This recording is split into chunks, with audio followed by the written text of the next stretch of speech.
Before the darkness takes over, let's make a pact, seal our agreement with a like, and subscribe to summon the next nightmare. I have silenced the world for you. No interruptions after minute 15. Just you, the rain, and the story. In return, leave a sign of life. Tell me where you are watching from and what time it is in your world. Lock the door, and let's begin.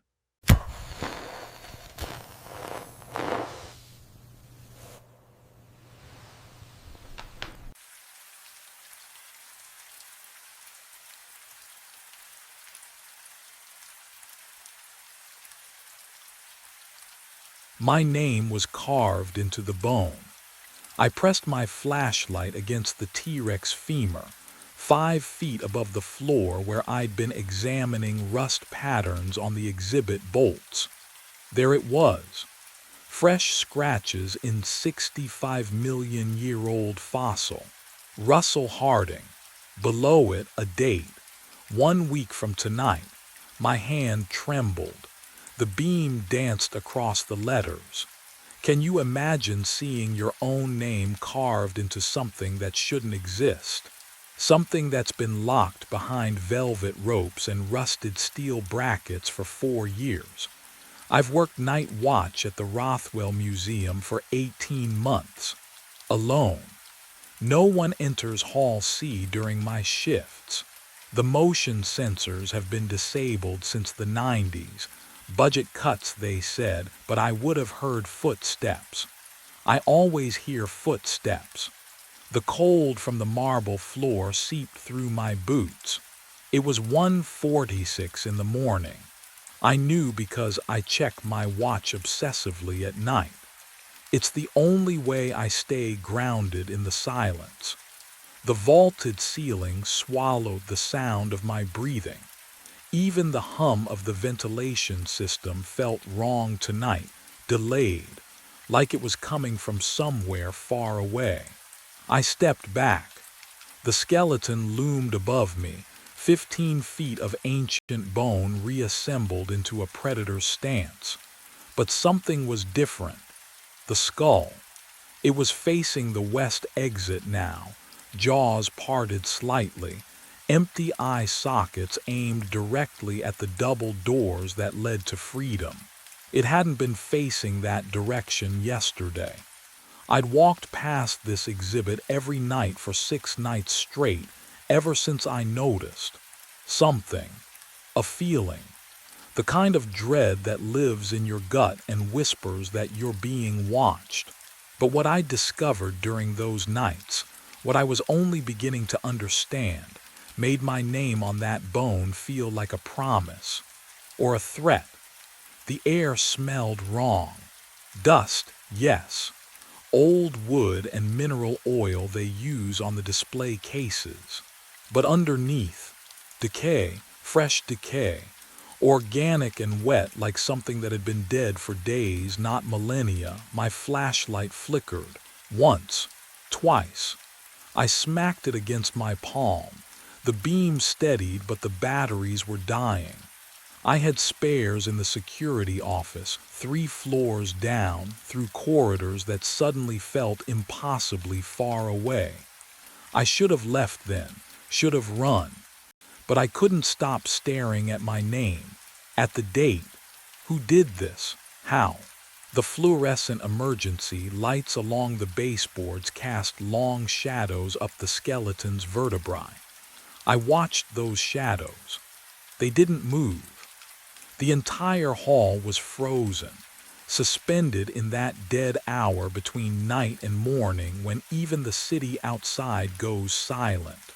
Then I heard it, a sound like settling wood, like old joints adjusting under weight. It came from above me, from the skeleton itself. I stepped back. My heels scraped marble.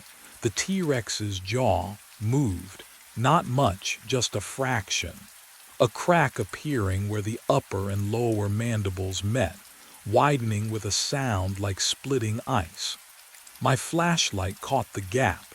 Darkness inside, deeper than it should be. And from that darkness, a smell rolled out, cold air, stale and underground, carrying the faint copper tang of something I didn't want to name. The beam flickered again, died, returned. The jaw had opened wider. I could see inside now, past the teeth, into the rib cage beyond. There was something in there, not bone, not shadow, something that moved with breath, something that knew I was watching. And then from deep within that impossible space, I heard a voice. My voice, whispering my name. 2 weeks earlier, I noticed the skeleton had moved. I'd walked past the T-Rex in Hall C every night for 3 months. Same route, same checklist. My footsteps echoed off marble the way they always did, sharp reports in the cold silence. The building held onto winter like a grudge even in April, but that night, something felt off. I stopped at the exhibit entrance, swept my flashlight across the platform. The skeleton wasn't centered anymore. I blinked, rubbed my eyes, checked again. The damn thing had rotated. Not much, maybe 15 degrees clockwise. The skull that used to face the north wall now angled toward the hallway, toward the west exit. My pulse kicked up. I pulled chalk from my belt and marked the base. 4 precise lines where the display bolts met the floor. If this was a prank, I'd have proof tomorrow. The next morning, I caught Evelyn Price before her coffee cooled. Showed her the photos on my phone. Someone moved the exhibit, I said. She glanced at the screen, shrugged. Kids, probably, urban explorers, they break in sometimes. The motion sensors haven't worked in Hall C for years. She sipped her coffee. You know that, Russell. I did know that. But what I didn't know was how anyone could have moved 3 tons of fossilized bone without leaving a trace. That afternoon, I returned to the exhibit with a wrench, knelt beside the bolts. The metal was ice cold under my fingertips, rough with corrosion. I tried to turn one. It didn't budge. None of them did. The rust had fused them to the floor, thick orange patterns that looked decades old, untouched, unmoved. But the chalk marks told a different story. The skeleton had rotated 15 degrees. I had proof. And no one could explain how. I stopped marking the floor after the 3rd night. There was no point. The chalk lines had multiplied into a perfect geometric record of 15-degree intervals, each one precisely measured, undeniable. I knew the pattern now. Every night at exactly 1:47 in the morning, the skeleton moved. Not fell, not shifted, moved. So I decided to watch. The first night I positioned myself in the shadows behind the sauropod exhibit, 30 feet from the Tyrannosaurus. My watch read 1:43. The museum air tasted stale, recycled through decades of ductwork, carrying that particular coldness that settles into old buildings after midnight. I kept my flashlight off, waited. 1:46. My breath fogged in the beam of emergency lighting filtering through the vaulted ceiling. Can you imagine standing there, watching a skeleton you know will move, feeling your rational mind scream that it's impossible while your gut tightens with certainty? 1:47. Nothing. Then I heard it, not grinding, not scraping. Silence. The complete absence of sound that should accompany 12 tons of bone rotating on corroded bolts. The skeleton turned 15 degrees clockwise in one smooth, fluid motion. No vibration, no friction, just movement. I didn't breathe for 30 seconds after it stopped. The second night, I brought the old handheld camera from the supply closet, the kind with the flip-out screen and grainy night vision. I set it on a tripod, aimed it at the exhibit base, and let it record from 1:30 until 2:15. When I reviewed the footage in the security office, my hands shook so badly I nearly dropped the camera. But what I saw on that screen would change everything. The playback showed exactly what I'd witnessed. Smooth rotation, no mechanism, no explanation. Just bone pivoting on fused steel as if the laws of physics had quietly excused themselves. And in the silence of that impossible movement, the camera had captured something else. A faint rhythmic pulse, like a heartbeat, buried beneath the white noise. The footage played on loop in my mind as I returned to Hall C the next afternoon. That pulse beneath the static. I needed to look closer at the exhibit itself, not just watch it move. The platform stood 3 feet high, reinforced steel bolted into the marble floor. I crouched beside it, running my flashlight along the base. Dust coated everything, thick, undisturbed years of accumulation. The bolts were orange with rust, fused solid just as Evelyn had said. But there, near the back corner, something gleamed. A metal plaque, small, maybe 6 inches across. It sat flush against the platform's edge, half hidden by shadow. I leaned in, angling the light. The engraving was precise, professional, assembled 1987 from 3 excavation sites. Hell Creek Formation, Montana. Lance Formation, Wyoming. Unidentified remains from Philadelphia County mistakenly cataloged as fossilized material. I read it twice, 3 times. Unidentified remains, human remains. My throat tightened. The air in Hall C suddenly felt thicker, harder to breathe. I pulled out my phone and snapped photos of the plaque, then stood and walked quickly to the archive room in the basement. The filing cabinets were a mess, decades of documentation crammed into rusted drawers that screamed when I yanked them open. I searched for exhibit records, installation notes, anything from 1987. Nothing. No mention of the plaque, no mention of mixed remains. The official documentation listed only the Hell Creek and Lance formations. 2 sites, not 3. But what I'd found down there wasn't the strangest part. I returned to Hall C an hour later, kneeling again beside the platform. The plaque was still there, gleaming faintly in my flashlight beam. I reached out, hesitated, then pressed my palm flat against the metal. It was warm, not room temperature, warm, like something alive had been touching it moments before. The skeleton loomed above me, silent and still, but I could swear I felt it watching, waiting for 1:47 a.m., and I realized I had no idea what would happen when it finished turning. I positioned myself in the far corner of Hall C at 1:39 a.m. 8 minutes until the skeleton moved again. The marble floor beneath my boots felt glacier cold, even through rubber soles. My breath misted in the air. Thin white clouds that shouldn't exist in a climate-controlled building.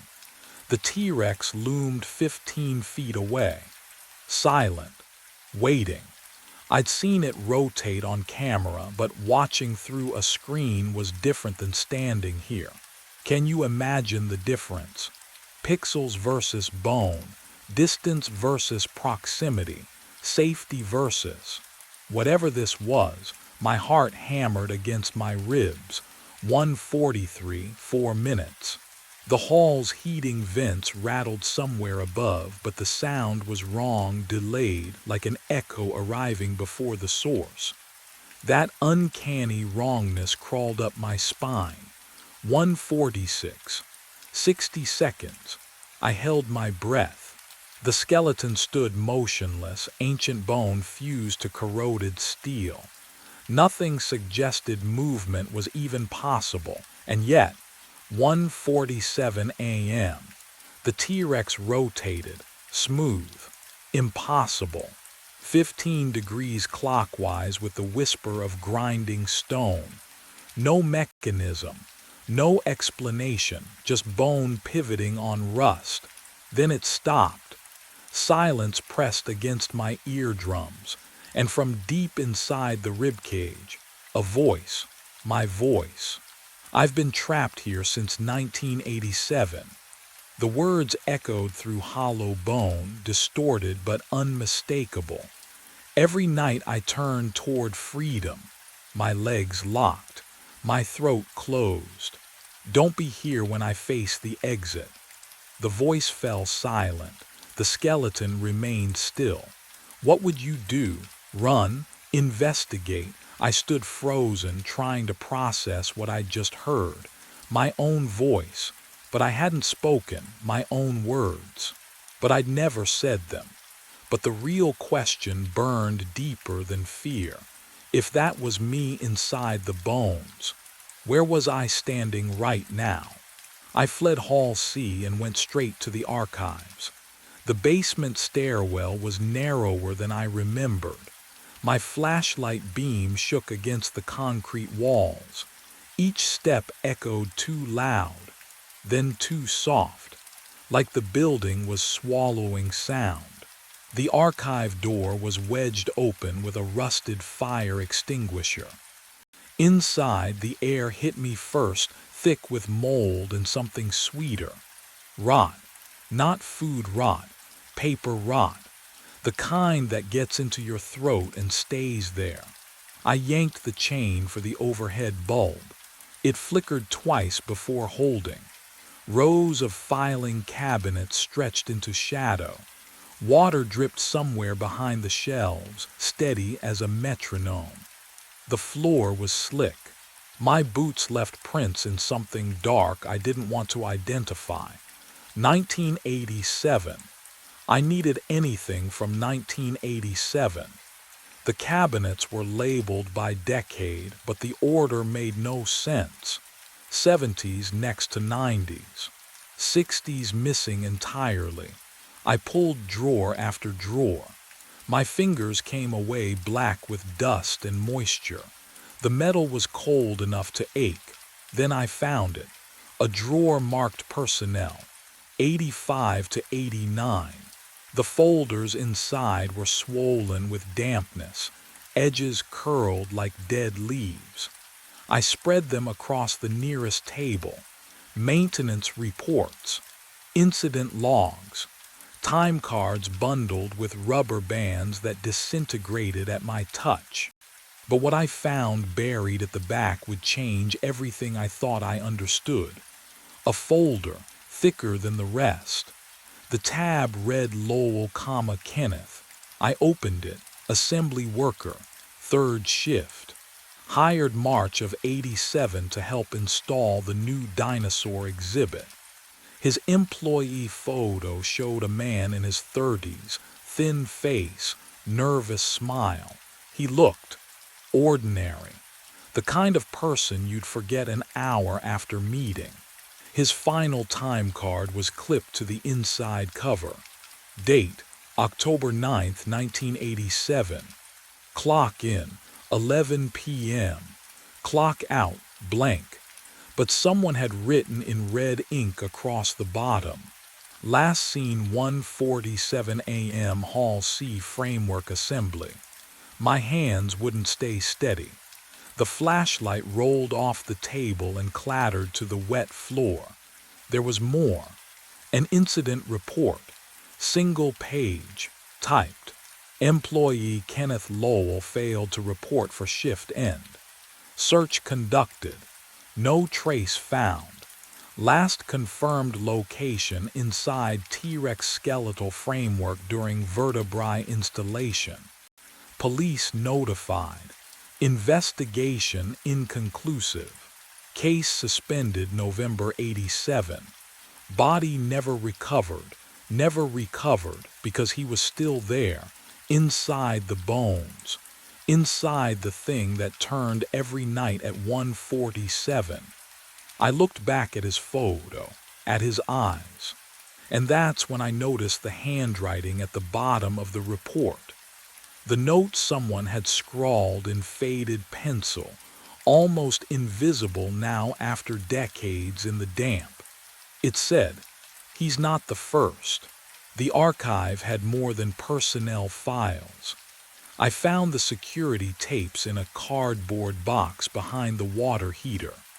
The smell hit me first, mildew and old plastic, decades of neglect compressed into one rotting corner.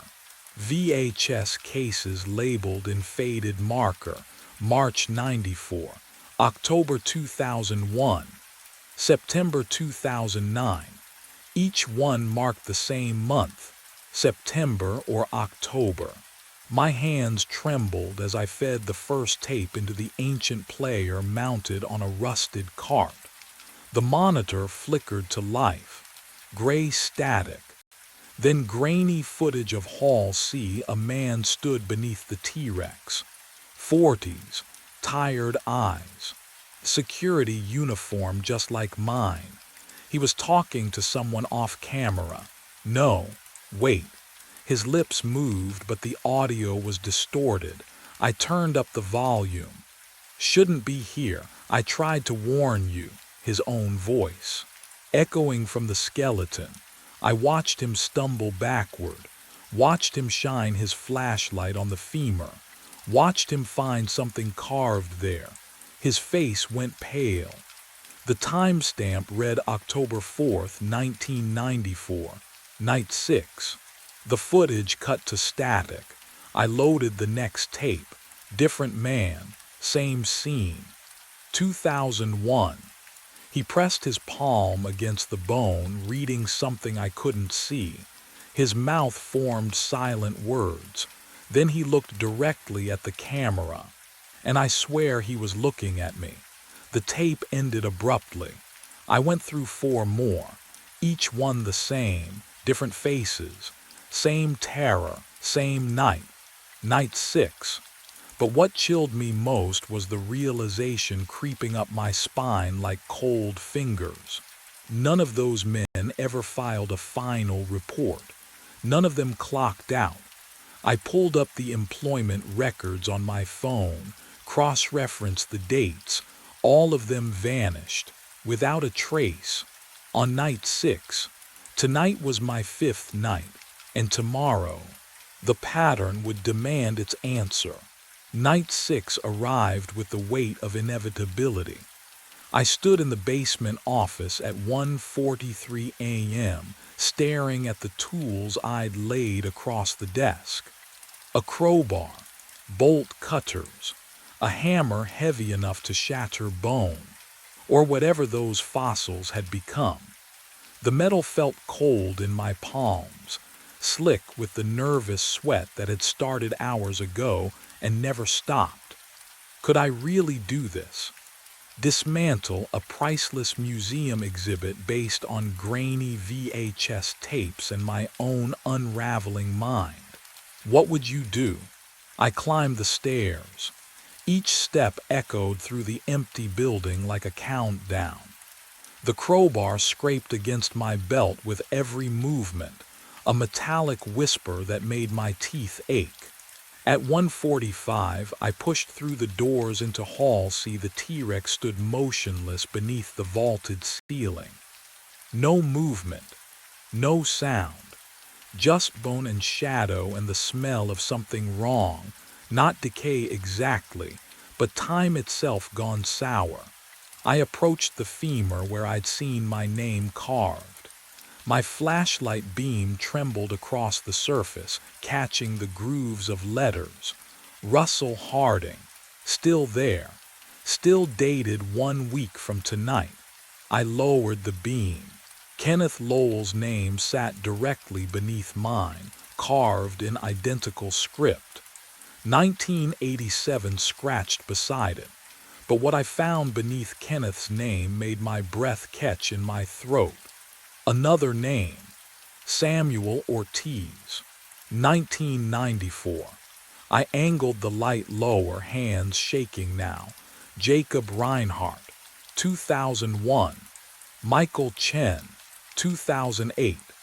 The names descended down the length of the femur like tombstones, each one separated by 6 or 7 years. I counted them as the crowbar slipped from my grip and clattered against the marble floor, the sound impossibly loud in the suffocating silence. 12 names, 12 watchmen, and at 1:47 a.m. the skeleton began to move. The grinding sound filled Hall C as bones scraped against fused steel. Slow, deliberate.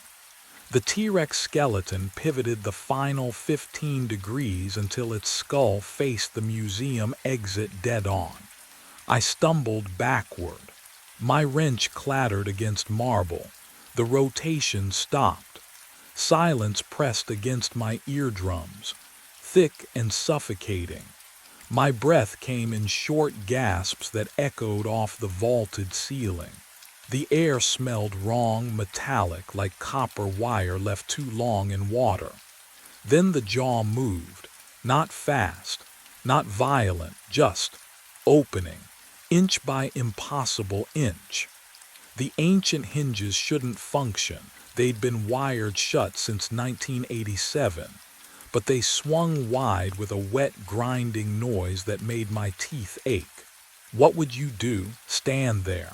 Run? I couldn't move. The rib cage came next. Each bone separated with surgical precision, splitting along invisible seams I'd never noticed before. The sound was organic, living, like something hatching from the inside out. A figure emerged from between the ribs. Human, solid, real, wearing a security uniform I'd only seen in archive photographs, navy blue with gold piping, the Rothwell Museum patch from 3 decades ago. The man stepped through bone as though passing through fog, his boots making no sound against the floor. I recognized his face immediately.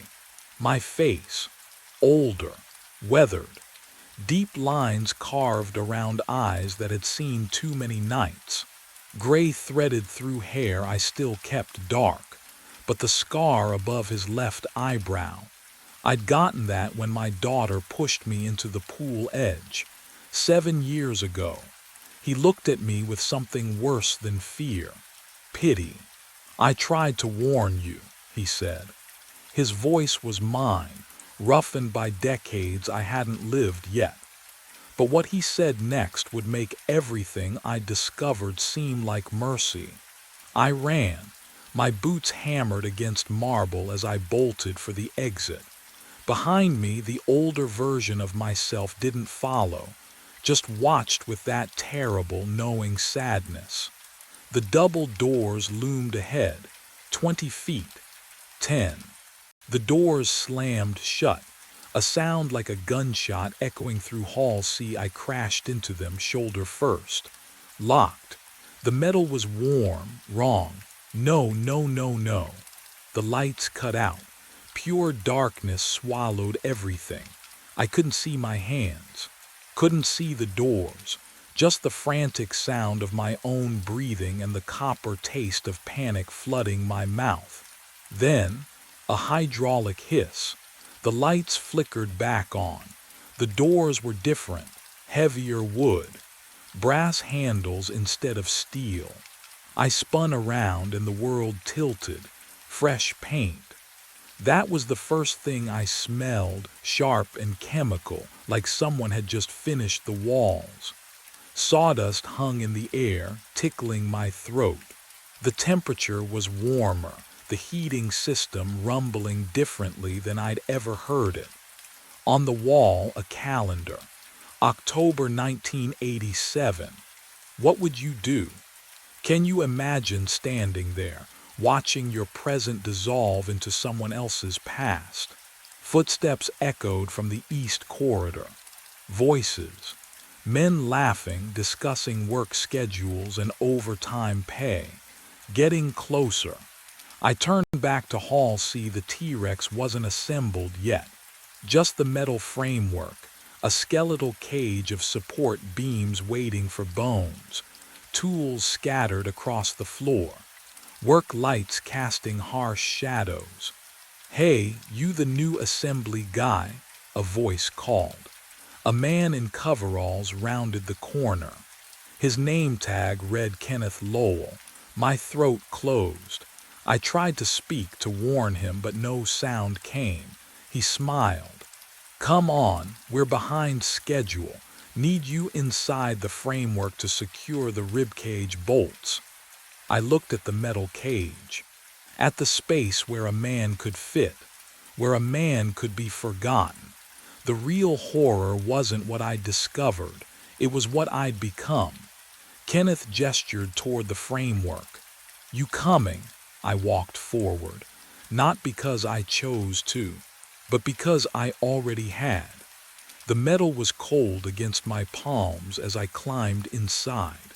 Someone slid into the booth across from me. I didn't look up, not right away. I was staring at the clock above the counter, 4:42 a.m., watching the second hand drag through mud. 5 minutes left. 5 minutes until 4:47 when the article said I would die. The article that appeared on my laptop 3 nights ago. The one with metadata showing it was created 3 weeks in the future. I heard him breathing first. Slow. Steady, the fluorescent lights buzzed overhead, that electrical hum that never stops in diners like this. My cold coffee sat untouched, a ring of condensation spreading across the formica table. The air smelled like burnt coffee and bleach. His hands came to rest on the table, fingers splayed, pale. No, not pale, gray. And cold. I could feel the temperature drop from across the booth like someone had opened a freezer door. What would you do? If you knew the exact moment of your death, would you show up anyway? I did. I came back to the Nidal Diner for 3 nights straight, reading that impossible document over and over. Heart attack.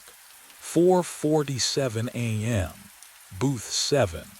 I memorized every word, searching for a way out, but what I found instead, what the article didn't mention, was who I'd be sitting with when it happened. The stranger shifted. Vinyl creaked under his weight. I kept my eyes on my laptop screen, watching my reflection in the black glass, and his reflection behind it. Hollow eyes, skin the color of old newspapers, a face that shouldn't exist. But what terrified me most wasn't how wrong he looked. It was how familiar he was. It started 3 nights earlier. Saturday night, 1:15 in the morning. I pushed through the restroom door back into the diner's fluorescent hum, the smell of burnt coffee thick in my throat. My laptop sat exactly where I'd left it in booth 7, but the screen had changed. A document stared back at me, white page, black text. I hadn't opened it. My pulse kicked up as I slid into the cracked vinyl. The cold seeped through my jeans, colder than it should have been. I scanned the diner. Empty booths stretched toward the counter. No one. Just Laura wiping down tables near the kitchen, her back to me. I looked down at the screen. The headline made my stomach drop. Local man dies of heart attack at Nidal Diner. I blinked. Read it again. The article continued in clinical detail. Tuesday morning, 4:47 a.m., booth 7. Victim identified as David Marsh. Age 34. My name. My hands shook as I scrolled. The writing was clean, journalistic. It described my clothing, the gray hoodie I was wearing right now. It mentioned my laptop, my coffee habit, Laura's statement to police. Everything felt specific, intimate. Wrong, but what I saw next made my breath catch. I right-clicked the document, properties, metadata loaded, created date. I had to read it 3 times before my brain accepted what my eyes were seeing. 3 weeks from now. The file had been created 22 days in the future, after my supposed death. Can you imagine staring at your own obituary written by? What? Time itself. I stood so fast the booth squeaked, spun around. Someone had to be here. This was a prank, had to be. I checked under the table, the adjacent booths, even behind the counter. The security camera above the register stared down like a dead eye. Nothing. No one. Laura appeared at my elbow with the coffee pot. "Third cup, hun." I flinched. Did anyone come near my table while I was in the restroom?" She tilted her head, expression flat. "Just you and me here tonight, same as always." The coffee poured, steam curling between us. It smelled metallic. Wrong. I dropped back into the booth and tried to close the document. My cursor hovered over the X, clicked. Nothing happened. Clicked again. The document stayed open, luminous and patient. I tried force quit, tried shutting the laptop. The screen remained lit even after I held the power button, that impossible article glowing in the dim diner light. So I did the only thing left. I read it again, every word, every detail, memorizing the exact time, the exact place, the way the article said I'd seemed calm, almost expectant, in the hours before. What I didn't know yet was that reading it again was exactly what it wanted me to do. I needed someone to tell me this wasn't real. "Laura," my voice came out hoarse. She turned from wiping down the counter, coffee pot in hand. Did you see anyone near my laptop while I was in the restroom?" Her expression didn't change. She pulled the small notepad from her apron pocket, flipped through pages with a thumb that left smudges on the worn paper. The sound of her pen scratching against the pages filled the silence between us. "You haven't been to the restroom, hun." My throat tightened. "What?" "You've been sitting right there for 6 hours. Haven't moved once." She tapped the notepad. "Came in at 7:15. Ordered coffee. Been nursing the same cup since."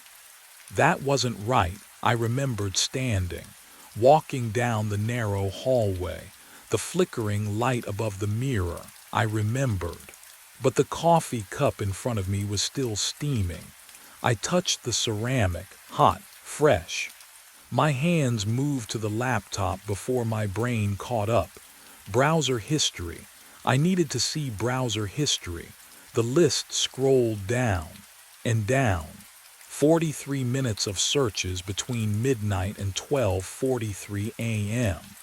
Obituary databases, death records, news archives, sites I'd never heard of, let alone visited. But I'd been reading the document the entire time. Hadn't I? Can you imagine losing 40 minutes of your own life? Not forgetting. Losing. What I found next made my hands go numb. Every single search query was the same. My name, my full name, over and over, hundreds of entries. As if I'd been desperately searching for something that hadn't happened yet, or searching for proof I was still alive. The wall clock hummed. Laura poured coffee somewhere behind me. My reflection stared back from the dark laptop screen between browser windows, and behind my reflection was that another face. I stayed home Saturday. Sunday night, I came back anyway. The fluorescent lights hummed the same tired song. Booth 7 still smelled like old vinyl and burnt coffee, and when I slid across the cracked red seat, the leather wheezed beneath me like something dying. My laptop screen glowed pale against the window's darkness. The document was there again, and this time it had changed. I leaned closer, pulse hammering in my temples. New paragraphs beneath the original death notice. Police suspect foul play in early morning fatality. Surveillance footage recovered from the diner shows the victim arguing with himself minutes before the incident. Authorities have not released further details. Arguing with himself. My eyes flicked upward to the security camera mounted above the counter, its red light blinking steadily. 1, 2, 3 beats of my heart. The lens stared back like a dead eye watching me drown. The coffee cup appeared beside my elbow without warning.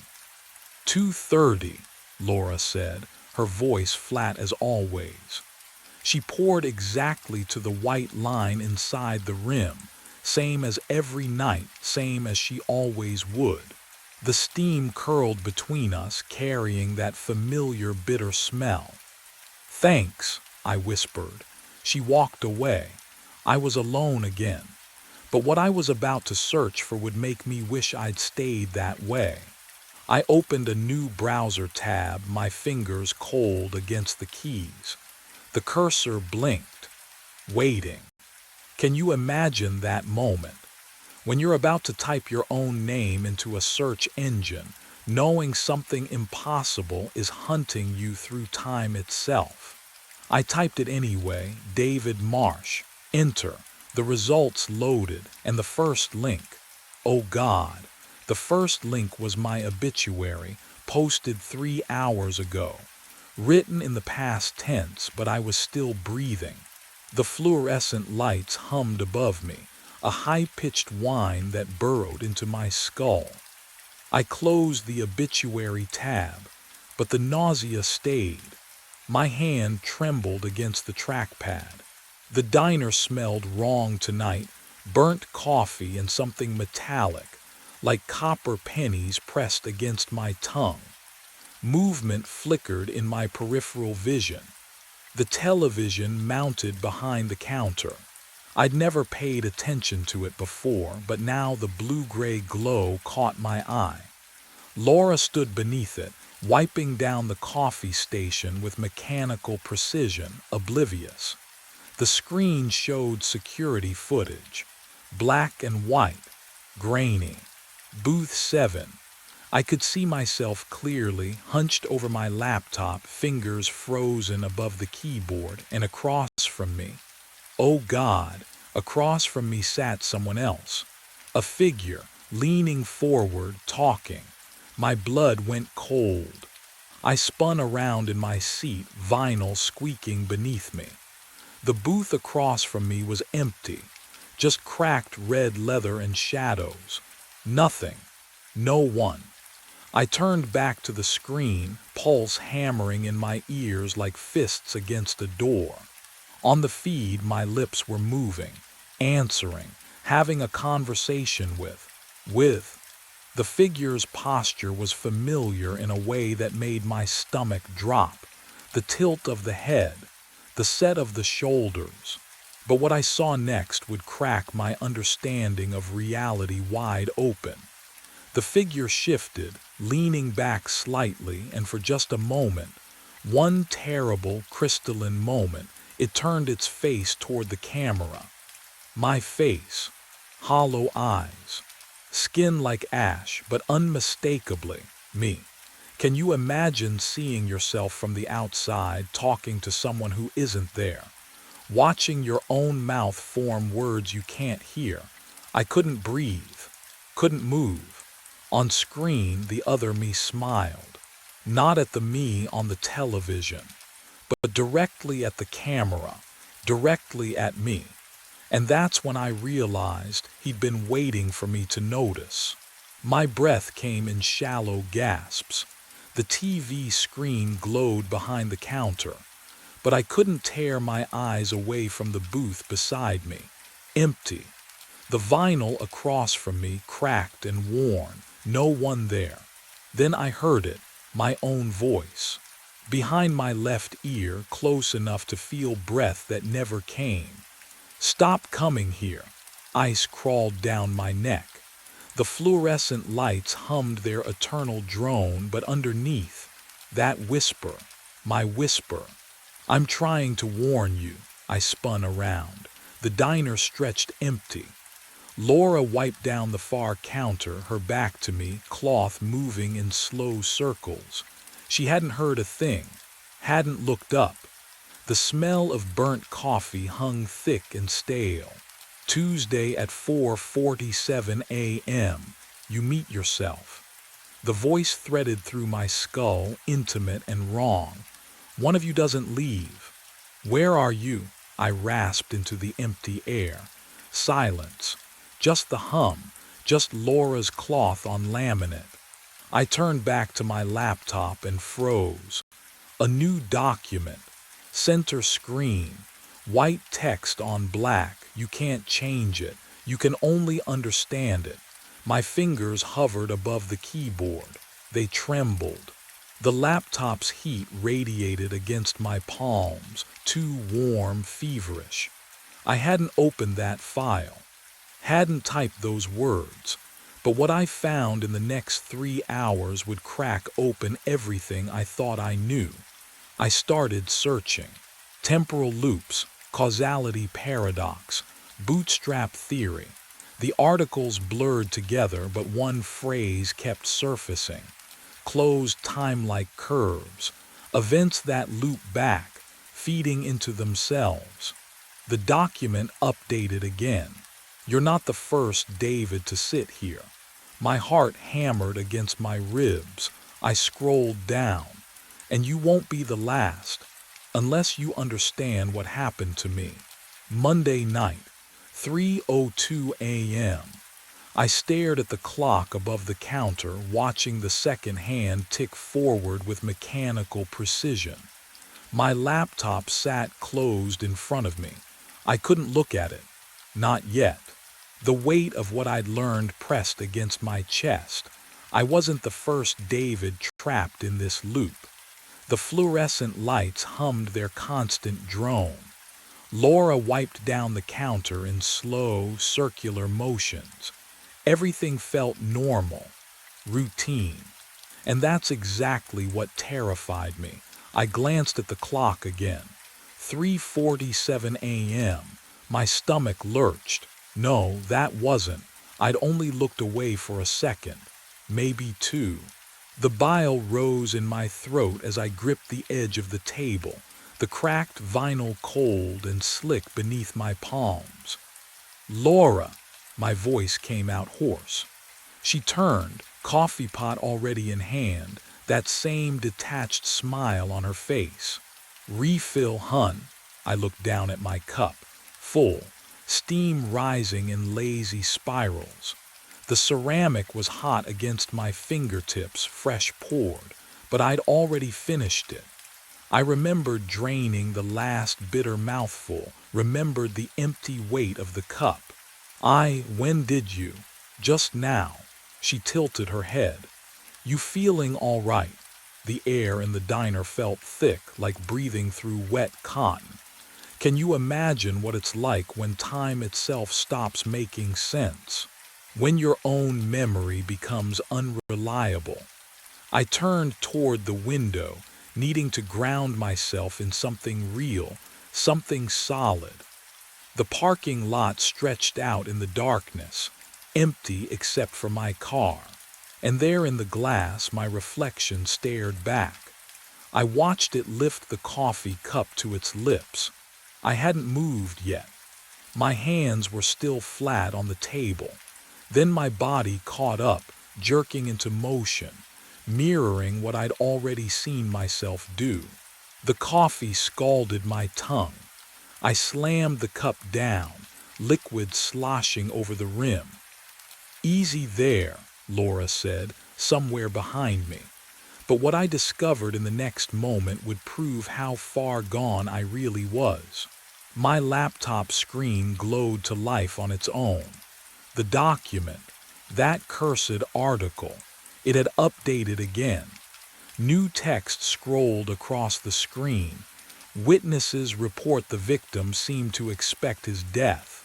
Security footage shows Marsh returning to the diner every night for 5 days straight. When questioned, waitress Laura Quinn stated he appeared resigned, calm, almost eager. My vision tunneled. The words blurred and refocused. Why did he keep returning? The article asked. What compelled David Marsh to meet his fate at exactly 4:47 a.m.? The clock on the wall ticked forward. 4:03 a.m. I didn't remember the last hour passing at all. And tomorrow night, less than 24 hours from now, I would walk through that door one final time. I stayed home. 9 o'clock Tuesday evening. 7 hours and 47 minutes until the appointment I never made. I locked the door, the deadbolt, the chain. I turned off my phone, closed the blinds, sat on the couch in the dark apartment that didn't quite smell like mine anymore. Too sterile, like no one lived here. What would you do if you knew the exact moment, the exact place? I told myself I wouldn't go, not this time. The loop needed me to return, so I wouldn't. Simple. I'd break it by staying away. My laptop sat on the coffee table, closed, silent. I didn't reach for it. My hands did. I watched my fingers, my own fingers, lift the lid, press the power button. They moved smoothly, precisely, like they knew a choreography I'd never learned. The screen glowed blue in the darkness. My hands navigated to documents without hesitation. There it was, unchanged. Local man found dead at Route 9 diner. Tuesday, 4:47 a.m. Heart attack. Witnesses report victim seemed to expect his death. I tried to close it. My hand clicked new document instead. Opened a blank page. The cursor blinked. Waiting, I'd write something, anything, an email, a note. Proof I was still here, still in control. But what I actually needed to understand wouldn't reveal itself until I stopped fighting. My fingers found the keys.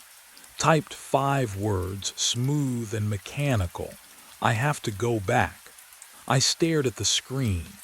Deleted it, tried again. I have to go back, delete, try again, I have to go back. No, I stood up, knocked the laptop onto the floor. It clattered against the carpet, but didn't close. The document still glowed. Those 5 words. I backed away until my shoulders hit the wall. The clock on the microwave read 11:53, then 12:28. I don't remember the minutes between. I was holding my car keys. The metal was cold against my palm, edges biting into skin. When had I picked them up? The door stood open. Not unlocked, open. Chain dangling. Deadbolt turned. Rain pattered against the parking lot outside, soft and rhythmic like a lullaby.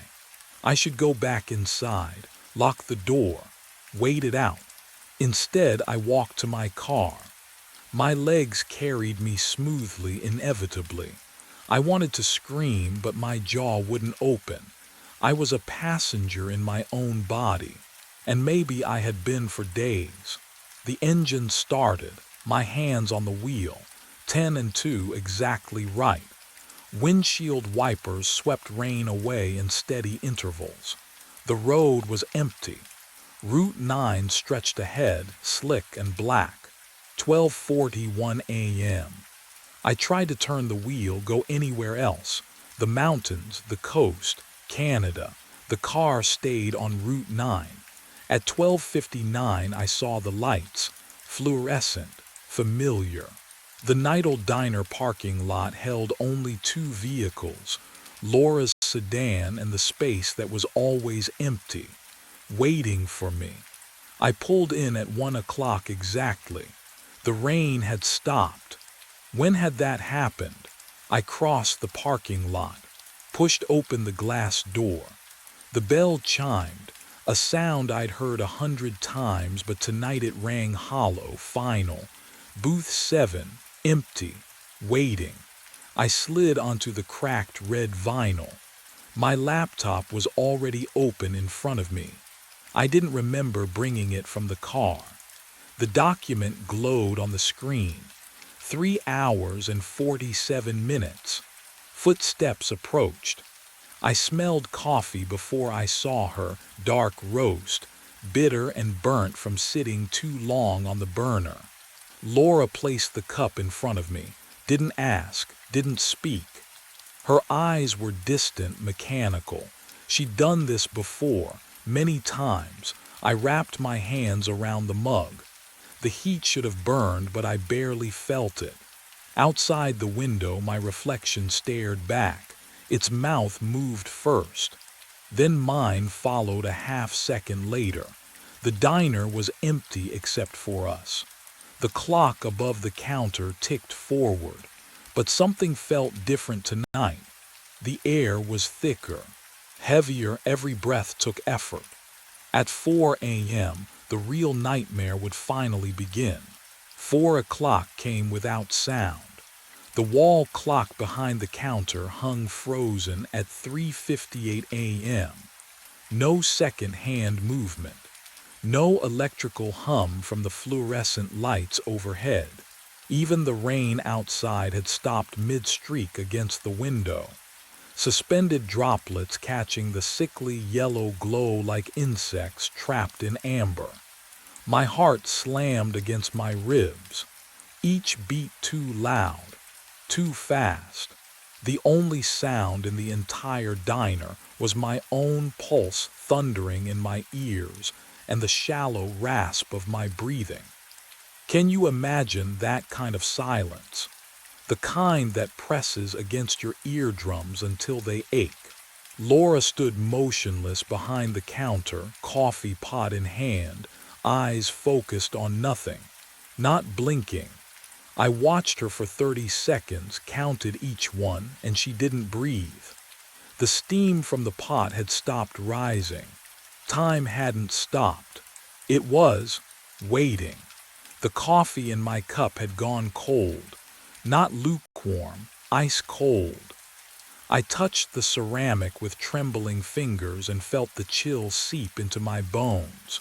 When I pulled my hand back, condensation beaded on the outside of the mug like it had been sitting in a freezer.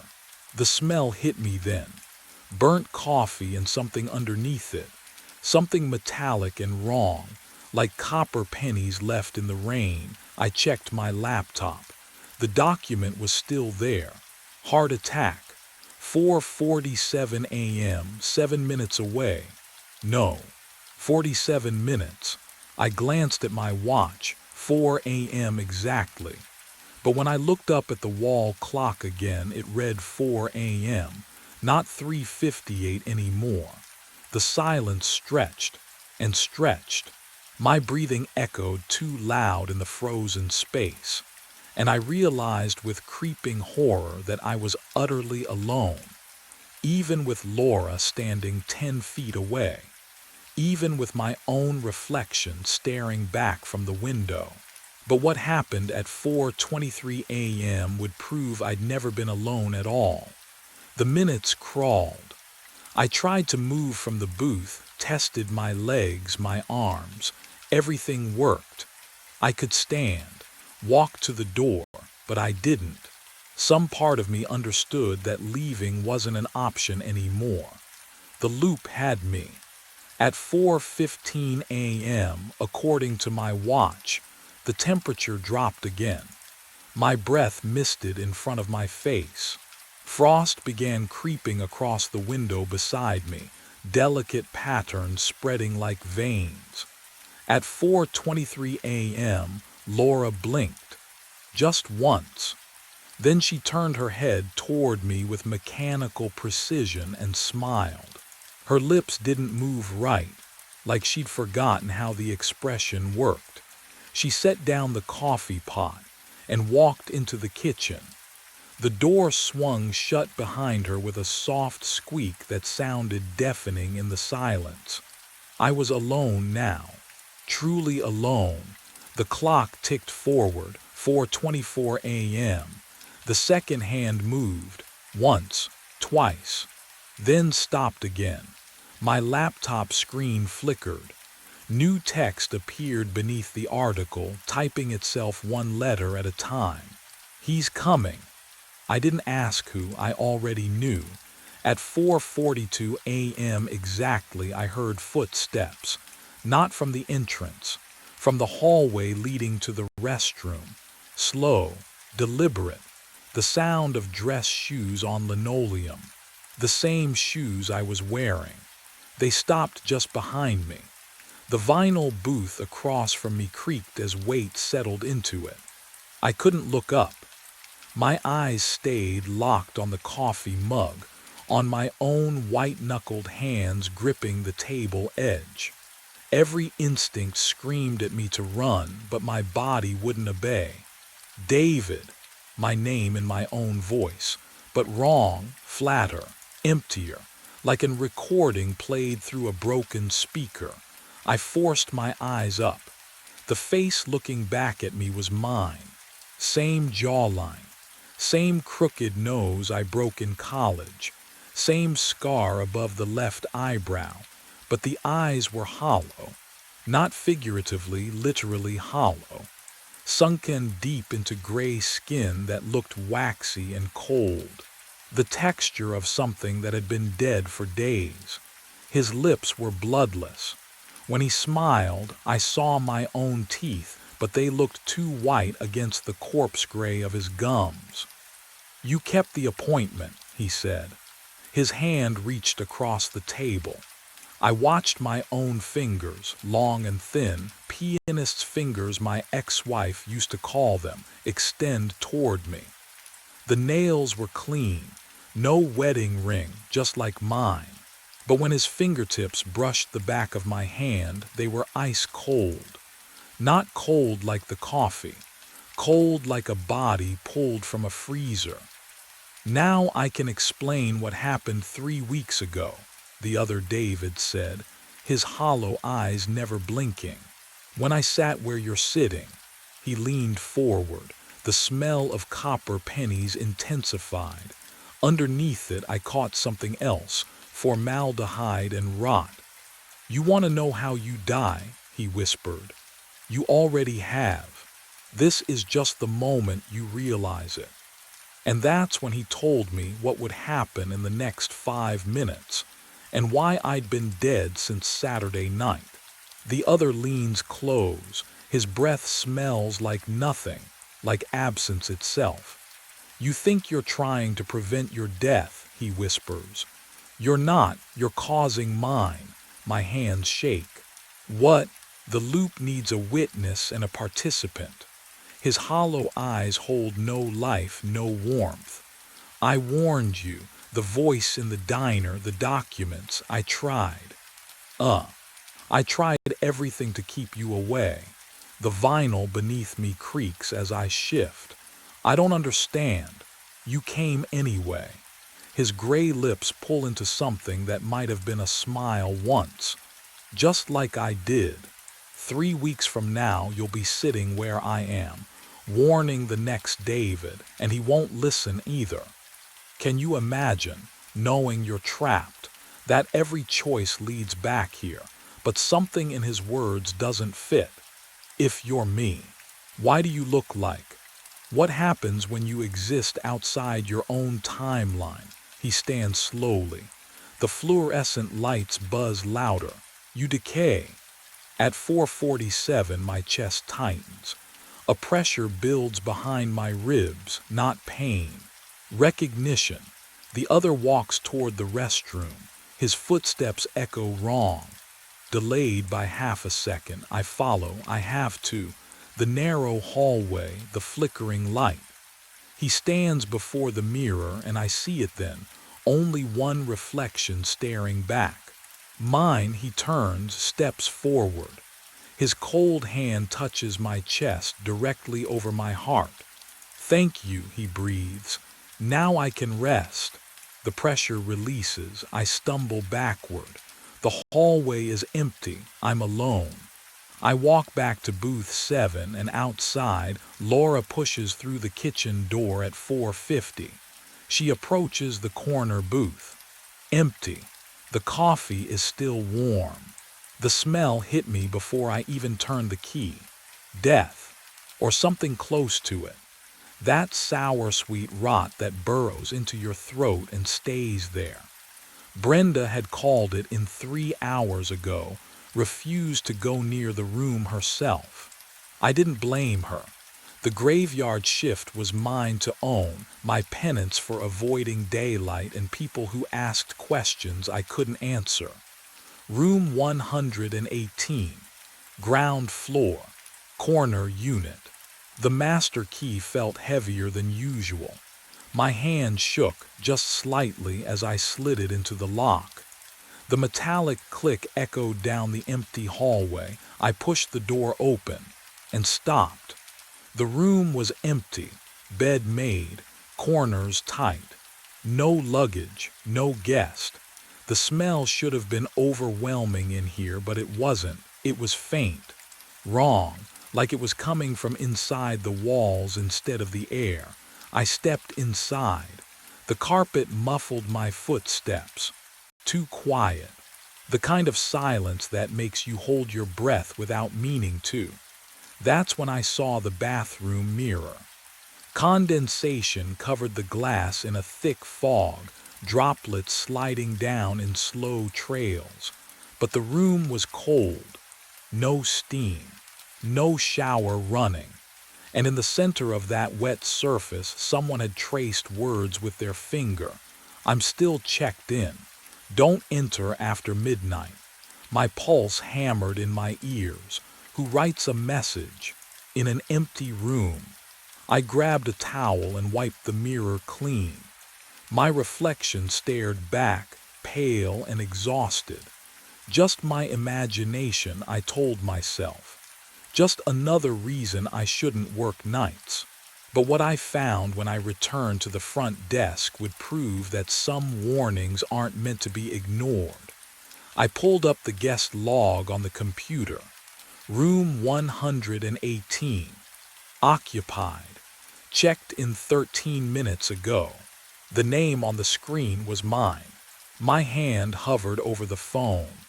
The receiver felt heavier than it should, cold plastic slick against my palm. Room 118 shouldn't be occupied.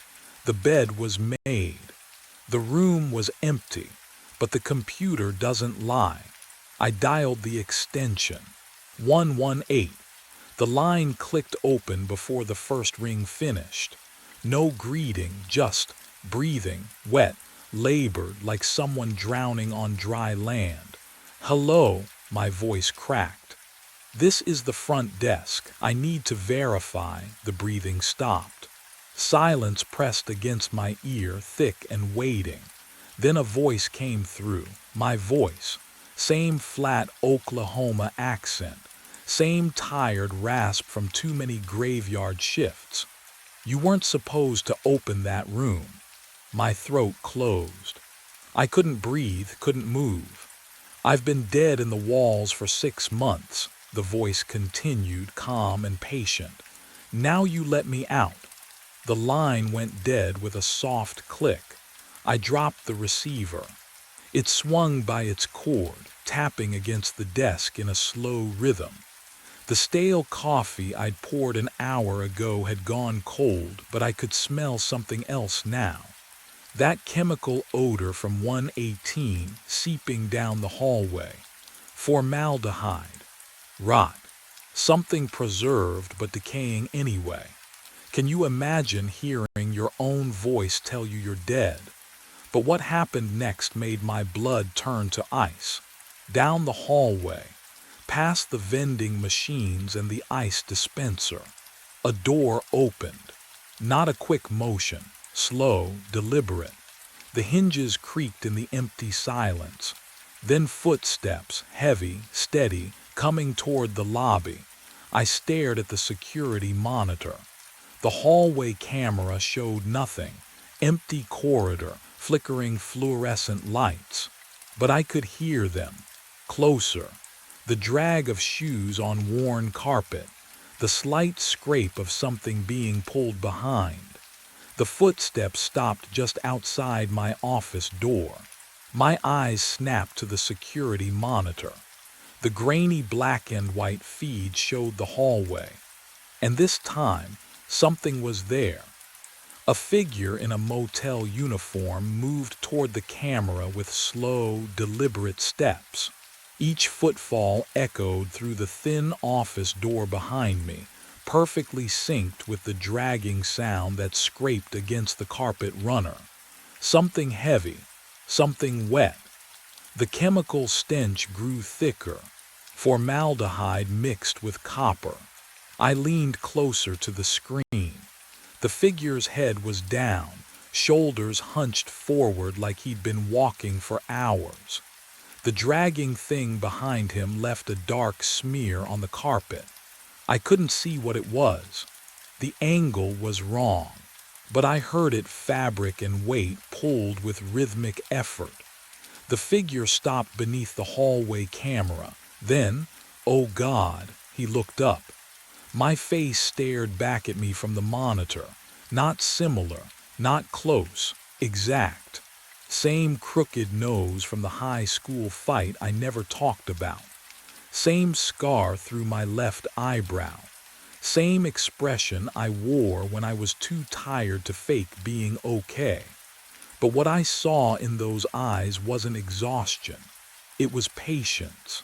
What would you do if you saw yourself walking toward you in the middle of the night? I lunged for the office door. My fingers fumbled with the deadbolt, cold metal biting into my palm, and I twisted it just as the footsteps stopped outside. The dragging sound ceased. Silence flooded the gap beneath the door, thick and expectant. Then the doorknob turned, slowly, testing. My breath caught in my throat. The knob rotated a full 90 degrees, held there, then released with a soft click. Nothing. I waited. 10 seconds, 20. The chemical smell began to fade, retreating back down the hallway like fog pulled by an unseen tide. I forced myself to look at the monitor again. The hallway was empty. No figure, no smear on the carpet, just fluorescent lights buzzing over stained walls.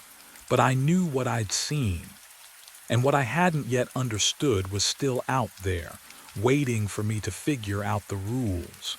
I needed answers. The filing cabinet stood in the corner behind the desk, dented metal cold under my palm. I yanked the bottom drawer. It scraped open with a shriek that made my teeth ache. Inside, manila folders thick with mildew and neglect. The smell hit me, old paper and something damp, rotting. How long since anyone looked at these? I pulled out the employee records. My fingers shook as I flipped through them. 3 names jumped out. Night auditors, all within the past 3 years. Colin Draper, vanished 6 months ago, mid-shift, no notice, no call. Gloria's note in red ink, no show, presumed quit. But people don't just vanish, do they? I kept digging. Found the logbook stacked beneath the folders, pages yellowed and curling. Draper's final entries were dated March 9th. The handwriting started neat, then grew erratic, slanted, pressed so hard the pen tore through. March 8th. Quiet night. Guest in 118 paid cash for the week. Keeps curtains drawn.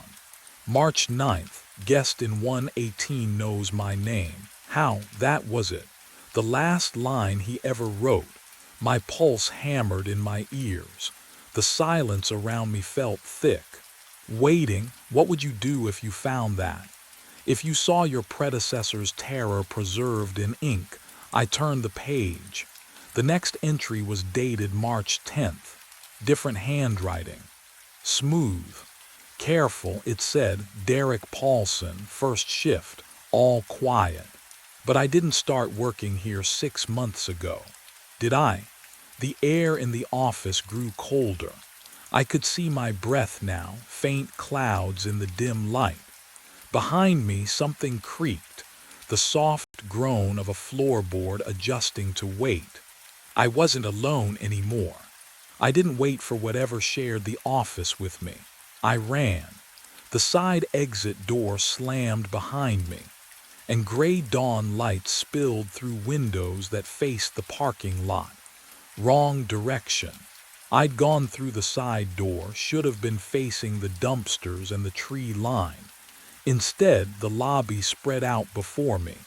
Same scuffed tile, same flickering fluorescence.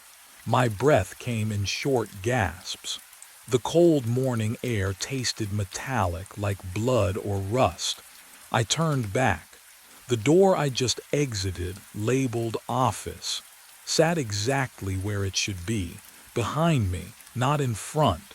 I tried the front entrance, pushed through. 3 steps onto the concrete walkway, and my shoes squeaked on tile again. Lobby. The same crooked vacancy sign buzzed in the window. What would you do? Keep trying, or accept what your gut already knows? I tried 4 more exits. Maintenance closet. Emergency door by the ice machine. The back delivery entrance that always stuck. Every single one spat me back into that lobby like a dog on an invisible chain. But the real nightmare waited outside in the parking lot. My sedan sat in its usual spot under the broken lamppost.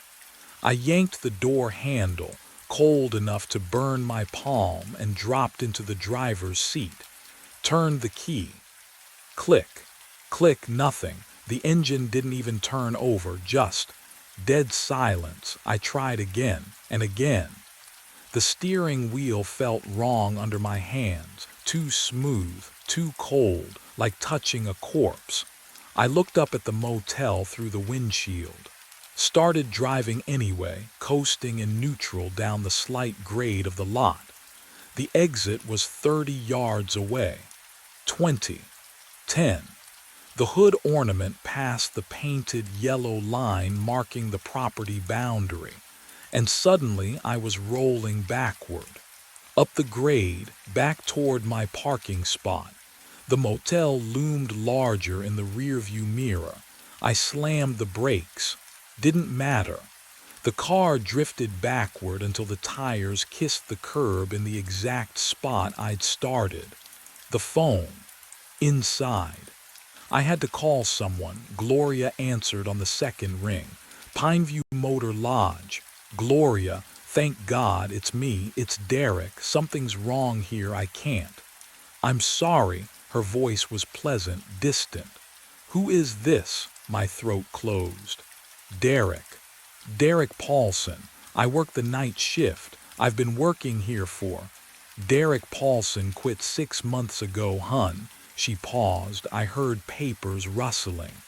Didn't even give notice, just stopped showing up. Who is this? And why are you calling from the motel phone? The line went dead in my hand. And that's when I heard footsteps in the hallway, coming from room 118. I moved, didn't think, just ran. The staff bathroom, closest door, no windows. I slammed it shut and locked it, my breath coming in shallow gasps. The footsteps had stopped, or maybe they were waiting. I pressed my back against the cold tile wall and tried to steady myself. Think. I dug into my back pocket, fingers fumbling for my wallet. The leather was worn, familiar. But when I flipped it open under the flickering fluorescent light, nothing made sense. My driver's license stared back at me. Derek James Paulson, my face, my address, but the expiration date, last year, March. I blinked, checked again. The plastic felt real enough, smooth under my thumb, but the numbers didn't lie. How long had I been carrying an expired license without noticing? Can you imagine going months without checking something so basic? My phone. I pulled it from my pocket, hands shaking. The screen glowed faintly, no signal. The date frozen at April 19th, 6 months ago. The battery icon showed full, but nothing moved. No notifications. No time ticking forward. Just stuck, my chest tightened. The air in the bathroom smelled faintly of bleach and something else. Something metallic, like old pennies left in water. I looked up. The mirror above the sink reflected me standing there, phone in hand, face pale under the bad lighting. I lowered my phone. My reflection lowered its phone a heartbeat later. I froze, raised my hand, watched the mirror version lift its hand. Slowly, too slowly, like it was moving through something thicker than air. But what I discovered when I touched that glass changed everything. I reached forward. My fingertips met the surface. Ice cold. No colder than ice. The kind of cold that burns. I pulled back. My reflection stayed pressed against the glass. And then it smiled. I wasn't smiling. The thing wearing my face widened its grin, and its lips began to move, forming words I couldn't hear through the glass. I ran. The bathroom door slammed behind me, and the fluorescent hallway lights flickered once, twice, then steadied into that sickly yellow glow. My shoes squeaked against the linoleum. Too loud. Everything was too loud. My breathing. My heartbeat. The hum of the ice machine at the end of the corridor. Behind me I heard it. A door opening. Slow, deliberate. Not the bathroom door, something else. I didn't look back. Couldn't. My legs carried me past room 114, 115, 116.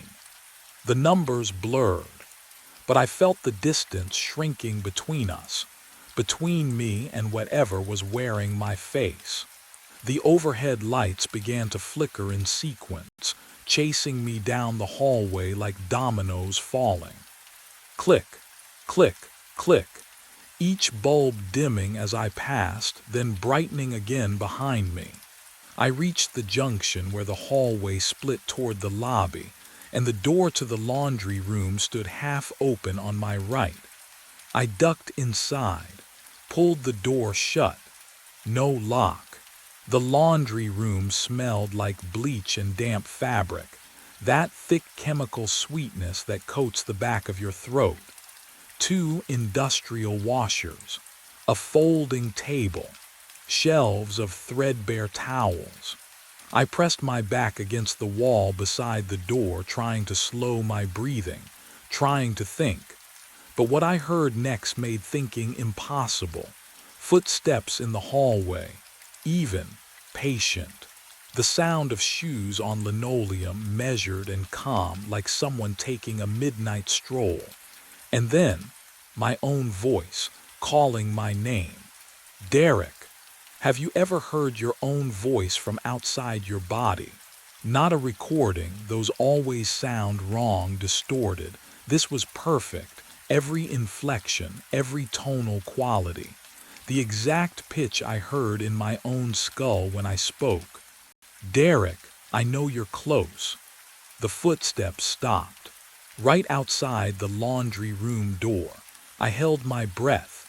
The silence stretched so long I thought maybe, it had moved on. But that hope died when I heard the soft scrape of fingernails dragging down the wooden door. Slow, deliberate, 4 lines, top to bottom. Then the footsteps resumed, moving away, fading toward the far end of the motel. I waited, counted to 60 in my head, then 60 more. The washer hummed beside me, though I knew for certain it hadn't been running when I entered. The sound was rhythmic, almost like breathing. In and out, in and out. That's when I noticed the smell. It had been faint before, that chemical death stench from room 118. But now it was stronger, thicker, seeping through the walls themselves like something rotting behind the drywall. I turned slowly toward the wall I'd been leaning against. The paint was old, cracked in places, yellowed, but beneath my palm the surface felt warm, not room temperature, not the ambient heat of a building. This was body warmth, feverish, pulsing almost. I snatched my hand away, and as I did, I heard it, scratching. Inside the wall, something moving, dragging, clawing. The sound traveled from my left to my right, following the length of the wall behind the washers. Deliberate, methodical, like fingers testing the drywall from the other side, searching for weak points, searching for a way through. I backed toward the door.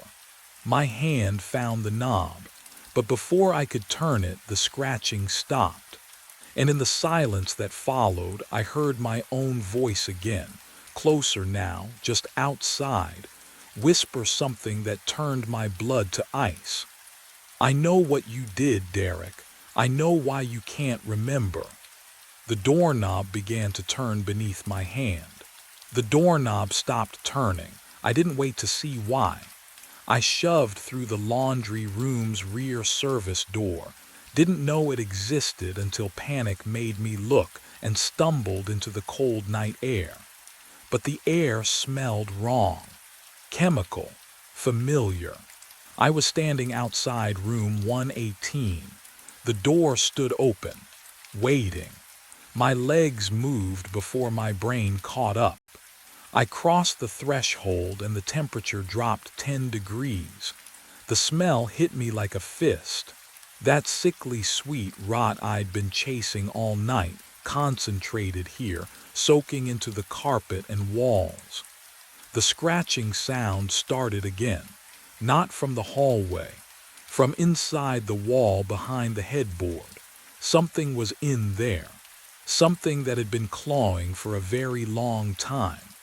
I grabbed the headboard and yanked it away from the wall. The drywall behind it bulged outward, warped and soft with moisture.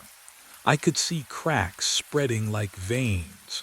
Whatever was behind it had been trying to get out, or trying to make room. I drove my fist through the drywall. It gave way with a wet crunch, and the smell that poured out made me gag. Rotting meat and mildew and something else, something older. I tore at the edges, pulling away chunks of plaster and insulation, widening the hole until I could see into the darkness beyond. A crawl space, barely 3 feet deep. And it wasn't empty. Fabric, rotting. Dark shapes wedged into the narrow cavity like sardines in a tin. I fumbled for my phone, shone the light inside, and my stomach turned to ice. 3 bodies. Can you imagine finding yourself staring at your own future? Because that's what I saw in that crawl space. They wore the same uniform I had on. Pale blue shirts, name tags still pinned to their chests despite the advanced decay. I leaned closer, bile rising in my throat, and read the names embossed on tarnished plastic. Draper, HSU, Alvarez. The missing night auditors, all of them, stacked in the walls like forgotten luggage. But what chilled me most wasn't the bodies. It was the fresh scratches on the inside of the drywall, made from within. And the newest corpse was still wearing a watch that ticked softly in the dark. Behind me, footsteps entered the room. Slow, deliberate. My own voice whispered from the doorway, and what it said made my blood freeze. I bolted through the doorway, past the smell clinging to my uniform like grease. My shoes slapped the hallway tile too loud, too fast, but the other footsteps behind me matched my rhythm exactly. Not rushing, just keeping pace. The lobby fluorescents buzzed overhead as I stumbled behind the front desk. My breath came in short gasps. I turned. He stood in the center of the lobby, my face, my uniform, my posture even. That slight slouch I'd always hated. But his eyes were calm, patient. "You ran," he said with my voice, not mocking, observing. "Stay back." My hand found the desk phone, dead, no dial tone, just silence. He tilted his head. "You're not Derek Paulson." I am. You're what he left behind when he ran." He stepped closer. The floor didn't creak under his weight. "I'm what stayed." The air turned cold. That chemical smell from 118 seeped through the vents, filling my lungs. I pressed my back against the monitor. Static hissed from the speakers. "The thing in 118, his voice softened, almost gentle. "It feeds on unfinished shifts, on abandonment. Someone starts the work, then leaves. Walks away mid-shift." He gestured at me. "You're the echo, I'm the exit. What would you do if you couldn't remember yesterday?" I tried. Oh God, I tried to pull up anything before tonight. My first shift, training, the interview. Where I lived, my mother's face. My childhood bedroom, nothing, just the desk, the keys, the hallway, an endless loop of fluorescent light and rotting air. "You've been here 6 months, he whispered, repeating the same 8 hours, trying to finish what he abandoned. But the real horror was what he said next. I woke with my cheek pressed against the front desk. Sunlight. Real sunlight streaming through the office window, warm and gold. The fluorescent buzz had stopped. Morning sounds filtered in from the parking lot. Car doors, an engine turning over, a crow cawing somewhere distant. My mouth tasted like stale coffee. My neck ached. 8:03 in the morning. The door chimed. Gloria Finch breezed in carrying her thermos and clipboard, keys jangling on her belt. She smiled, the first genuine warmth I'd seen from her in. "How long?" "Derek, you look exhausted, hun." She set her things down, glanced at the logbook. "Another quiet night." I stared at her. She looked normal, real. Her perfume smelled like lavender, not chemicals. "Yeah," I heard myself say. "Quiet." She nodded, already distracted by paperwork. I turned to the computer. My hand shook as I pulled up the schedule. 6 months. 6 solid months of night shifts under my name. Never missed. Never late. Perfect attendance from October 5th through today, April 9th. My throat tightened. I clicked through to room status. 118 blinked on the screen. Vacant, green. Available. The notes section showed nothing. No complaints. No incidents. Vacant for months according to the maintenance log. But what I'd seen in that crawl space hadn't been a dream. "You feeling okay?" Gloria's voice cut through my thoughts. Fine, the word came out flat. She studied me for a moment, then shrugged.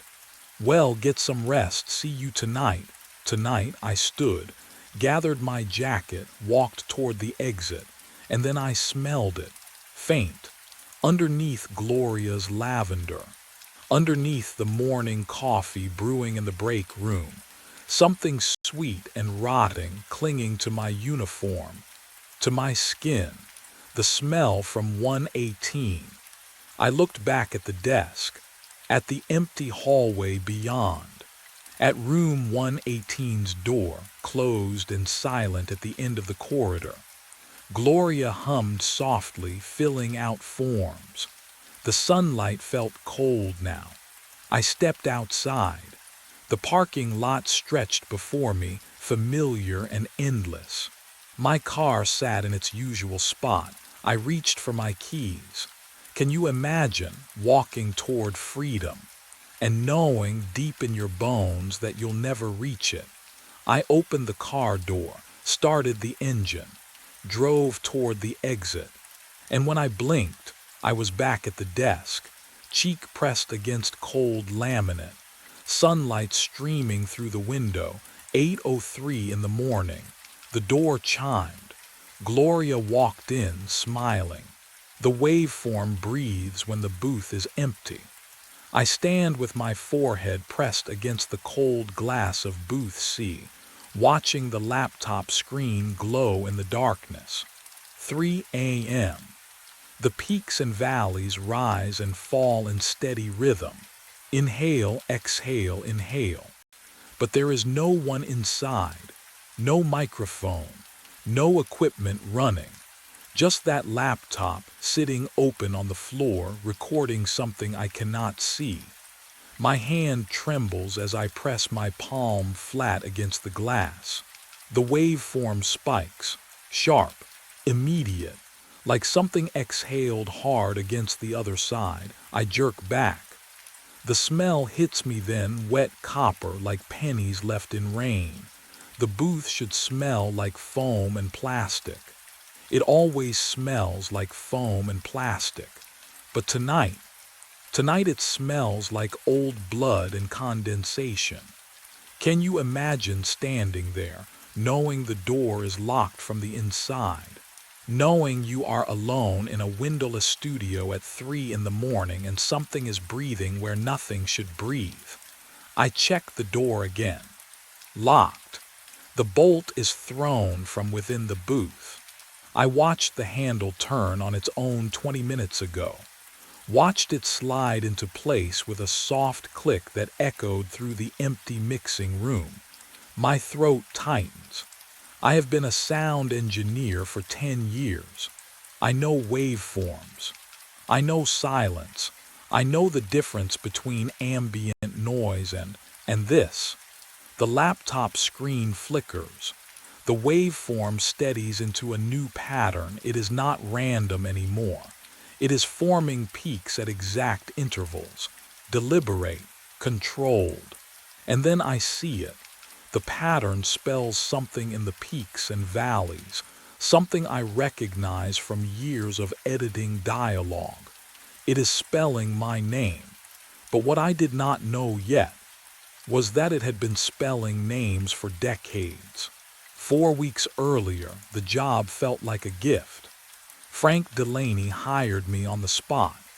Overnight mixing shifts at Blackwood Audio Studios, 10 p.m. to 6 a.m., double rate. I needed the work, my landlord needed the rent, and the studio smelled like coffee grounds and old carpet, familiar and safe. The fluorescent lights hummed a steady 50 hertz tone. I could tune that out. My first night I loaded a folk track into Pro Tools. Acoustic guitar, breathy female vocals, clean session. I adjusted the compression, added reverb, let the faders settle where they belonged. At 3 minutes and 33 seconds in, I heard it. A whisper. Underneath the vocal line. Faint. Almost not there. But I'd been mixing for 12 years. I knew every frequency, every harmonic. This didn't belong. I isolated the vocal track, played it back. Nothing. I checked the raw file. Silence where the whisper had been. But when I rendered the full mix again, there it was. A voice beneath the singer's breath, threading through the low mids like smoke. What it said made my hands go still on the faders. Alex. My name. Can you imagine hearing your own name in a file you didn't record? I replayed it 6 times, headphones pressed tight against my ears until the foam made them sweat. Same result. Same timestamp. 3:33 every time, but the raw tracks were clean. I'd stake my career on it. Therefore, the whisper only existed after I touched the mix. I told myself it was interference, radio bleed, a fluke. Then I mixed the second track. Different artist, different session, recorded months apart. I dragged the playhead forward, watching the time code. 3:32, 3:33, there. Louder this time, clearer, Alex, James Mercer. My full name. All 3 words, spoken in a voice that sounded like wet paper tearing. The studio felt colder suddenly, or maybe I just noticed the cold for the first time. The air conditioning vent above booth C rattled, metal on metal. Outside the mixing room window, the hallway stretched dark and empty. No one else worked past midnight. Frank had mentioned that during my interview almost as an afterthought. You'll have the place to yourself. I thought that sounded perfect. Now the silence pressed against the soundproofing like something waiting. I checked the raw files again. Nothing. Checked the plugins, the routing, the input chains. Everything clean. But the render kept whispering my name at 3:33 like clockwork, like it knew exactly when I'd be listening. Why that timestamp? Why my full name, middle name included, when my contract only listed Alex Mercer? And that's when I realized whatever was speaking hadn't learned my name from any file I could see. I came in early the next evening, desperate for daylight conversation. The smell of burnt coffee and stale air hit me before I even reached the mixing room. 2 engineers hunched over a tracking session, laughing at something on a phone screen. Hey, question, my voice sounded hoarse. You guys ever hear anomalies in the mixes? The taller one, Jason, I think, glanced up, barely interested. Like what? Hum, check your ground loops. No, not hum, like whispers. At specific timestamps. They exchanged a look, the kind of look that made my stomach tighten. Dude, you're working overnights.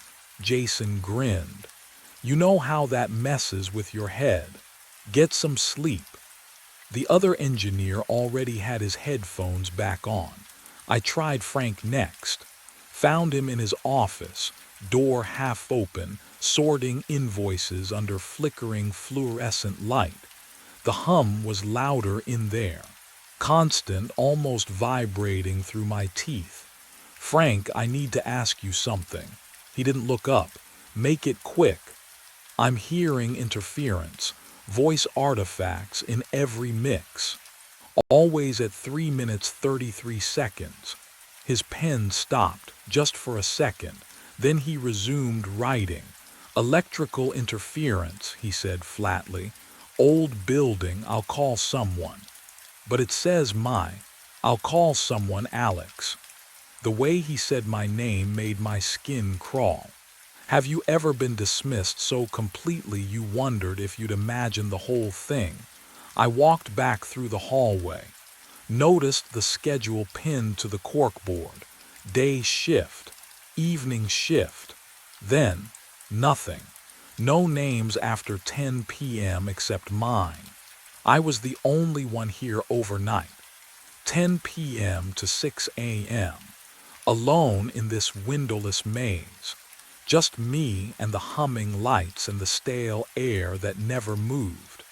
But what I didn't know yet was why no one else would take the night shift anymore, and what they'd all heard before they refused. I needed proof I wasn't losing my mind.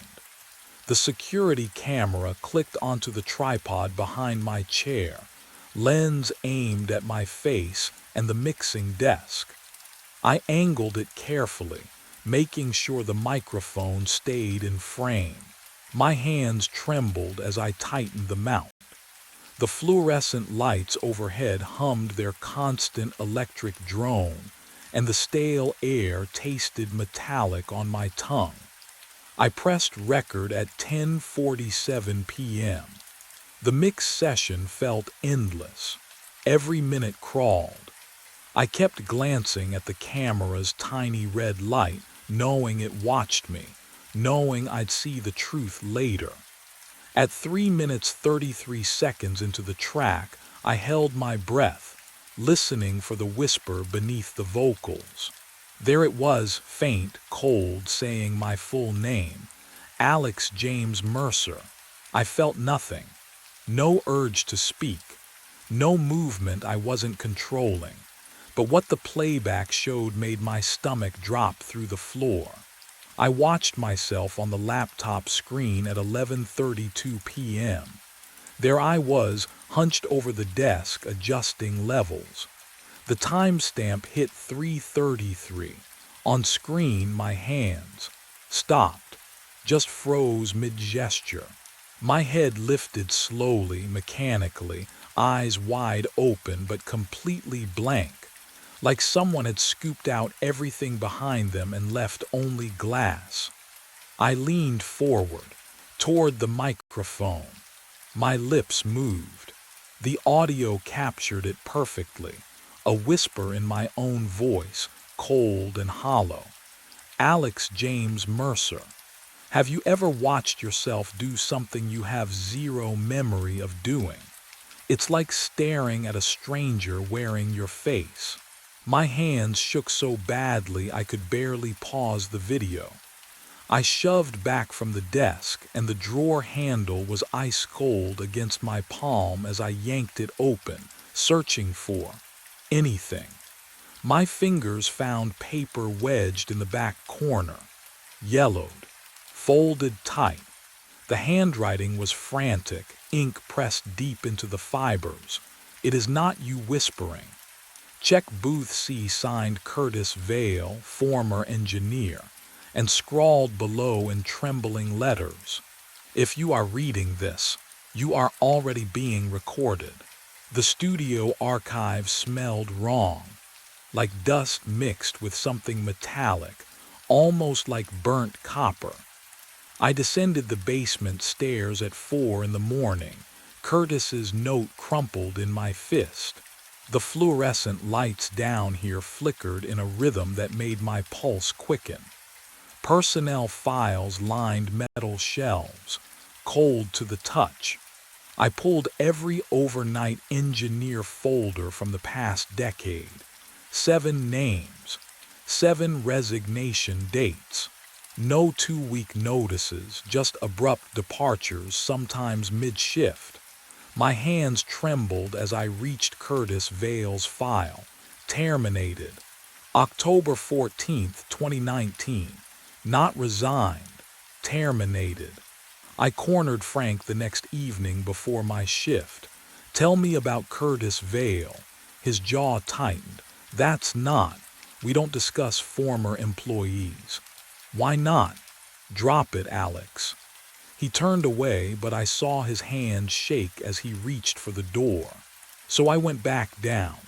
The hard drive sat in plastic bins labeled by year.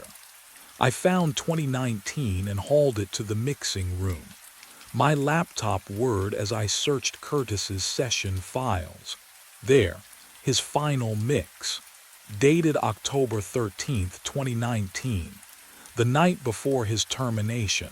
I loaded it, pressed play, At 3 minutes and 33 seconds, his voice emerged beneath the track. Calm, hollow. 472 Burnside Street. August 9, 1990. October 14, 2019. His address, his birthday, and a date. But what I discovered next made my blood freeze. I Googled Curtis Vale's obituary. Died October 14, 2019. Unexplained cardiac arrest. Age 29. He whispered his own death date, and 24 hours later it came true. And that's when I realized the whisper wasn't just recording me. It was predicting something far worse. I had to know if it would happen to me too. The mixing desk felt colder under my palms as I set up a fresh session. Fingers trembling so badly I fumbled the cable inputs twice. The fluorescent lights overhead hummed their usual monotone dirge, but tonight the sound felt thicker, like it was pressing against my eardrums. I hit record. 3 minutes, 33 seconds. That's all I had to wait. My heartbeat filled the headphones as the timeline crawled forward, each second stretching like warm tar. I watched the waveform dance with my breath, with the soft creak of my chair, with the wet click of my throat when I swallowed. At 3 minutes 32 seconds, my hands went numb. Then, silence. My own voice whispered through the speakers, clear, calm, familiar but wrong, like hearing yourself on an old answering machine. 417 Hawthorne Street, Apartment B, September 12, 1992. My address, my birthday, November 21st, next Thursday. The air left my lungs. Can you imagine hearing the exact date you're supposed to die? Not from a doctor, not from a fortune teller, from your own mouth speaking words you never said. I slammed my fist on the delete key. The file blinked out, then reappeared. I deleted it again, 5 times. Each time it regenerated like a wound refusing to close. But what I did next made everything so much worse. I ran, grabbed my jacket, my keys, didn't bother shutting down the equipment. The hallway stretched longer than I remembered, my footsteps echoing in a rhythm that sounded almost like whispering. The exit door's push bar felt sticky under my palm. Was that condensation or something else? Outside, November rain drilled the pavement, cold mist clinging to my face. I fumbled my keys into the ignition. Click, click, click. The engine turned over, but wouldn't catch. The battery was new. I'd driven here 3 hours ago. I tried again. Click, click, click. The studio lights behind me flickered once. Then the windows went dark, one by one, like eyes closing. The building exhaled cold air through the cracked exit door, carrying the smell of burnt plastic and something older, earthier, like wet soil. My phone screen glowed, 1 bar of signal. I dialed Frank's number with shaking fingers. It rang and rang. Then, static. Underneath the white noise, I heard it. My own whispered voice looping, November 21st, November 21st, November 21st. The studio door behind me creaked open by itself, just an inch, just enough to let something out or invite me back in. I ran. The studio door groaned wider behind me, but I didn't look back. My legs carried me down the block, lungs burning, the burnt plastic smell clinging to my jacket. I flagged down a late-night rideshare with shaking hands. The driver asked if I was okay. I lied. Home felt wrong, too quiet, too close to whatever was following me. So I went to the only place open at 4 in the morning, a 24-hour diner on Burnside with free Wi-Fi. The fluorescent buzz reminded me of the studio. I ordered coffee I wouldn't drink and opened my laptop. City records, fire department archives. I needed to know what I was dealing with. The search term was simple: Blackwood audio fire. The results loaded slowly, and what I found made my hands go cold. November 3rd, 1997. Booth C electrical fire during overnight session. One casualty, Hugo Brennan, age unknown, sound engineer. The report stated the fire was contained within 20 minutes, but witnesses, 3 firefighters and a neighboring business owner, reported hearing screaming from inside the booth for hours afterward.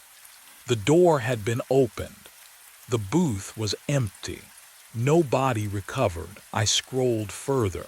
Rebuilding permits, insurance claims, then a personnel file scanned and archived.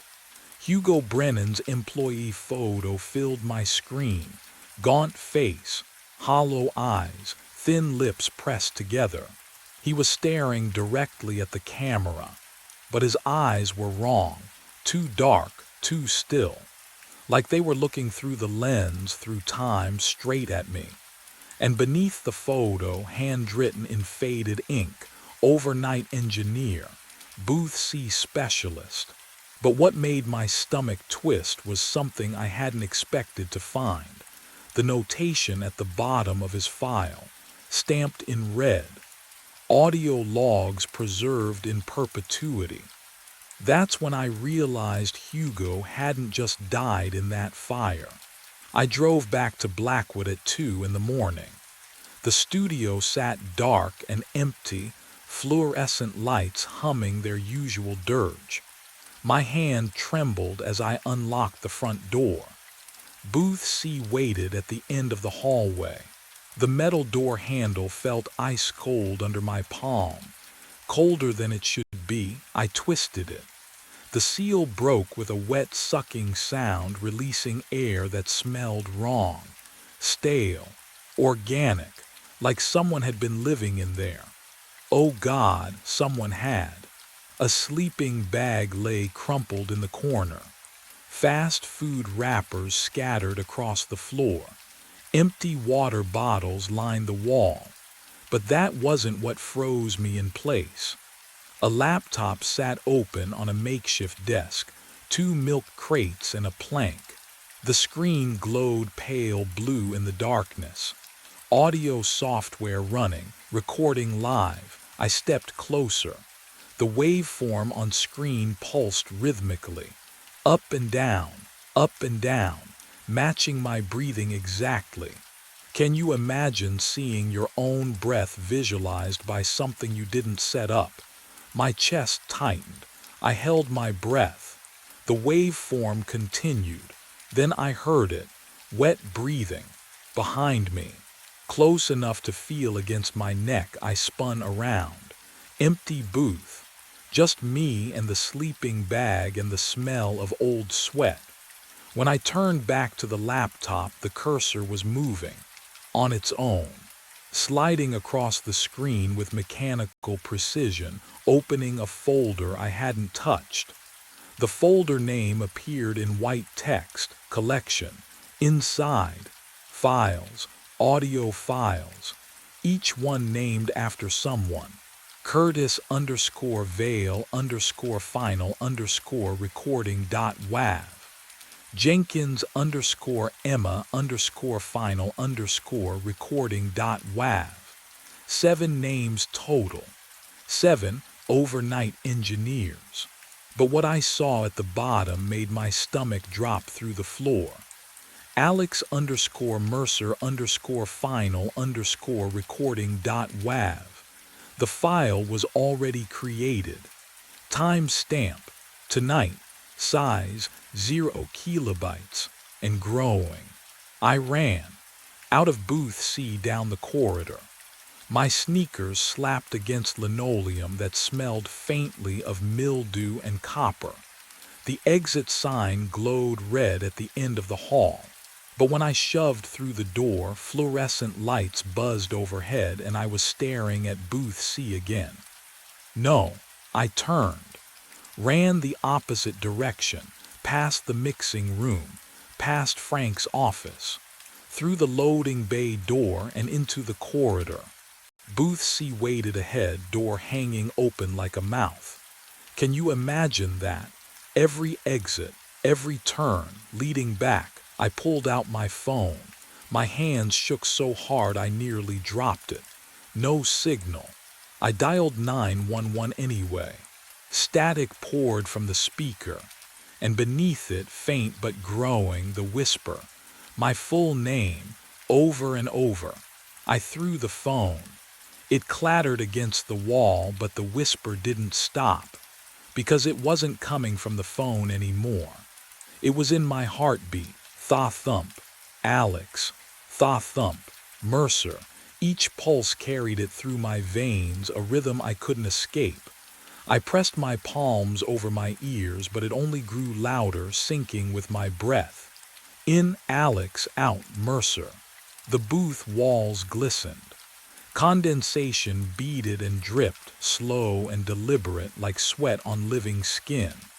My watch read 3:32. Oh, no, the lights cut out, pure black, the kind that presses against your eyes. I froze, breath caught, something cold touched the back of my neck. Wet, solid, I screamed, and from the darkness my scream played back, looped, layered, whispered in 7 different voices, all mine, all wrong. But what I heard beneath those voices made my blood stop cold. Warmth touched my face.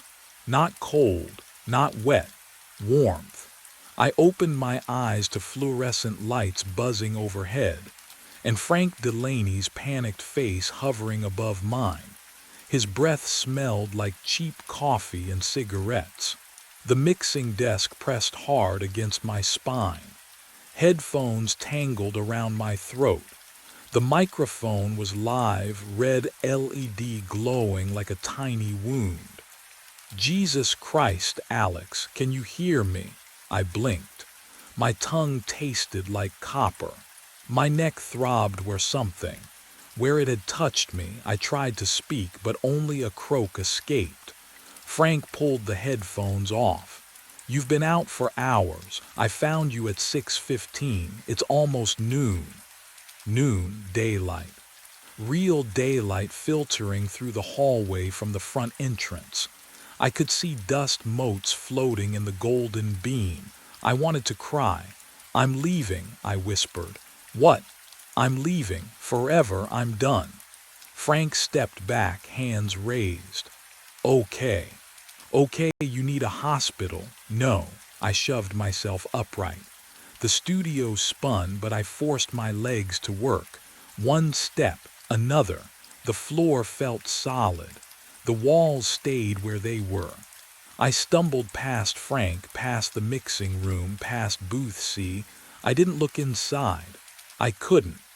My car started on the first try. The steering wheel was sun-warmed under my palms, real and ordinary and perfect. I drove. I didn't stop until Portland was a smudge in my rear-view mirror, but what I didn't know then, what I couldn't have known, was that leaving wasn't the same as escaping. 3 months passed. I found work in Seattle. I slept with the lights on. I never mixed audio again. I convinced myself it was over. I was wrong. Because on a cold February night, a woman named Sarah Chen walked into Blackwood Audio Studios for her first overnight shift. Frank hired her without mentioning the history, without warning her. At 3:33 into her first mix, she stopped, cocked her head, listened. A whisper threaded through the track, faint, unmistakable. Sarah Marie Chen, her full name. She checked the raw files. Nothing there, just like I had. And in Booth C, when the day shift engineer opened it the next morning, they found something new on the floor. A sleeping bag, fresh food wrappers, the laptop still recording, cursor blinking. The folder labeled collection had grown. Curtis Vale, final recording. Hugo Brennan, archived. Michael Tors, archived. David Kim, archived. And there, second from the bottom, Alex_Mercer_final_recording.wav. The file was 4 hours and 37 minutes long. Sarah would discover it in 2 weeks. She would listen. She would hear my voice whispering her address, her birthday, her death date. And she would realize, just as I had, that some studios don't just record sound. They collect it. They collect us. And once you're in the collection, you never really leave. The radio crackled at exactly 3:33. I stared at it. Same calm voice cutting through the static, requesting lift clearance. Same polite tone. Same words as the last 3 nights. My finger hovered over the controls, sweat making the cold metal slippery beneath my palm. 4 times now. 4 times, and no ship had ever appeared. The fluorescent lights above me hummed their constant electric whine. I pressed the button. The bridge groaned to life, steel cables squealing as the road deck split and rose toward the night sky. Through the smudged window, I watched the empty black river stretch below, dark and still as oil. Nothing moved down there, ever. I checked the clock, started counting. The air in the control room smelled like rust and something older, something that had settled into the walls over decades. 20 minutes. That's how long I'd wait, just like protocol demanded. Just like I'd done 3 times before. My hands trembled as I gripped the edge of the console. Can you imagine standing alone in a metal box suspended over black water, raising a bridge for ghosts? The river gave back no reflections. Not even moonlight touched its surface tonight. I pressed my face to the cold glass, searching for running lights, for any sign of a vessel. The waiting stretched. 5 minutes, 10, 15. But what I realized at minute 17 made my stomach drop. The timing was too perfect. 3:33 exactly, down to the second. 4 nights in a row, the same voice, the same absence. This wasn't equipment malfunction or miscommunication. Someone, or something, was doing this deliberately. I lowered the bridge at minute 20. The machinery groaned in reverse. My reflection stared back from the dark window, pale and hollow-eyed. And that's when I understood this wasn't a game at all. It was a pattern, one I'd already become part of. 4 nights earlier, I thought I'd finally caught a break. The control room at Harbor Point was smaller than I'd expected, cramped, really. But it was mine for the night. My first solo shift. Jean had clapped me on the shoulder during orientation, told me the overnight rotation paid 20% more, and I jumped at it. The divorce lawyer's bills weren't going to pay themselves. Neither was the child support. I settled into the worn operator's chair, ran my fingers across the control panel. Cold metal, smooth from decades of use. The fluorescent lights hummed overhead, steady and bright. Outside the single window, the black river stretched away into darkness, invisible except for the faint shimmer where moonlight touched its surface. The radio sat silent on the desk. Vintage equipment, Jean had explained, still worked perfectly. "Just call if you need anything," he'd said, though he'd said it quickly, already backing toward the door. I checked my watch. 11:47, 8 hours stretched ahead. I'd brought coffee, a sandwich, my phone for emergencies, though Jean had warned me the signal was spotty out here. The highway above carried the occasional truck, tires humming against pavement, but mostly silence.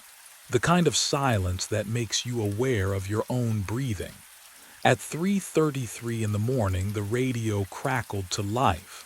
The sound made me jolt upright, heart hammering. Static hissed, then resolved into a voice. Calm, professional, almost polite. "Bridge operator requesting lift clearance." I grabbed the microphone, thumb pressed to the transmission button. Finally, my first real call. "Copy that. Stand by for clearance." My hands moved through the sequence Jean had drilled into me. Safety checks, visual confirmation protocols. I peered through the window at the river below. Darkness. Too dark to see much, but the ship's running lights would be visible soon enough. I threw the main lever. The bridge groaned. Hydraulics engaged with a deep mechanical sigh that vibrated through the floor, through my boots, up into my chest. The smell of rust and old grease drifted through the ventilation grate. I watched the drawbridge sections rise, splitting the roadway in half, metal teeth separating against the night sky. 20 feet, 40, 60. The bridge locked into its full vertical position with a solid clunk. I waited, watched the river. Any moment now the ship would glide through, and I'd lower the bridge, log the time, feel that small surge of pride at a job done right. 1 minute passed, then 5. I leaned closer to the window, breath fogging the glass. Where was it? The river remained still, black, empty. 10 minutes, my stomach tightened. Had I missed it somehow? Impossible. Ships that size don't slip past unnoticed. I'd have heard the engine, seen the wake disturbing the water. 15 minutes. I lifted the radio again. "Bridge operator to requesting vessel. Do you copy?" Static answered. Just static. At the 20-minute mark, protocol required 20 minutes minimum clearance. I lowered the bridge.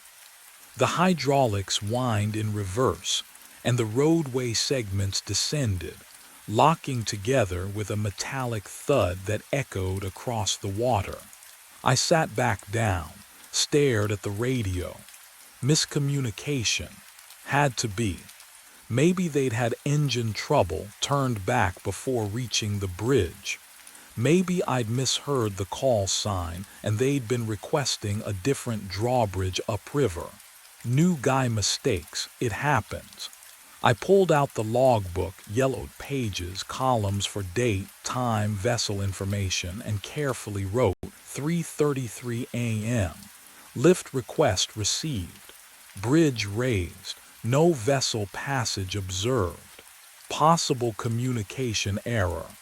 My handwriting looked steady, professional, but my hands were shaking. I tried to dismiss it, told myself it was nothing. First night jitters, the isolation getting to me. 8 hours alone in a metal box suspended over dark water. It would make anyone jumpy. Can you imagine? Your first night on any job, the weight of doing it right pressing down on you. I drank my coffee, ate half the sandwich. The fluorescent lights hummed their endless note. At 4:15, I noticed something I hadn't seen before. There were scratches on the radio casing, deep ones, like someone had clawed at the metal with their fingernails. And beneath the microphone, barely visible in the harsh light, dark stains had seeped into the plastic grip. Stains that looked rust brown. stains that looked like dried blood. But what I saw next in that logbook would make my hands shake for an entirely different reason. The entry that made my blood go cold was simple. Operator James Wilcox, raised bridge at 3:33 a.m. No vessel logged.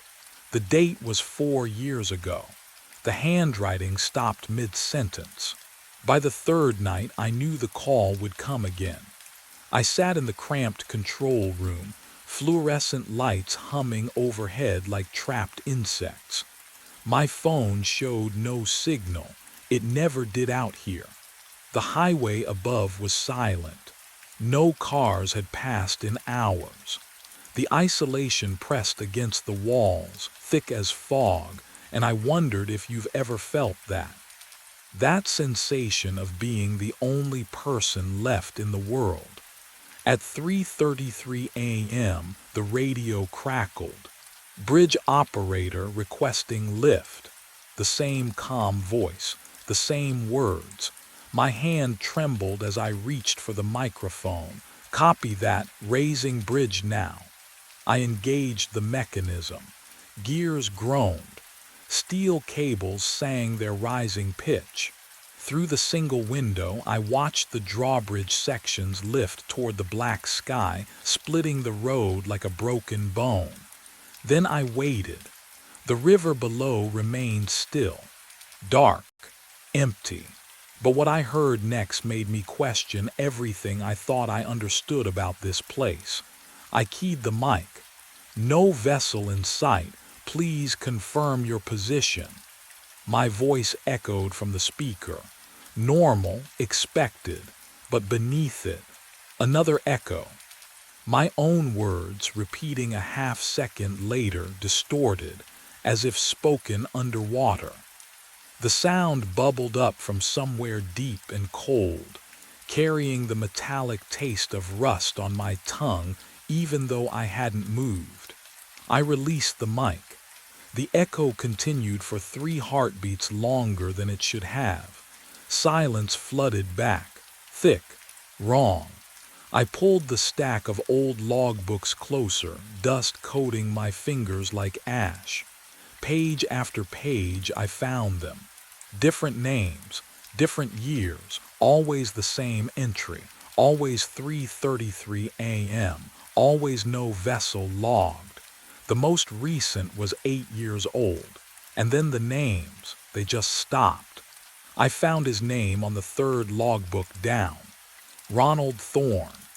The handwriting was cramped, meticulous, each letter pressed deep into yellowed paper that smelled of mildew and rust.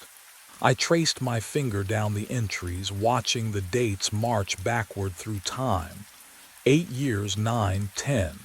Then they stopped, just stopped. The final entry was dated March 19th, 8 years ago, 3:33 a.m. Bridge lift requested. Raised span successfully. Going to check gears. Unusual grinding sound from mechanism. That was it. The sentence didn't even end properly, like he'd set the pen down intending to return. He never did. My hands shook as I flipped through the remaining pages, all blank. I pulled out my phone, desperate for signal despite knowing better. 1 bar flickered, held, and I searched for Ronald Thorne's name. The article loaded in fragments. Harbor Point Bridge operator, presumed accidental fall. Body never recovered from Black River. The water was too deep, too cold, the currents too strong. They'd searched for 3 days before calling it off. What would you do? Finding that, knowing you were standing exactly where he'd stood, answering calls that had stopped the moment he disappeared. But the real horror came when I noticed the date. Tonight was March 19th. I checked my watch. 2:58 a.m. The control room suddenly felt smaller. the fluorescent lights buzzing too loud in my ears. The window reflected my pale face back at me, and beyond it, nothing but black water. 3:33. The radio crackled to life, static, then breathing. Then that same calm voice I'd heard 3 nights running, bridge operator requesting lift. My throat closed. I couldn't move, couldn't speak. The voice continued, patient as deep water. I've been waiting 8 years, Walter, please. Just raise the bridge. My throat closed. The voice knew my name. Nobody was supposed to know my name out here. Not on this frequency, not at this hour. I grabbed the radio with both hands, knuckles white against the black plastic. "Who is this?" my voice cracked. "Identify yourself. Now." Static hissed for 3 seconds, 4, 5, then, "I am directly below you." The words came slow, deliberate, each syllable dripping like water from rusted metal. "I have been waiting 8 years." The radio went cold, dead air, not even static anymore, just silence, thick and wrong, like the space between heartbeats when you think they might not start again. I grabbed my flashlight. My hands wouldn't stop shaking, but I forced myself to move, to look down through the grated floor beneath my boots. The beam cut through darkness, swept across black water 50 feet below. No reflection came back. The light just stopped, swallowed whole by that river, as if the water was drinking it down, hungry for something brighter than itself. I moved the beam left, then right. Nothing. No ripples, no movement.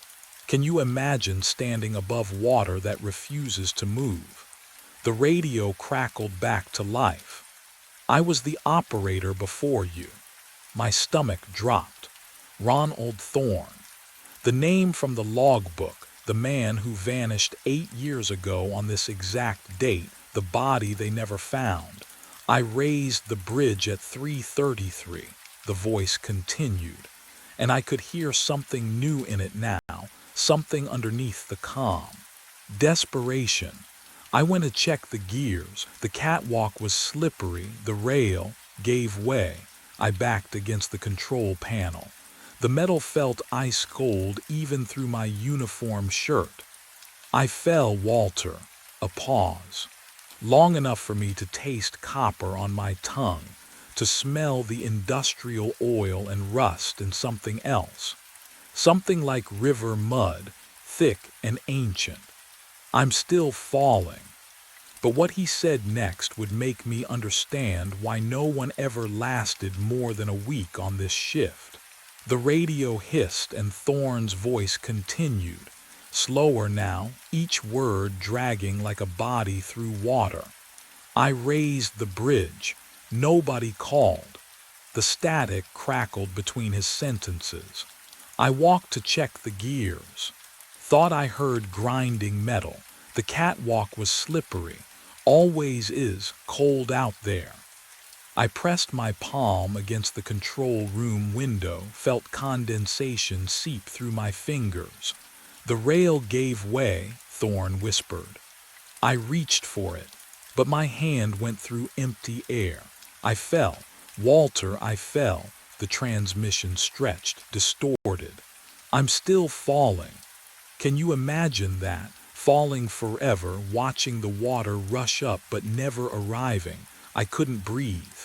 The fluorescent lights buzzed overhead, too bright, too loud. I had to see the catwalk, had to know if the door groaned as I pushed into the night air. Wind bit through my uniform, carrying the sharp smell of rust and river rot. The catwalk stretched ahead, a narrow spine of grated metal suspended over black water. My boots clanged against the floor, each step echoing into the void below. Halfway across, I stopped. The safety rail. Oh God, the rail, it hung at an angle nearly severed. Fresh cuts gleamed in the moonlight bright silver against decades of corrosion. I knelt, touched the metal with shaking fingers. The edges were sharp, clean, recent. Metal shavings glittered on the grating like crushed glass. Someone had cut this, not 8 years ago, not rust or time or accident, recently. But what I found beneath those shavings would make everything worse. I brushed them aside, and carved into the steel were 3 words: "You are next." Behind me, footsteps rang out against metal, slow, deliberate, coming closer. I wasn't alone on the catwalk anymore. I turned. The footsteps stopped, 10 feet away, maybe less. A figure stood in the catwalk's center, silhouetted against the faint glow of the control room behind him. Operator uniform, navy blue, same as mine. The fabric hung stiff and heavy, like it had never dried properly. He took another step. The grating groaned beneath his weight. "Who are you?" My voice cracked. He didn't answer, just walked forward, slow and deliberate. Each footfall echoed through the steel lattice beneath us. The wind carried the smell of the river, cold, brackish, like rot seeping through stone. Another step, closer now. The moonlight shifted through a gap in the clouds. His face came into view. Oh, can you imagine seeing your own face walking toward you in the dark? Not in a mirror, not in a photograph, but there. Real, breathing, it was me. Every detail. The way my jaw tilted slightly left. The scar above my right eyebrow from when I was 12. Even the tired shadows under my eyes from too many sleepless nights. He smiled. I smiled with my mouth. "I need you to raise the bridge," he said, his voice a perfect echo of mine. "You finally answered." My legs moved before my brain caught up.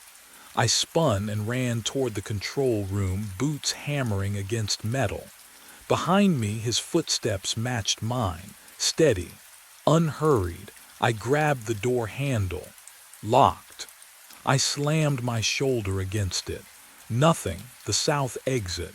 I sprinted down the catwalk, lungs burning, the severed rail flashing past in my peripheral vision. That door. It had to open. It didn't. Locked. Cold steel against my palms. Every exit. Every way off this bridge. But what I felt through that door would make me understand why he needed me so desperately. I slammed the control room door behind me. The metal filing cabinet screeched across linoleum as I shoved it against the entrance. My breath came in ragged gasps. The desk followed. Then the chair.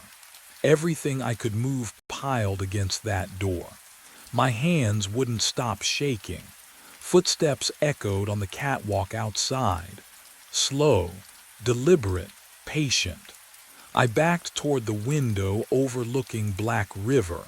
The fluorescent lights hummed above me, that constant electrical whine drilling into my skull. My heart hammered so hard I could feel it in my throat.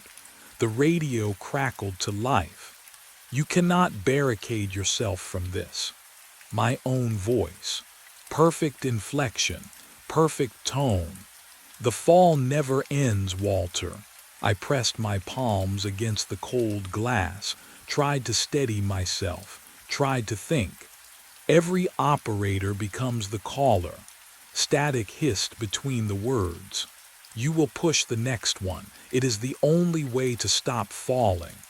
"No," I whispered. I'm not falling. I'm right here." "Are you?" The question hung in the air like fog. Something felt wrong, had felt wrong for longer than I wanted to admit. But what hadn't I noticed yet? I turned toward my reflection in the darkened window. Same tired eyes, same hollow cheeks, same uniform. Wait. I looked down at my chest. The fabric clung to my skin. Heavy, cold, I touched my sleeve, and my fingers came away wet, soaking wet. The smell hit me then, thick and mineral, the rotten egg stench of river water mixed with rust and decay. My entire uniform dripped onto the floor. Puddles formed around my boots. How long had I been standing in cold water without feeling it? The door splintered. Wood cracked like bones breaking. The barricade desk, chair, everything I'd shoved against it collapsed inward. Metal scraped. Hinges shrieked. I stumbled backward, my boots squelching in the puddle of river water soaking through my uniform. The doppelganger stepped through. My face, my eyes, my mouth forming words I couldn't hear over the roar of blood in my ears. I turned, ran. The only direction left was out, onto the catwalk. Cold wind hit me the moment I crossed the threshold. It howled through the grated floor, carrying the smell of rust and deep water. My hands found the rail, gripped it. The metal felt wrong, too sharp, too thin. Behind me, footsteps steady. Unhurried, please, I whispered. The rail gave way, just snapped. The severed edge gleamed where someone had cut halfway through days ago. Fresh shavings glittered on steel. I lurched sideways, arms windmilling, and my boot slipped through the grating. I fell. But what I experienced in that moment, can you even imagine? The black water rushed up. I braced for impact, for cold, for the river to swallow me whole. It never came. I kept falling and falling. The bridge above me didn't shrink. It stayed the same distance, suspended in darkness, glowing faintly under a moon that never moved. Time stretched like taffy, each second pulling apart into minutes, hours, years. The air around me grew thick, heavy. It pressed against my skin with the weight of deep water. And then I saw them, figures tumbling beside me in the dark. Men in operator uniforms, faces twisted in silent screams, arms outstretched toward a surface they'd never reach. Dozens of them, a column of falling bodies stretching up and down through a void that had no end. Ronald Thorne drifted past. His eyes met mine. Recognition flickered there and pity. My breath caught. Oh, I understood. The wet uniform, the radio calls, the face that wore mine. I hadn't been standing in that control room tonight. I'd been falling the whole time, every shift, every log entry, 8 years. I had been falling for 8 years. And tomorrow night, someone new would arrive to take my place. The fall doesn't end, it just stops mattering. Time moves differently down here. Days compress into heartbeats. Years dissolve like fog. I can't feel my legs anymore, but I can feel the radio in my hand, cold metal pressing into my palm, heavy with purpose.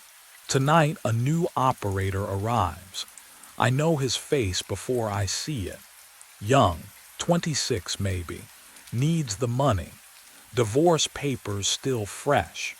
He moves through the control room like I did, touching the same switches, reading the same yellowed logbooks. He doesn't know yet. Can you imagine that innocence? That brief, beautiful moment before understanding. At exactly 3:33 in the morning, I lift the radio to my mouth. The words come automatically. Bridge operator. Requesting lift. My voice sounds calm, professional. No hint of the abyss beneath each syllable. I watch through the grated floor as he hesitates, just for a second, then reaches for the lever. The drawbridge groans. Steel screams against steel. The smell of rust and river water rises through the darkness. He raises the bridge. I see him in the control room window, backlit by fluorescent glow. His face is tight with confusion, with the first threads of fear. But what happens next is the part I never understood. Until now, I begin to climb, not up, not exactly. The air solidifies beneath my hands, cold, slick, textured like wet concrete. Ronald Thorne climbs beside me. Others too. An endless procession ascending through the void toward that single yellow rectangle of light. We climb because we must. We climb because the cycle demands completion. We climb because somewhere above, a nervous operator is walking toward the catwalk, and the sabotaged rail is waiting. I grip the invisible rungs. My uniform drips black water. The radio crackles in my pocket. I am still falling. I will always be falling, but first, I have work to do. The coffee was always black, never cream. I balance the porcelain cup on its saucer as I climb the stairs to the second floor. 3 am exactly. The Ashmont Hotel settled around me with its usual creaks. Old wood breathing, copper pipes ticking behind the walls. My footsteps on the threadbare carpet made no sound. They never did anymore, but I hadn't thought much about it. Room 12's door waited at the end of the hallway. Floral wallpaper peeled at the edges. The air smelled wrong up here. Not the usual bergamot and old carpet. Something colder, metallic. I knocked twice. "Come in," a voice said from inside, soft, familiar. The door wasn't locked. It never was. I pushed it open with my elbow, careful not to spill the coffee. The room was dark except for a sliver of light beneath the bathroom door. "Sir, your coffee." The bathroom door opened. But what I saw standing there would shatter everything I thought I knew about the last 6 days. The man stepped into the dim light. He wore a porter's uniform. Navy blue with brass buttons, exactly like mine. The name tag pinned to his chest caught the glow from the hallway. Ian Hollies, my name.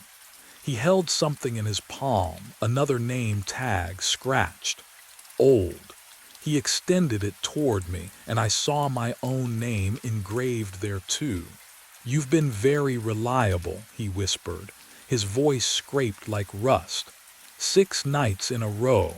I set the coffee down. My hand trembled. I don't understand." He reached into his pocket, pulled out a brass room key, held it up so I could see the engraving. "Ian Hollies, room 12. Your shift ended 6 days ago." His tired eyes met mine. "You died in the stairwell. The air left my lungs. You've been delivering coffee to yourself." And that's when I remembered the taste of blood in my mouth, and the sound of my skull cracking against the railing. My mind raced back, 6 nights earlier, before I understood what I'd become. The shift started like all the others. I clocked in at 11 p.m., the brass time card slot cold against my knuckles. The Ashmont Hotel lobby stretched empty before me, marble counter gleaming under dim Art Deco fixtures, the smell of old carpet and bergamot hanging thick in the air. Providence slept outside those tall windows. Inside I was alone. That's how I preferred it. No day staff asking how I was. No concerned managers like Claire leaving voicemails I wouldn't return. Just me and the routine. Reliable Ian Hollies. Never took a sick day. Never complained about the exhaustion that had settled into my bones like frost. At 3 a.m. exactly, the phone rang. The sound cut through the silence, sharp and insistent. I lifted the receiver. Front desk. A voice, barely a whisper. Room 12. Black coffee, no cream, no sugar. Right away, sir. I should have noticed something then. The way the request felt, familiar, like I'd heard it before, though this was the first call all night. But what happened next would unravel everything I thought I knew. I prepared the coffee in the back room, hands moving through muscle memory. Carried the tray to the elevator. The ascent hummed in my ears, too loud, too slow. Second floor. The hallway stretched before me, narrow and dim. Room 12's door stood slightly ajar. I knocked twice. Room service. Come in.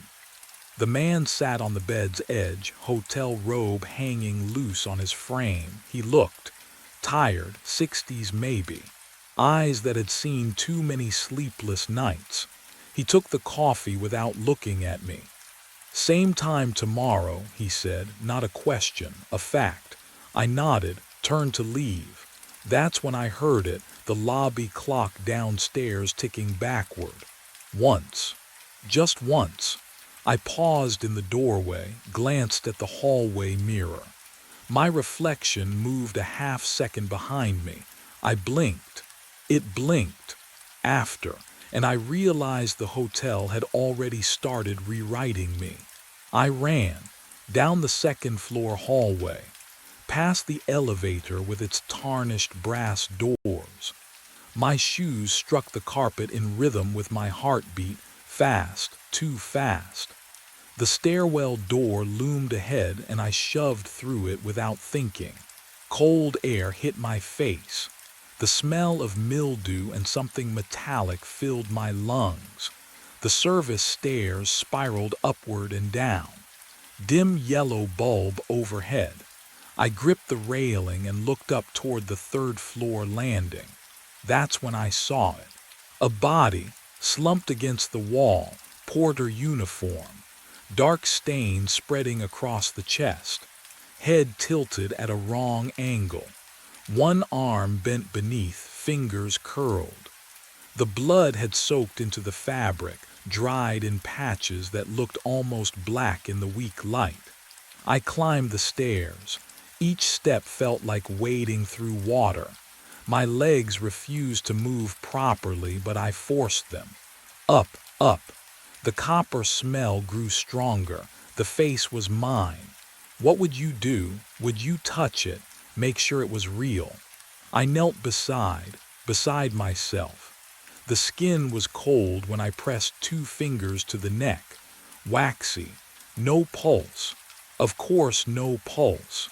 The eyes were half open, staring at nothing. A thin line of dried blood traced from the temple down to the jaw.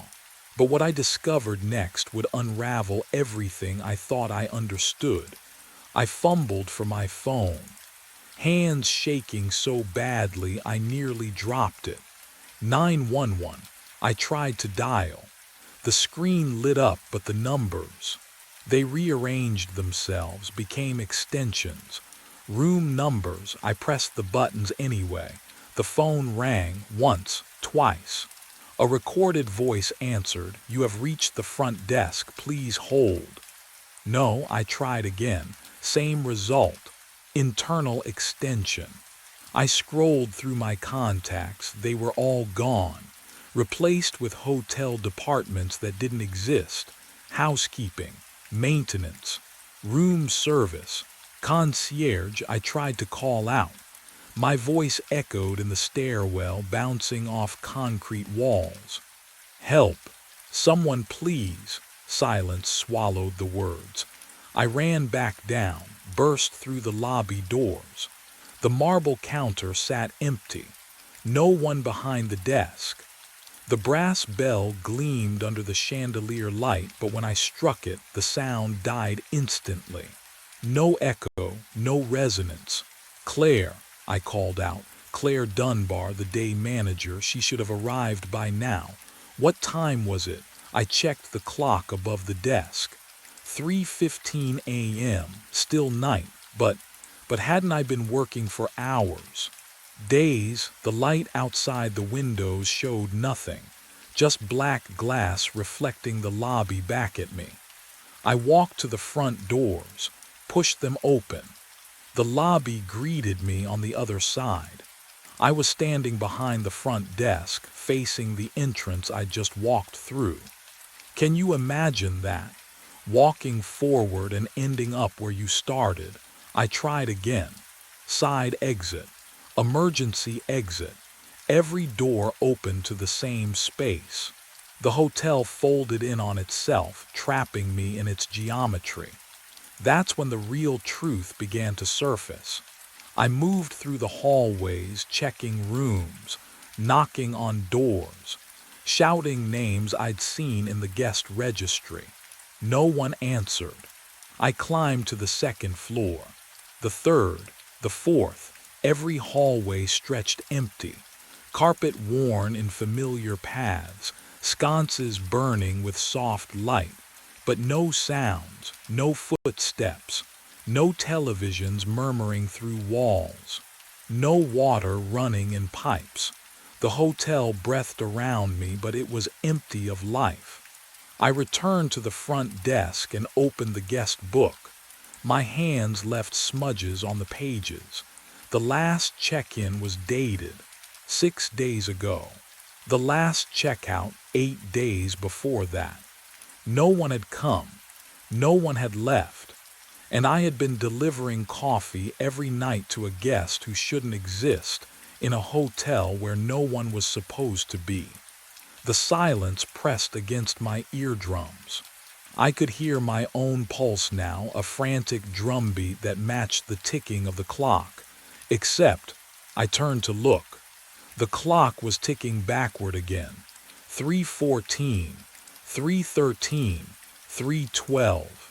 I stood there, alone in the Ashmont Hotel, staring at my own body in the stairwell 3 floors above, and realized with growing horror that I had been alone for days. But if I'd been alone, who had I been serving all this time? I wasn't alone anymore. The footsteps came first, soft, deliberate, echoing from the second-floor corridor where no guest should have been. I froze at the front desk, listening to the rhythm, a slow shuffle followed by something that sounded like water dripping on carpet. Each step left a wet sound behind it. The woman appeared at the top of the staircase. Her nightgown hung loose and stained, fabric clinging to her frame like it had never dried.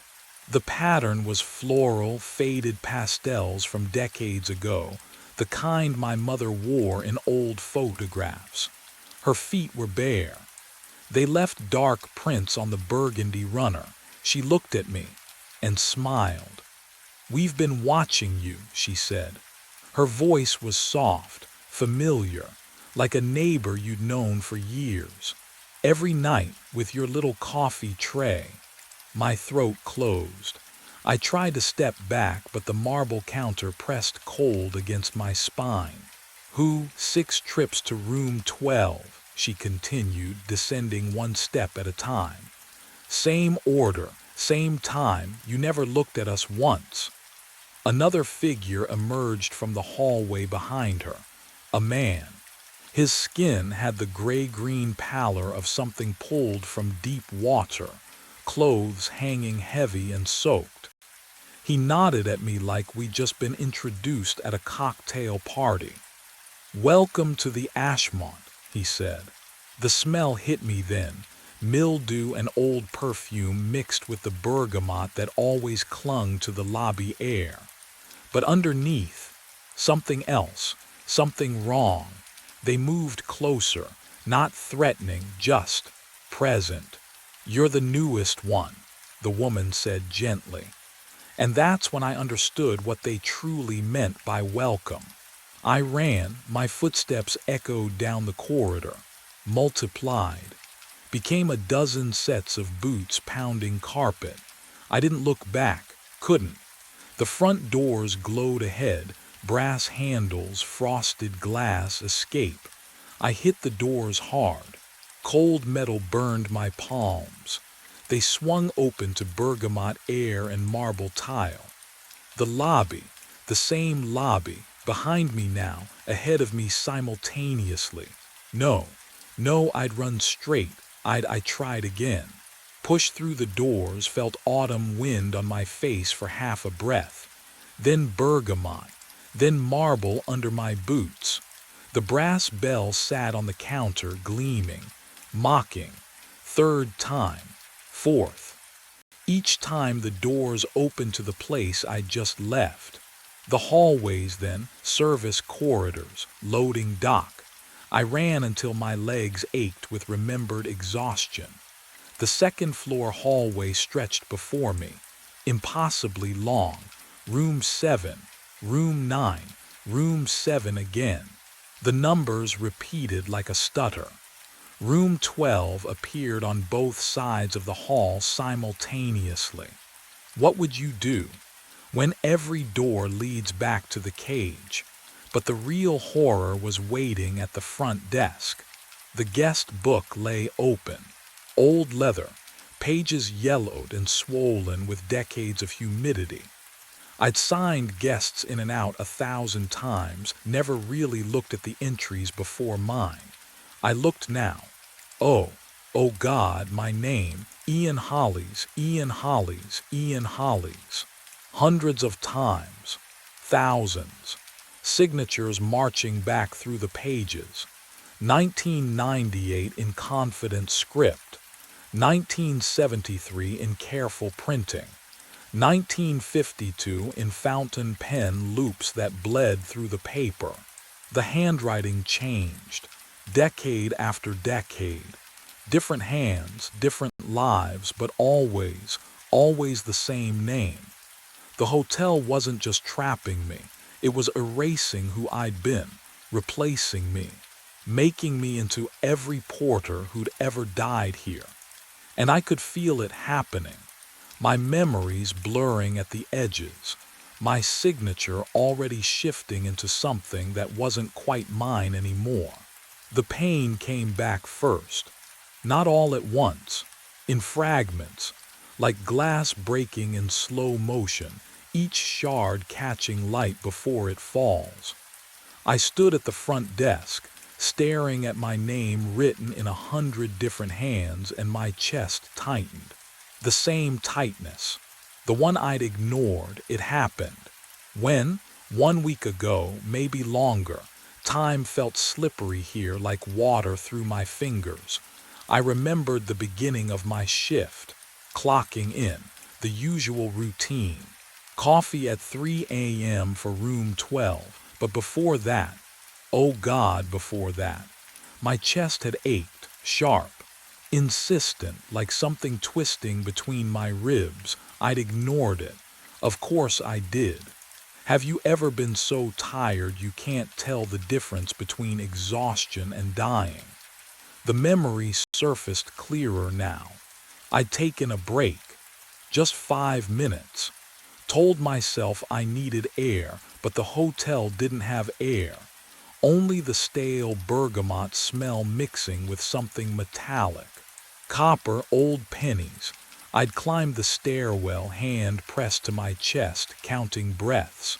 1, 2, 3. The landing on the 3rd floor. I sat on the top step. Cold concrete through my uniform.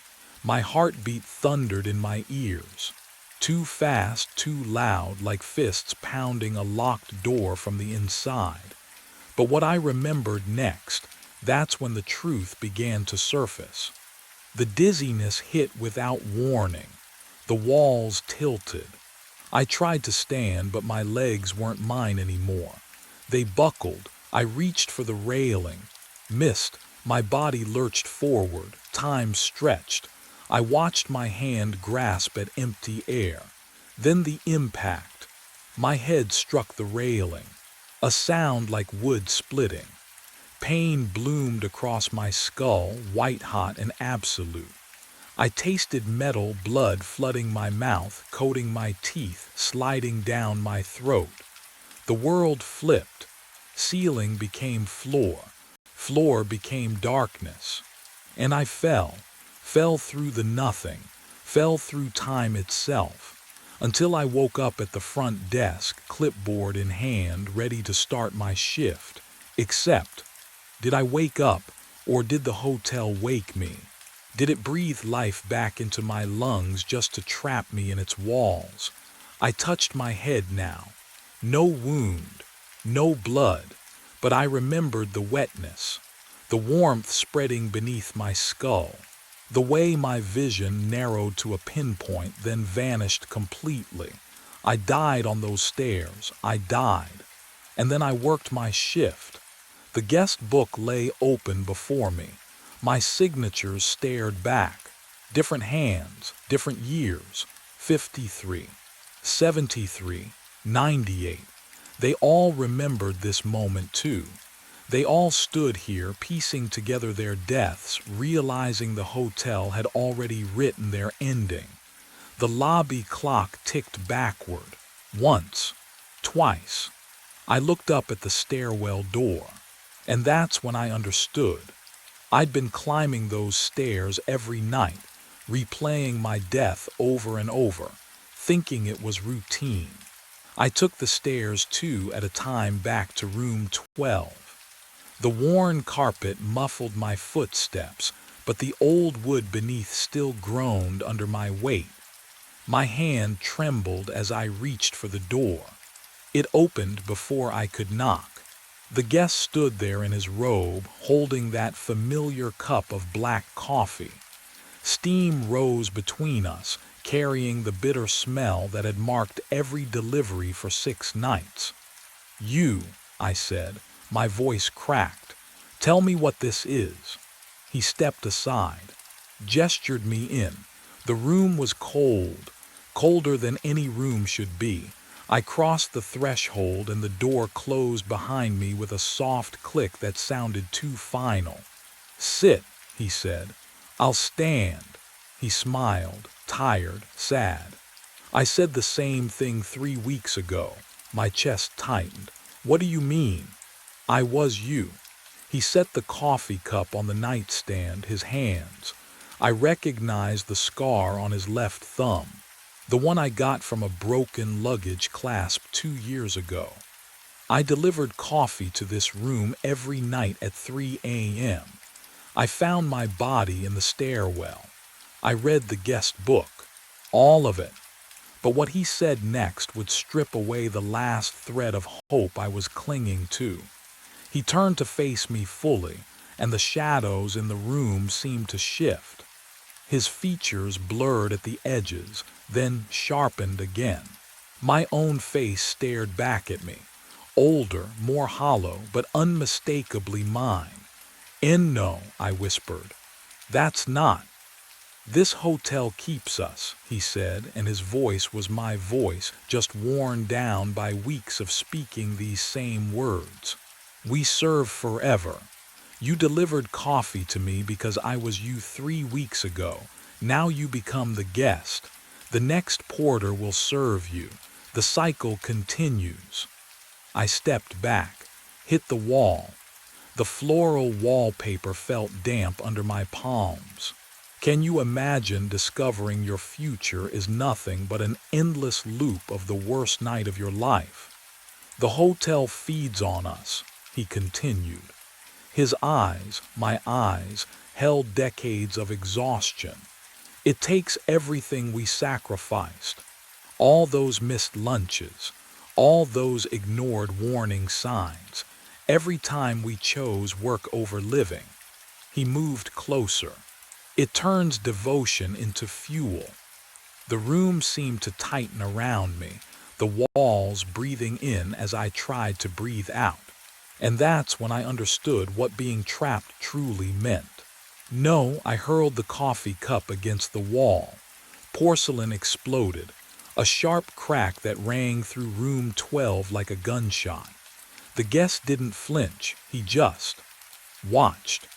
watched me with those tired eyes that were somehow mine, 3 weeks older, 3 weeks deeper into this nightmare.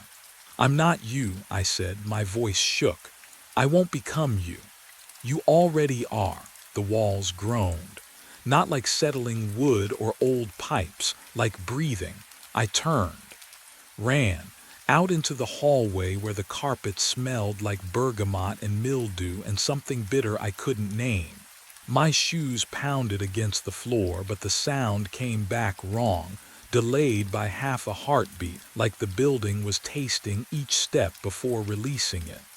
Every door I passed had a brass plaque. Room 12, Room 12, Room 12. I stopped, spun around, behind me, the same. Identical doors stretched in both directions, fading into darkness that the hallway lights couldn't touch. Can you imagine? Every room the same, every number a lie. But what I saw when I opened the first door made my breath stop entirely. My uniform hung in the closet. Navy blazer, brass name tag, Ian Holly's night porter. The fabric swayed though no air moved. I slammed the door, tried the next one. Same closet, same uniform, same name tag catching the light. Behind me, porcelain scraped against carpet. I turned slowly. The coffee stain from room 12 was spreading, crawling across the hallway floor like spilled ink. No, like blood, dark and wet and wrong. It moved toward me with purpose, tendrils reaching, and the smell, oh God, the smell wasn't coffee anymore. It was copper, metallic. The taste of it filled my mouth even though I hadn't touched it. The walls shifted inward, an inch, then another. "Ian," my name whispered from behind every door. A dozen voices, 100, all mine, all slightly different. "Ian Holly's." "Ian, Ian." The hallway compressed. The doors multiplied. My reflection appeared in brass plaques that hadn't been polished in decades, fractured into countless versions of the same exhausted face. I pressed my hands against the walls to push back, but the wallpaper felt warm, pulse-like. The floral pattern seemed to writhe under my palms, and I realized with creeping horror that I could feel the building around me. Or was it inside me? My name tag, the one still pinned to my chest, grew hot against my skin. The stain reached my shoes, soaked through the leather. Cold seeped into my bones, but the name tag burned hotter, branding me, claiming me. The whispers grew louder, layering over each other until they weren't words anymore. Just a single sustained note that vibrated through my skull. I wasn't wearing the uniform anymore. I was the uniform. I was the carpet and the doors and the brass fixtures and the coffee stain spreading through the veins of the hotel like poison. My thoughts scattered across 24 rooms. I could feel guests sleeping in beds I'd never seen. Feel the weight of their dreams pressing down through floorboards that were somehow my ribs, my spine, my no. No, I bit down on my tongue, tasted blood, real blood, my blood. The pain anchored me for one desperate moment, but the hotel was patient, and it had been hungry for so very long. I became the basement, not walked down, not discovered. The memory flooded through me like water through pipes, because I was the pipes now, the walls, the foundation. The hotel's history poured into my fractured consciousness, and I couldn't close my eyes against it. Mildew, sharp and wet in my throat. Or did I still have a throat? The records room materialized around me. Concrete floor. Metal shelving units lined with ledgers, their spines cracked and faded. A single bulb swung overhead, though no breeze stirred the air. The cold pressed against me, into me, through me. My hands, translucent, barely there, reached for the nearest ledger. The leather binding felt distant, like touching something through plastic wrap. I pulled it open. Dust rose, smelling of old paper and ink that had turned brown decades ago. Employee records, night shift. The dates made my stomach drop, or the memory of having a stomach. 1952, Edward Holly's night porter, last seen March 14th, vanished during shift, body never recovered. I turned the page. 1973, Daniel Holly's night porter disappeared April 9th. Stairwell, third floor, heart failure suspected. My fingers trembled. The pages felt like skin. 1998, Michael Holly's night porter, found deceased. Can you imagine? Seeing your name over and over, different first names, but always Holly's, always night porter, always the stairwell. The pattern screamed at me. Every 15 to 25 years. Same shift, same death, all of them overworked, exhausted. The hotel notes were clinical. Excessive overtime, refused vacation, ignored health warnings. The hotel hunted us. It found men who sacrificed everything for work, who replaced human connection with routine, who poured themselves into service until there was nothing left. But what I found on the final page shattered everything I thought I understood about time. The ledger from 1952 lay open before me. At the bottom, beneath Edward Holly's termination record, a signature line for personnel acknowledgement. The handwriting was mine, not similar, not close. Mine. The same loop on the capital, the same compressed age. The signature I'd written on time cards for 3 years. Ian Holly's. March 15th, 1952. I staggered back. The ledger slipped from my hands, but it didn't fall. It hovered, pages fluttering in that impossible breeze. I hadn't died 6 days ago. I had been here for 73 years. 73 years, I stopped fighting. What would you do? I'd been dead longer than I'd been alive. The Ashmont didn't trap me. It became me. I became it. At 3 in the morning, I prepared the coffee. My hands moved through the ritual without thought. Black, no sugar. The bitter smell of burnt grounds filled the break room like incense at a funeral. Steam curled upward in the cold air. The cup warmed my palms, the first real heat I'd felt in days. Or decades. I carried it through the hallways. Each step echoed. The carpet runner muffled nothing. My shoes struck hardwood like nails in a coffin. Room numbers blurred past. 4, 7, 9, I didn't need to count. My body knew the path.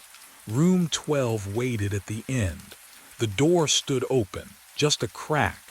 Yellow light spilled into the hallway like something alive. I paused at the threshold. Inside, I couldn't see walls. Couldn't see floor, just that light. Infinite and empty and patient. But what I understood then changed everything. The hotel didn't want to destroy me. It wanted me to serve. Forever. This was my purpose. The only thing I'd ever been good at.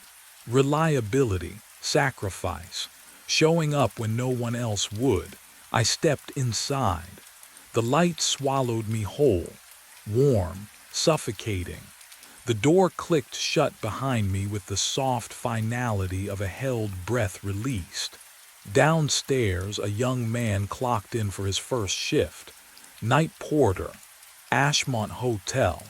He smoothed his uniform, checked his name tag twice. Wanted to make a good impression. Needed this job, would prove himself. Wouldn't complain. Wouldn't call in sick. The phone rang. He answered, professional, eager, room 12, black coffee, 3 a.m. exactly. He smiled, easy enough. He could do that. I knock on the blue door. It shouldn't open, but it does. The hinges scream, a high, wet sound that cuts through the midnight silence. Cold air rushes out, carrying the smell of dust and something metallic. Old copper, maybe, or rust. The darkness inside swallows my flashlight beam for a heartbeat before shapes emerge. Furniture draped in white sheets. A staircase leading up into shadow. And walls. Oh, walls covered in frames. I step inside. The floorboards creak under my weight, each one announcing my trespass. My breath comes shallow. Quick. What would you do? Turn back. I should. But Max led me here every night for 3 weeks, stopping at this door, staring with those amber eyes like he was waiting for me to understand something. So I move deeper.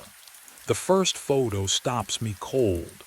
A child's birthday party, balloons, cake, and a face I know because I see it every morning in the mirror, mine, younger, grinning with frosting on my chin. But that's impossible. I've never been here before. I move to the next frame. My high school graduation, cap and gown, same face. Same scar above my left eyebrow from the bike accident when I was 12. Except I don't remember this photo being taken.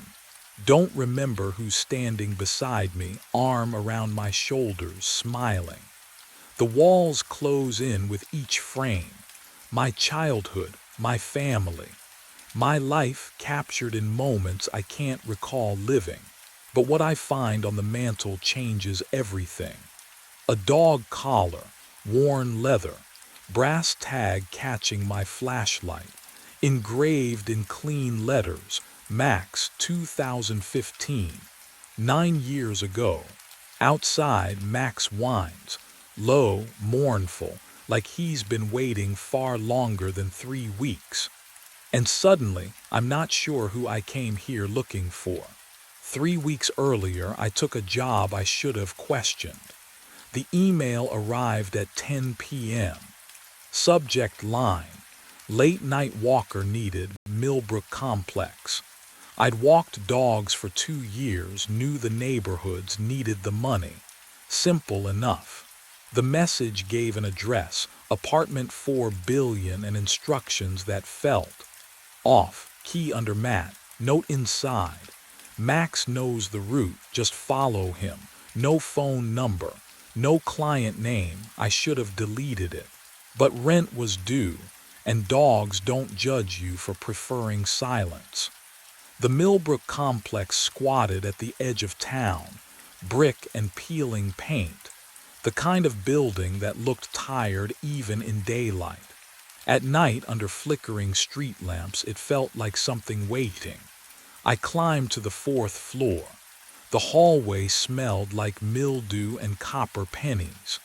Apartment 4 billion had no nameplate, no welcome mat, just a brass key cold in my palm.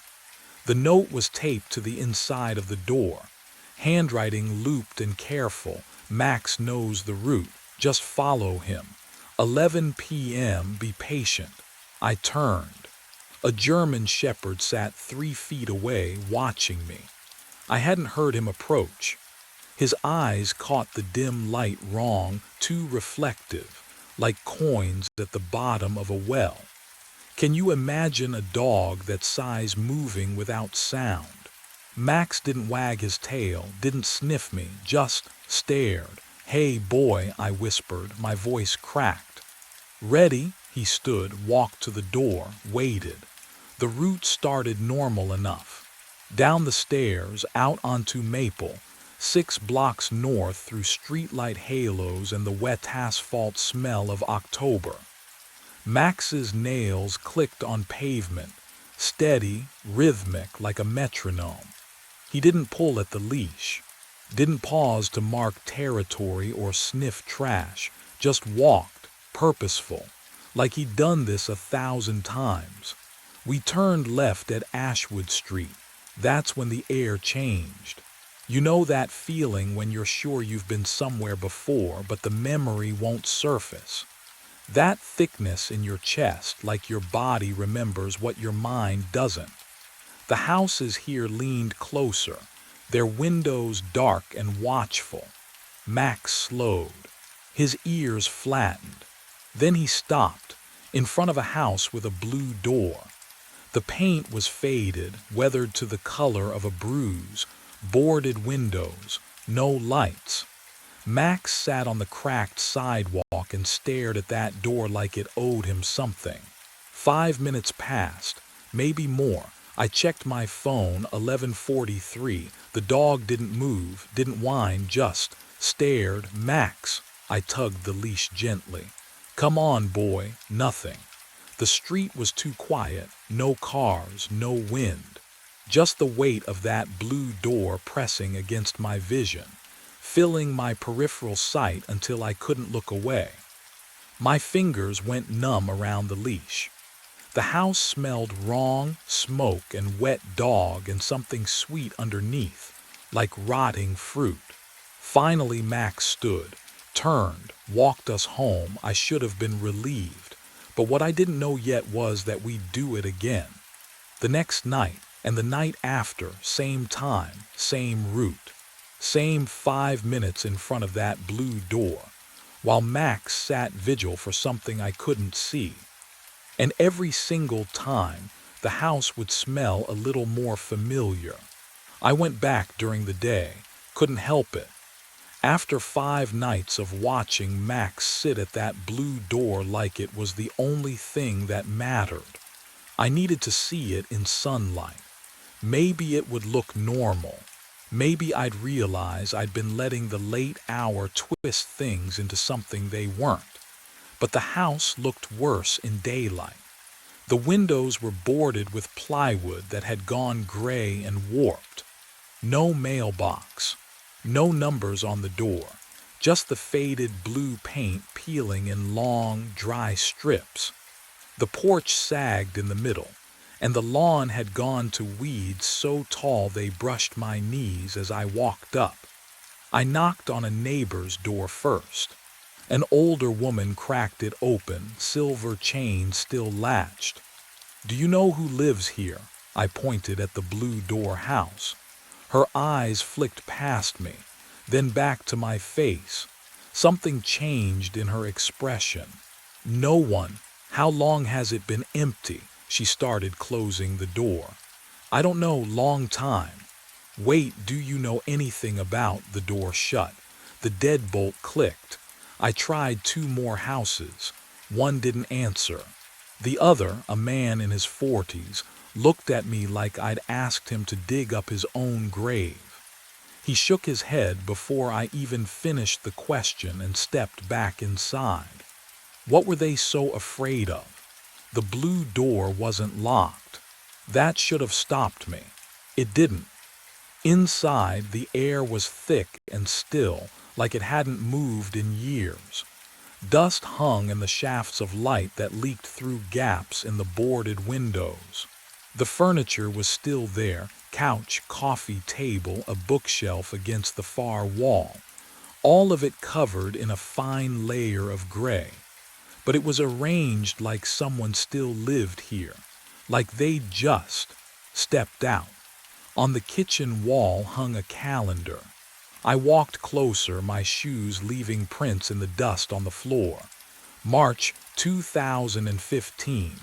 I touched the paper. It crumbled slightly under my fingers. 9 years. The smell hit me then. Faint but unmistakable, wet dog. That earthy, warm scent of damp fur. And underneath it, something metallic, copper. The kind of smell that coats the back of your throat. I turned, scanning the room. No dog, no source. And then I heard it. Max's whine, high and soft and desperate. But Max wasn't here. I'd left him at the apartment. This was memory, wasn't it? Some trick of my mind pulling his sound from the nights we'd stood outside. The whine came again, closer. I spun toward the hallway. The sound had come from deeper in the house, from the room at the end of the hall where the door stood halfway open.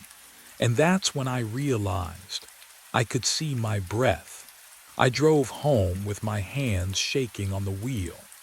The cold I'd felt inside that house still clung to my skin, even though the afternoon sun blazed through the windshield. My mind circled back to one simple fact. Someone had hired me to walk Max. Someone had left a key. Someone had paid up front for 3 months. Someone had to explain this. Back in my apartment, I pulled out my phone and scrolled to the contact labeled Client 4B. The number sat there like it always had. Normal, real. I pressed call, 3 tones. Then a recorded voice, flat and automated. The number you have reached is not in service. I tried again. Same result. I stared at the screen and felt something shift in my chest. When had I last spoken to this client? I couldn't remember. Not once in 3 weeks had they called to check in. Not once had I needed to report anything. The dog just knew the route. I grabbed my jacket and headed to the Millbrook complex. The building manager's office smelled like burnt coffee and cheap air freshener, a cloying vanilla that stuck to the back of my throat. Mrs. Kowalski looked up from her crossword puzzle with the expression of someone interrupted mid-nap. Help you? Yeah, I need to ask about one of your tenants. Apartment 4B, her pen paused. 4B. Right.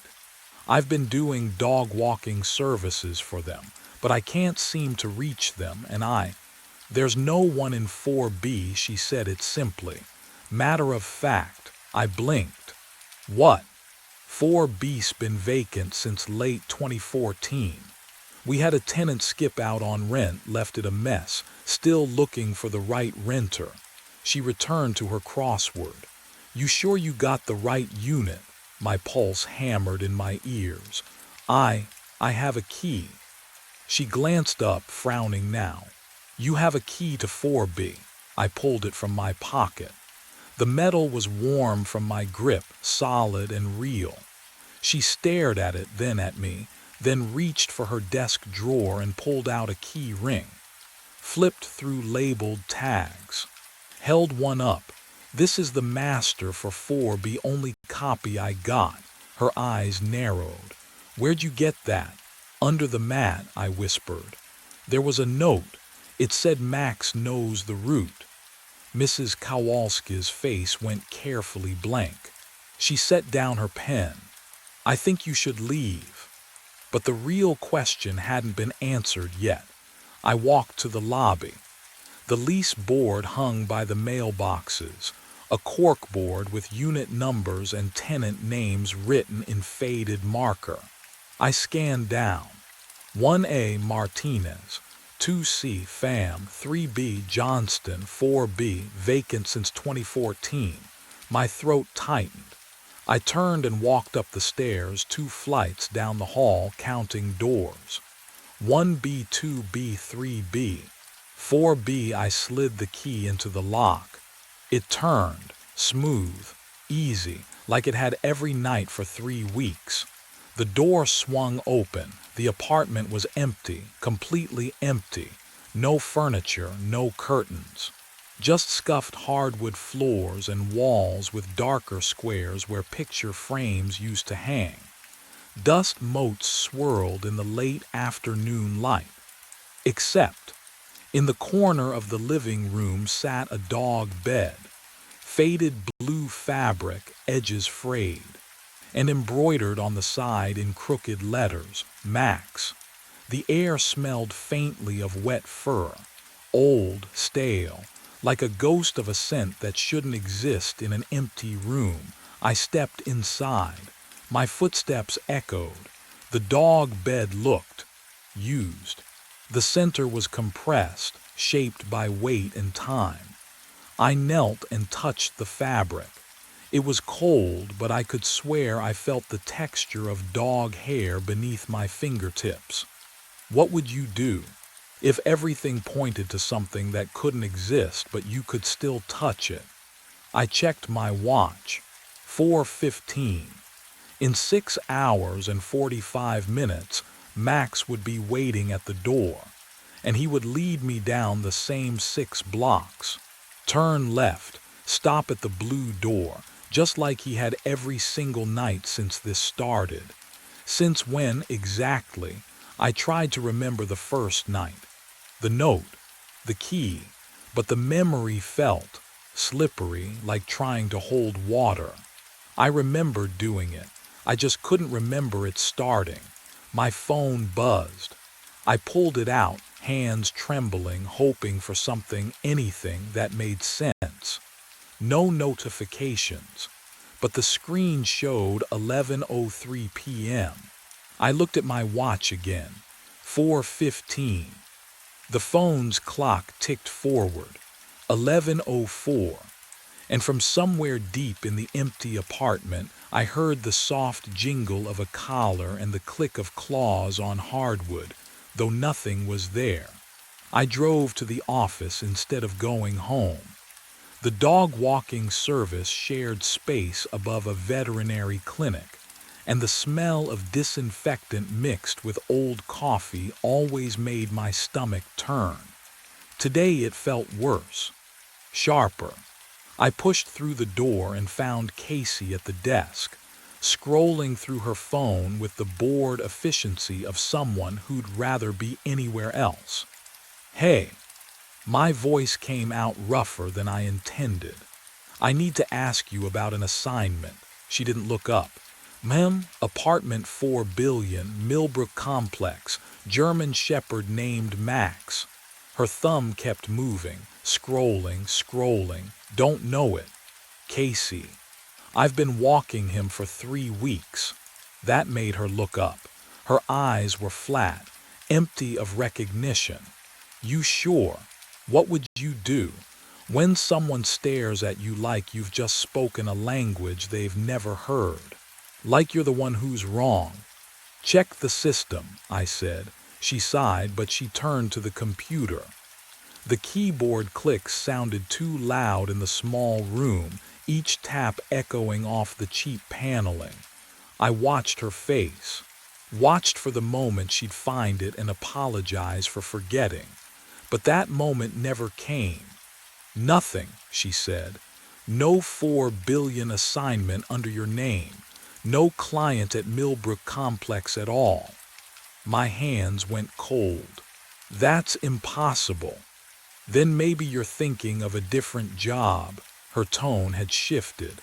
Careful now. The way people talk to someone who might be unstable. I pulled out my phone. My fingers felt numb against the screen, the glass slick with condensation from my palm. I opened my messages, scrolled to the client's number. The thread was gone. Every text, every confirmation, every instruction about Max and his route. Gone. But what I found instead made my mouth fill with the taste of copper. One photo, just one, me. Younger maybe. Hair a bit longer. I'm holding Max, his coat glossier, his eyes brighter, and we're standing in front of a house with a blue door. My smile looks genuine, happy, like I belong there. The date stamp sat in the corner, white text burned into the digital image. March 7th, 2015. I stared at it until the numbers blurred. 9 years ago. I would have been. What, 19? I'd been living 2 states over then, hadn't I? Can you imagine forgetting a photo like that? Forgetting a dog you clearly loved. I couldn't remember taking it. Couldn't remember that version of myself standing on that porch holding that dog. The memory should have been there. Should have felt familiar. Instead, it felt like looking at a stranger wearing my face. "You okay?"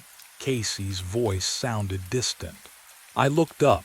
She was staring at me now, her expression caught between concern and something else. Fear, maybe.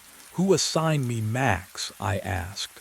"Jordan, there is no Max." "Then explain this." I turned the phone toward her. She leaned in, squinted at the screen. Her face went pale just for a second before she shook her head. That's you, but what? The date's wrong, has to be." She pushed back from the desk. "Photo metadata glitches all the time." But we both knew that wasn't true. And what I discovered when I checked the photo's properties would prove that everything I thought I knew about my life had been built on a foundation that was already crumbling. I sat in my car outside the office for 20 minutes, staring at the photo. My hands wouldn't stop shaking. The math kept circling through my head like a mantra I couldn't silence. March 2015. The collar engraved with that same date, 9 years ago, but the client, whoever they were, had written that Max was 3 years old, 3 or 12. I pressed my thumb against the screen until it went dark. The sudden absence of light made the parking lot feel enormous around me. Empty. When had everyone else left? I couldn't remember hearing car doors, engines starting. Just my own breathing, loud and uneven in the enclosed space. The phone's glow returned as I opened the browser. My fingers hovered over the keyboard. What do you even search for when your own memory has holes big enough to lose 9 years? I started with the address. 1847 Ashwood Street. The blue door house that Max stopped at every single night. 3 results loaded. The first was a real estate aggregate. No listing. Status: uninhabitable. The second was a cached forum post about urban exploration. Abandoned since that fire, one user had written. Shame, pretty neighborhood, that fire. The third result made my stomach drop. Millbrook Gazette, March 19, 2015. The headline was clinical, detached. Body recovered from residential fire. Victim unidentified. But what I found in that article would shatter everything I thought I knew about the past 3 weeks. I clicked it. The page loaded slowly, as if the connection itself was reluctant. The article was short, sparse. Authorities responded to a structure fire at 1847 Ashwood Street on the evening of March 17th. 1 fatality discovered in an upstairs bedroom. Severe burns prevented immediate identification. No next of kin located. Investigation ongoing. The address hit me like cold water. The same house. The one with Max's collar on the mantel, my childhood photos on the walls, that impossible calendar frozen in time. I scrolled down. There was a photo embedded in the article, low resolution, taken from the street. The house mid-blaze, orange light bleeding through boarded windows, smoke pouring into a dark sky. And there, barely visible in the corner of the frame, a blue door, my blue door. The next image was smaller. A police reference photo, they called it. Victim's personal effects recovered from the scene. I had to zoom in to see it clearly. A dog collar. Metal tags catching the camera flash. I could just make out the engraving. Max. The air in the car felt wrong, too thick, too warm. I cracked the window and heard. Nothing. No traffic. No wind. Just that awful, suffocating silence that presses against your eardrums until you hear your own pulse. I went back to the article, scrolled past the details I'd already absorbed. At the bottom, there was one more photo. A witness had submitted it, taken earlier that day before the fire. The caption read, "Victim's appearance remains unclear due to image quality." The photo was blurred. Motion maybe, or smoke already starting. But I could see the outline of a person standing on the porch. Dark hair, slender build, one hand raised, palm out like they were waving or warning someone away. I enlarged it until the pixels fractured into meaningless shapes. Then I looked at my own reflection in the darkened phone screen. Back to the photo. Back to my reflection. Can you imagine that moment? When your face stares back at you from two places at once, one living, one dead. The figure in the photo had the same jawline, same height, same way of standing with weight shifted slightly to the left. I dropped the phone. It clattered against the passenger seat, screen still glowing, that blurred figure still waving from 9 years ago. My breath came in short, shallow gasps. The car felt smaller, tighter, like the walls were creeping inward. No, this wasn't possible. But the collar said 2015. The photo on my phone said March 7th, 2015. The article said March 17th. 10 days apart. 10 days. And then someone burned. I grabbed my phone again, hands slick with sweat. I needed to see the house. Now. Needed to prove this was a coincidence, a mistake. Someone who just looked like me. The screen flickered. Just for a second. When it stabilized, the article had changed. No, not changed. I was seeing something I'd missed before. At the very end, a single line in smaller text. Neighbors reported seeing a dog at the property for weeks after the incident. German Shepherd. No collar, attempts to capture unsuccessful. Max. Max had been there after the fire, after someone died, after What died? Disappeared. The temperature in the car dropped so suddenly I could see my breath.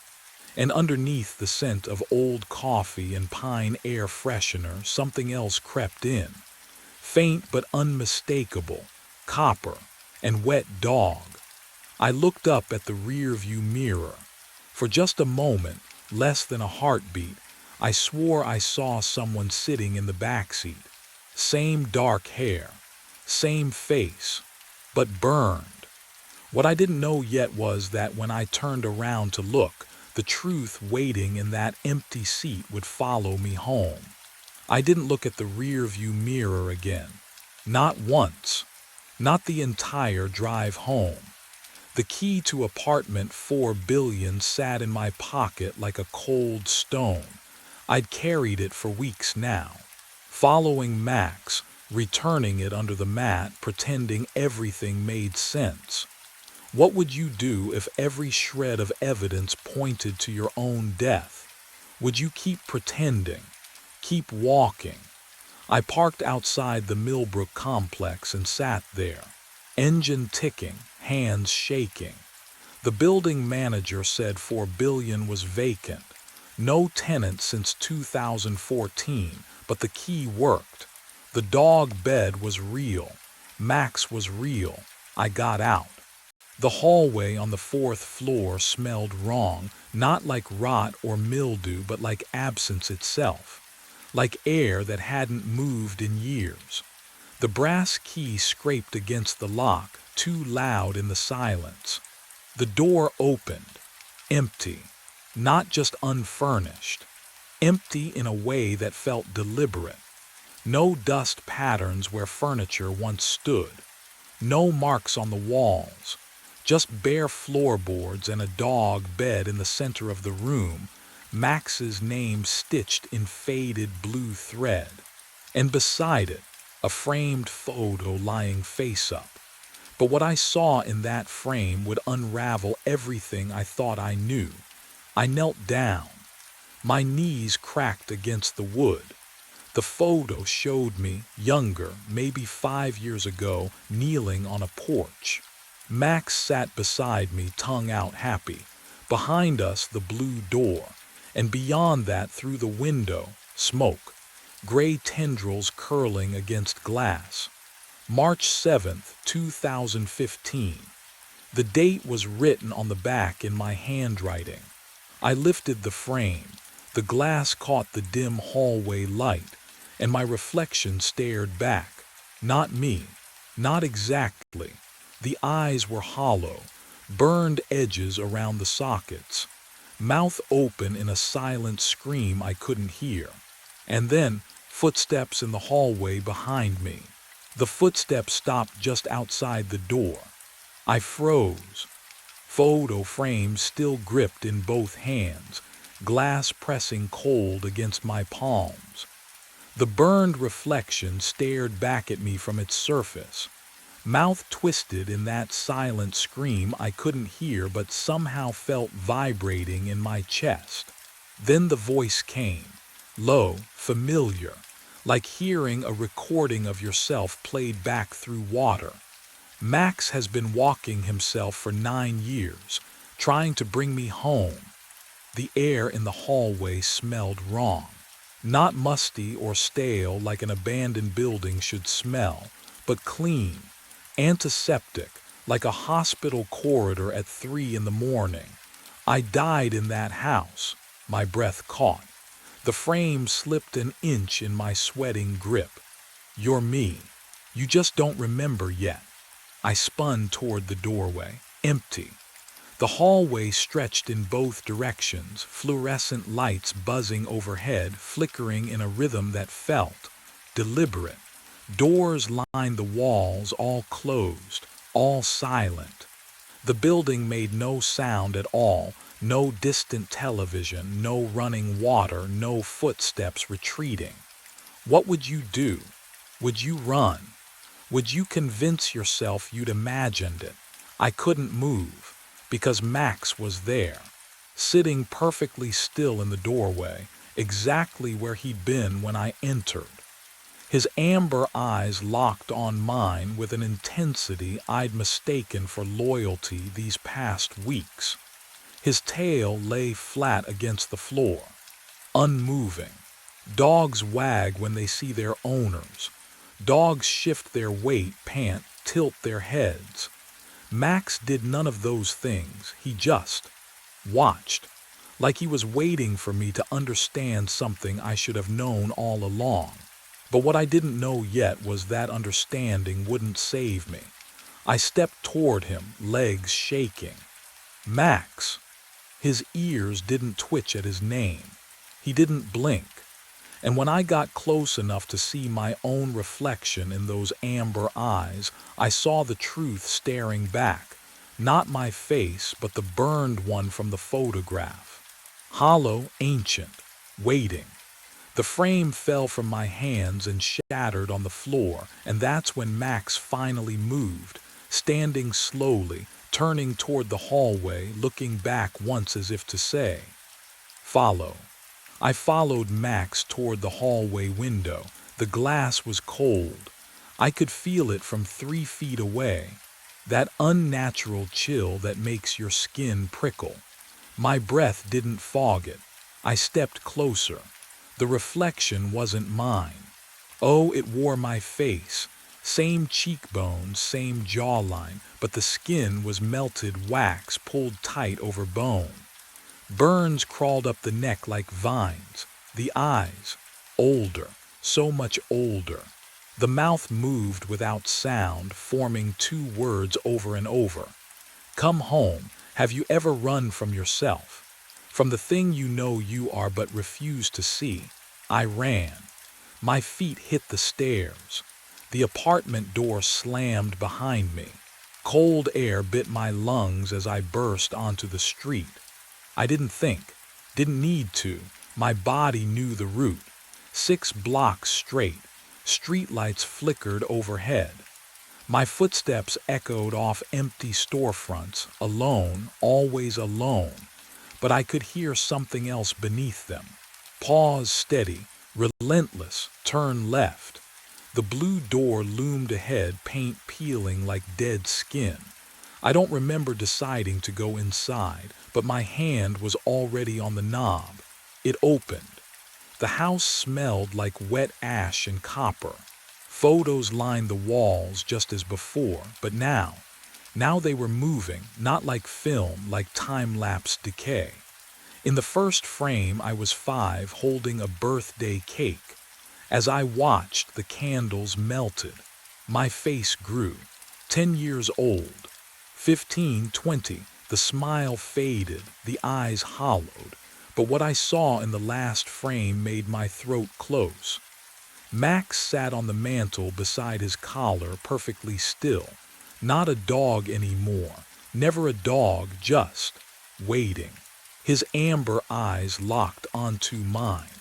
And in them, I saw every night of the past 9 years folding in on themselves like origami, collapsing into this single moment. And I realized the route had never been about walking him home at all. The glass didn't shatter, it parted like water, like smoke. The reflection stepped through and the smell hit me first, ash and copper and something older. Charred meat left too long in summer heat. My stomach twisted, but I couldn't look away. Because it was me, my face, my height. My posture, the slight forward lean from years of walking dogs in the cold. But the skin, oh God, the skin was wrong, melted in places, stretched too tight over the left cheekbone. The eyes were mine, though, same green, same exhaustion. It raised one hand, palm up, offering. You don't have to be afraid, it said, and the voice was mine too, just deeper, smoke damaged. My legs wouldn't move. I wanted to run. I wanted to scream. But all I could do was stare at that outstretched hand, at the burned scars crawling up the wrist like roots. 9 years, it whispered. Max has been so patient. I turned. Max sat on the mantel, perfectly still, watching, waiting. What? What happens if I take your hand? The reflection smiled. It cracked the burned skin at the corners. You come home. That's when I understood what home meant. What Max had been walking toward every single night at 11. Not a place, an ending, but the thing I couldn't explain. The thing that terrified me more than the scars or the smell or the wrongness of it all was that part of me wanted to reach out. Part of me had been reaching for 9 years without knowing it. Max barked. Once. Sharp. Final. My hand moved before my mind could stop it. The reflection's fingers closed around mine, and the cold was immediate, deeper than winter, deeper than bone. The house groaned. The photos on the walls stopped shifting, faces freezing mid-decay. The smell of smoke thickened. I tasted it, felt it coat my throat, and then I'm in the van, engine running. Dashboard clock reads 10:58. My hand rests on the steering wheel. Keys dangle from the ignition. In the passenger seat, my phone buzzes with a reminder. 4 billion pickup, 11 p.m.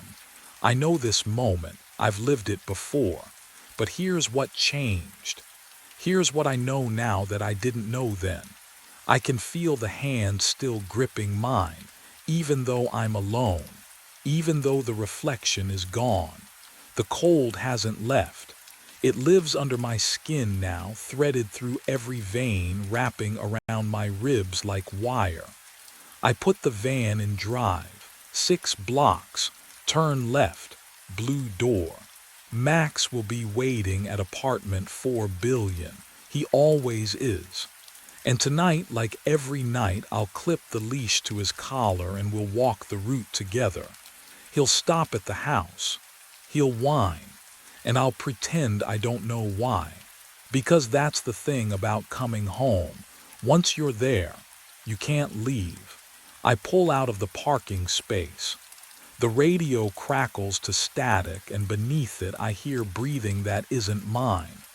The rearview mirror shows my face, just my face. For now, but I know what's waiting in the glass. What's always been waiting.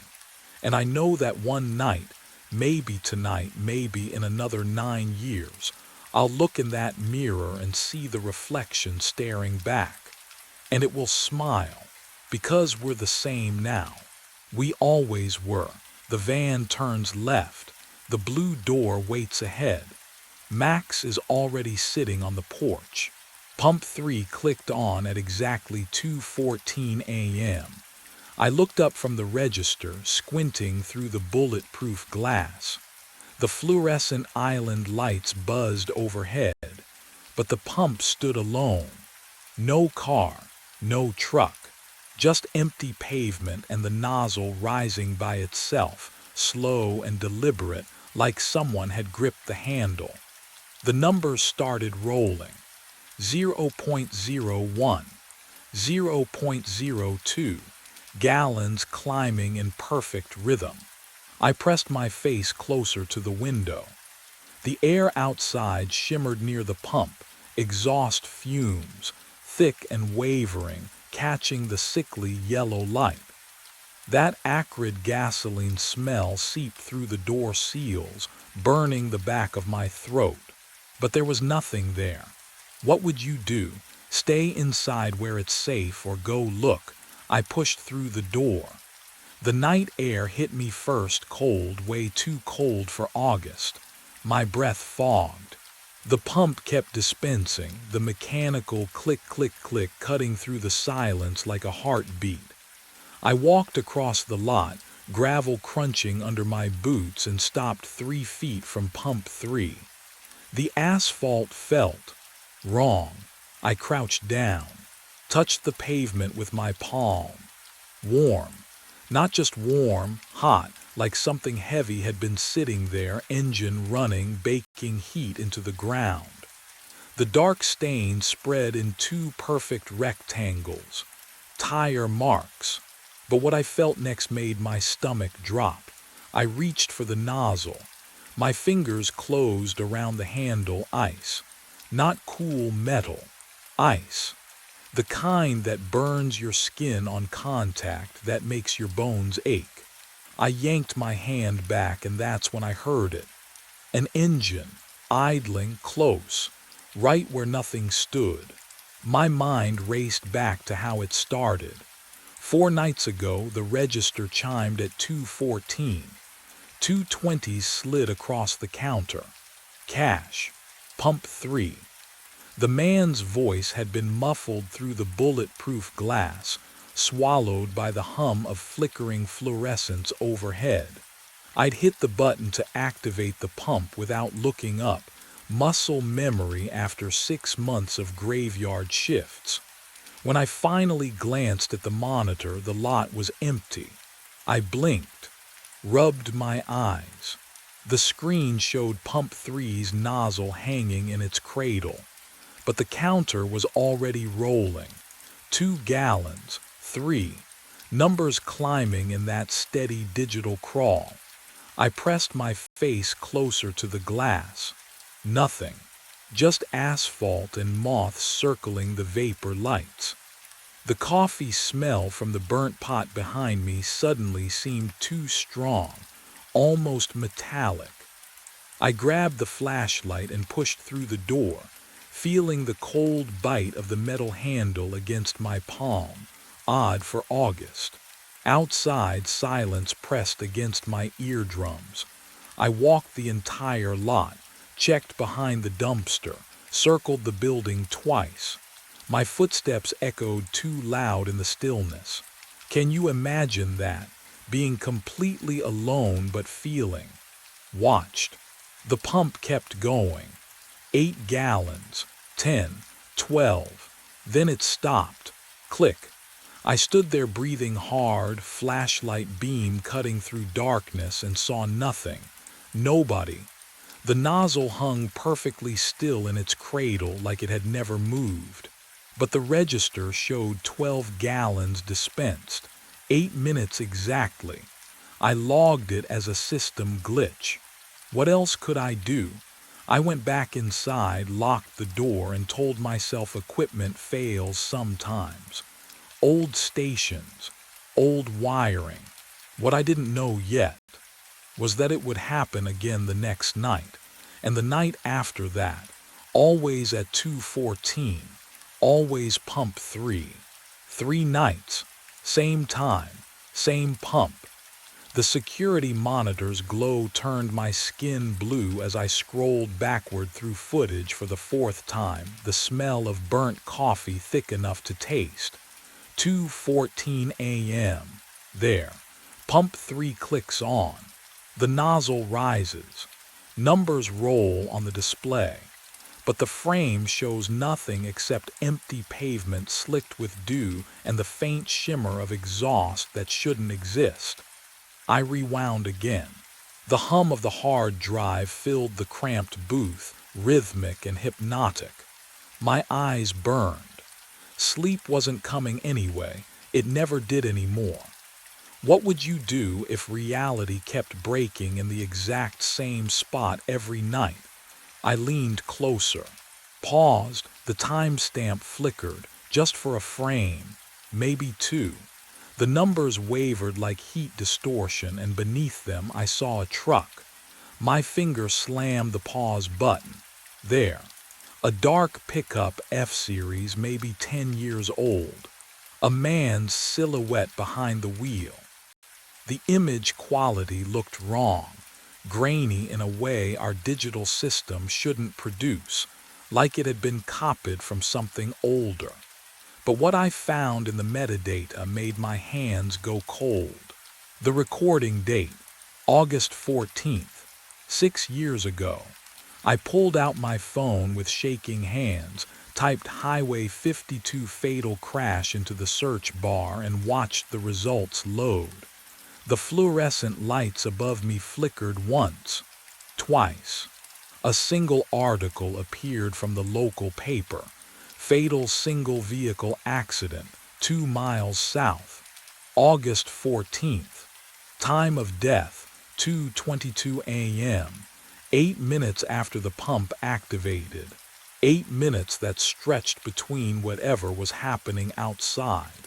And the moment a man named Roy Tennant died on impact at Dead Man's Bend. And I suddenly understood that the impossible transaction wasn't ending at pump 3. It was only just beginning there. I waited outside at 2:13 a.m. The asphalt still held the day's heat beneath my boots, but the air around pump 3 felt different. Wrong. Colder than it should be in August. I stood 3 feet from the nozzle cradle, watching the digital display sit dark and dormant. My phone screen glowed 2:13 and 42 seconds. The nearest streetlight flickered once, twice, then steadied. Knowing Roy Tennant died 6 years ago changed nothing about what happened here every night. The pump would activate. The numbers would roll. And I'd proven something was there. Something that left warm tire impressions and made exhaust fumes shimmer in empty air. But knowing it wasn't a glitch made standing here feel different. My heartbeat pulsed in my throat. The pines beyond the lot whispered, though the air had gone completely still. Can you imagine waiting for a ghost? For something you can't see but know is coming? 2:14 a.m. The pump clicked on with that familiar mechanical snap. Numbers appeared on the display. 0.0. The nozzle lifted from its cradle, smooth, deliberate, and angled toward pavement as if gripped by invisible hands. I stepped forward. The temperature dropped so fast my skin prickled. The smell of gasoline flooded my nose, but sweeter somehow, like it had been mixed with something floral and rotting. I reached toward where the nozzle hung suspended in midair, my fingers trembling. Contact. Oh, it wasn't metal I touched. Resistance pushed back against my palm, soft, yielding like pressing into cold gelatin. The texture felt organic. Wrong. I pushed harder and felt the shape of fingers wrapped around the pump handle, their grip solid but distant, separated from mine by something thicker than air but thinner than glass. The pump stopped. Numbers froze at 0.3 gallons. My breath fogged in front of my face despite the summer heat, and I realized with creeping certainty that whatever was here hadn't left. It had simply stopped moving. The silence pressed against my eardrums. The pines had gone completely quiet. Even the distant hum of the refrigeration unit inside the station had ceased. And that's when I felt it. The unmistakable weight of being watched. The scorch marks appeared overnight. I stepped outside at sunset to check the lot, and there they were. Black streaks radiating from pump 3 like something had burned from the inside out. The asphalt hadn't melted. It had charred. The pattern was wrong, too deliberate. 5 lines, each about a foot long, arranged like fingers clawing outward. The smell hit me when I crouched down. Burnt rubber, yes, but underneath something sharper, metallic. Like ozone after lightning strikes too close. I touched the nearest mark. Cold. Can you imagine finding that? Proof that whatever I'd felt the night before had left something behind. But that wasn't the worst of it. I went back inside and tried to focus on inventory. Tried to pretend the marks were tire skids or oil stains. The fluorescent lights buzzed overhead, their rhythm slightly off. I kept glancing at the clock. 2:09, 2:10, 2:11. At 2:14 exactly, the register drawer opened. No warning click, no mechanical whir, just slid out smooth and silent like someone had pressed the release. 2 $20 bills lifted from inside, lifted, I swear, and drifted onto the counter. I didn't move. Couldn't. Then I heard it. Boots. Heavy soles on pavement outside, moving slow and deliberate toward the door. But when I looked through the bulletproof glass, the lot was empty. The sound kept coming. Closer, heel, toe, the security monitor flickered. What I saw next made my blood freeze. A shadowed figure filled the screen, tall, broad shoulders, moving toward the door with the same measured steps I'd been hearing. The timestamp read 2:14 a.m., present time, but the angle was wrong. The camera showed the exterior door, and I was staring right at it, seeing nothing but empty darkness beyond the glass. I waited until the fluorescent stopped buzzing before I moved. My phone screen glowed cold against my palm as I pulled up the county traffic database. The burnt coffee smell had turned my stomach sour, but I needed answers more than I needed fresh air. Highway 52, fatal collision, August 14th. 6 years back, the search loaded slow, pixel by pixel, and there it was, Roy Tennant, age 41. Truck driver out of Millbrook. Single vehicle accident at Dead Man's Bend, 2 miles south of Crossroads gas station. Time of death, 2:22 a.m. Cause, Lost control after swerving to avoid debris in roadway. Died on impact. I read the name 3 times. Roy, the invisible customer at Pump 3, had a name now, had a life, had an ending. But something about the report felt incomplete. I clicked through to the supplemental files. There was a photo, grainy, pixelated, taken by the state trooper at the scene. The guardrail bent inward like a broken rib. Glass scattered across asphalt that looked wet under the camera flash. And in the ditch, I didn't look too close at that part. The next document made my breath catch. Emergency contact. Alina tenant wife. The address listed was 18 miles north of the station. 18 miles past where Roy had stopped for gas, which meant he was heading home, heading to her. And then I saw the annotation at the bottom of the report, handwritten in blue ink. Victim, unaware spouse deceased at time of collision. Alina tenant, age 39, pronounced dead at Mercy Hospice at 12:09 a.m. same date. 2 hours. 2 hours before Roy's truck left the road. Can you imagine? Rushing home through the night, stopping for gas because you're running on fumes, every second feeling like theft because she's waiting and you promised you'd be there. You pump 12 gallons in 8 minutes, not a second more than necessary, and you think you still have time. But you don't. She's already gone, and you'll never know. Because in 8 minutes, you'll hit that curve going 70, and the last thought in your head will be her name. I set the phone down. My hand was shaking. The fluorescents hummed overhead, and somewhere outside, I heard an engine idling that wasn't there. Roy wasn't haunting Pump 3.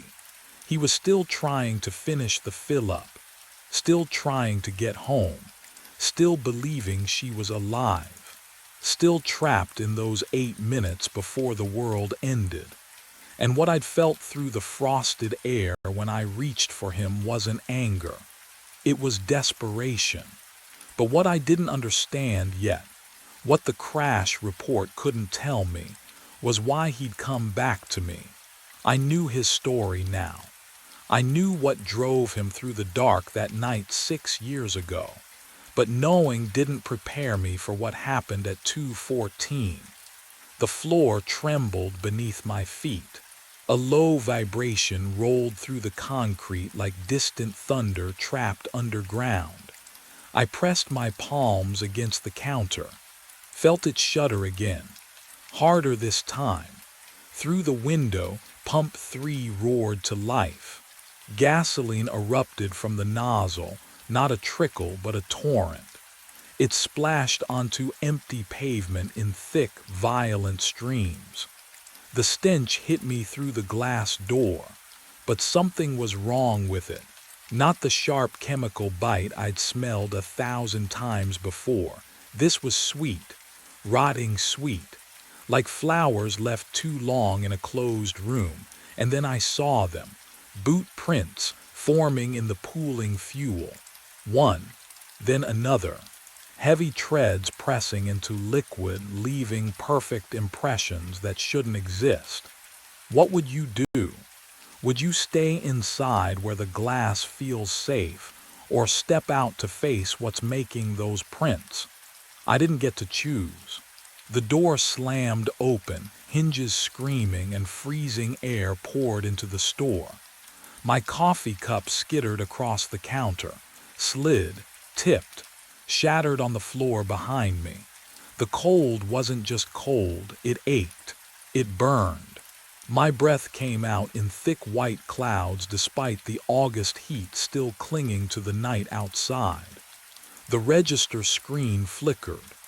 Green text crawled across black. Help me. But what came next made every hair on my neck stand rigid. The fluorescent lights buzzed once, twice, and died.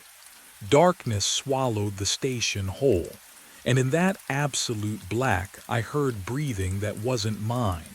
The lights flickered back on, one by one, each fluorescent tube buzzing louder than it should.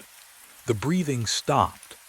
I stood frozen behind the counter, my hand still gripping the edge where the register had displayed that message. The metal felt warm now. No, hot. I pulled my fingers away and saw condensation beading on the surface, impossible in the freezing air that still hung around me like fog. The door was closed again. The boot prints in the gasoline outside had vanished. But I couldn't stay there. Not in that silence. Not with the smell of something floral and wrong mixing with diesel fumes. I needed to understand what Roy Tennant wanted, what he'd been trying to tell me for 6 nights straight. The lost and found box sat in the back storage room, untouched for years. Carl never threw anything away, just shoved it all into a plastic tub behind the mop bucket. I'd walked past it 100 times without looking twice. Now I dragged it into the flickering light and pried off the dusty lid. Sunglasses, a child's toy truck, somebody's work glove stiff with age, and beneath those, a photograph. The edges were warped, water damaged maybe, but the image was clear enough. A man and woman stood in front of this very station. The neon sign glowed behind them, brighter than, newer. She was laughing, her head tilted against his shoulder. He looked at her like she was the only thing in the world worth seeing. I recognized his face from the crash report photo. Roy Tennant. Younger, alive. The back of the photo had a date scrawled in blue ink, August 10th. 6 years ago, 4 days before he died. What you're holding. Can you imagine keeping that moment in your pocket while everything fell apart? But the real discovery came when I turned the photo over again and noticed something in the background. Roy's truck, parked at pump 3, and in the truck bed, barely visible, a cardboard box. I squinted. The photo was small, grainy, but I could make out text on the side, Mercy General Pharmacy. My stomach dropped. I pulled up the crash report on my phone again, scrolling past the details I'd memorized. Cause of accident, swerving to avoid debris. Time of death, 2:22 a.m. And then, a note I'd skimmed before. Personal effects recovered from vehicle, clothing, wallet, medication bottles expired. Medication bottles. He wasn't just coming home. He was bringing something to her, something she needed. And he'd stopped here at 2:14 a.m., 8 minutes before the crash, to fill up so he wouldn't have to stop again, so he could get to her faster. I pressed my palms against my eyes. The fluorescence hummed overhead. My breath came shallow. Roy didn't know she was already gone. He died thinking he still had time. And now he was trapped in those 8 minutes, forever filling the tank, forever thinking he could still save her. I lowered my hands. And that's when I saw it, the security monitor flickering again. The timestamp read 2:14 a.m., but the date was wrong. 6 years in the future. And the figure on the screen standing at pump 3 wasn't Roy, it was me. I spent 3 hours writing the note. My hand cramped around the pen as I tried to explain what I'd learned.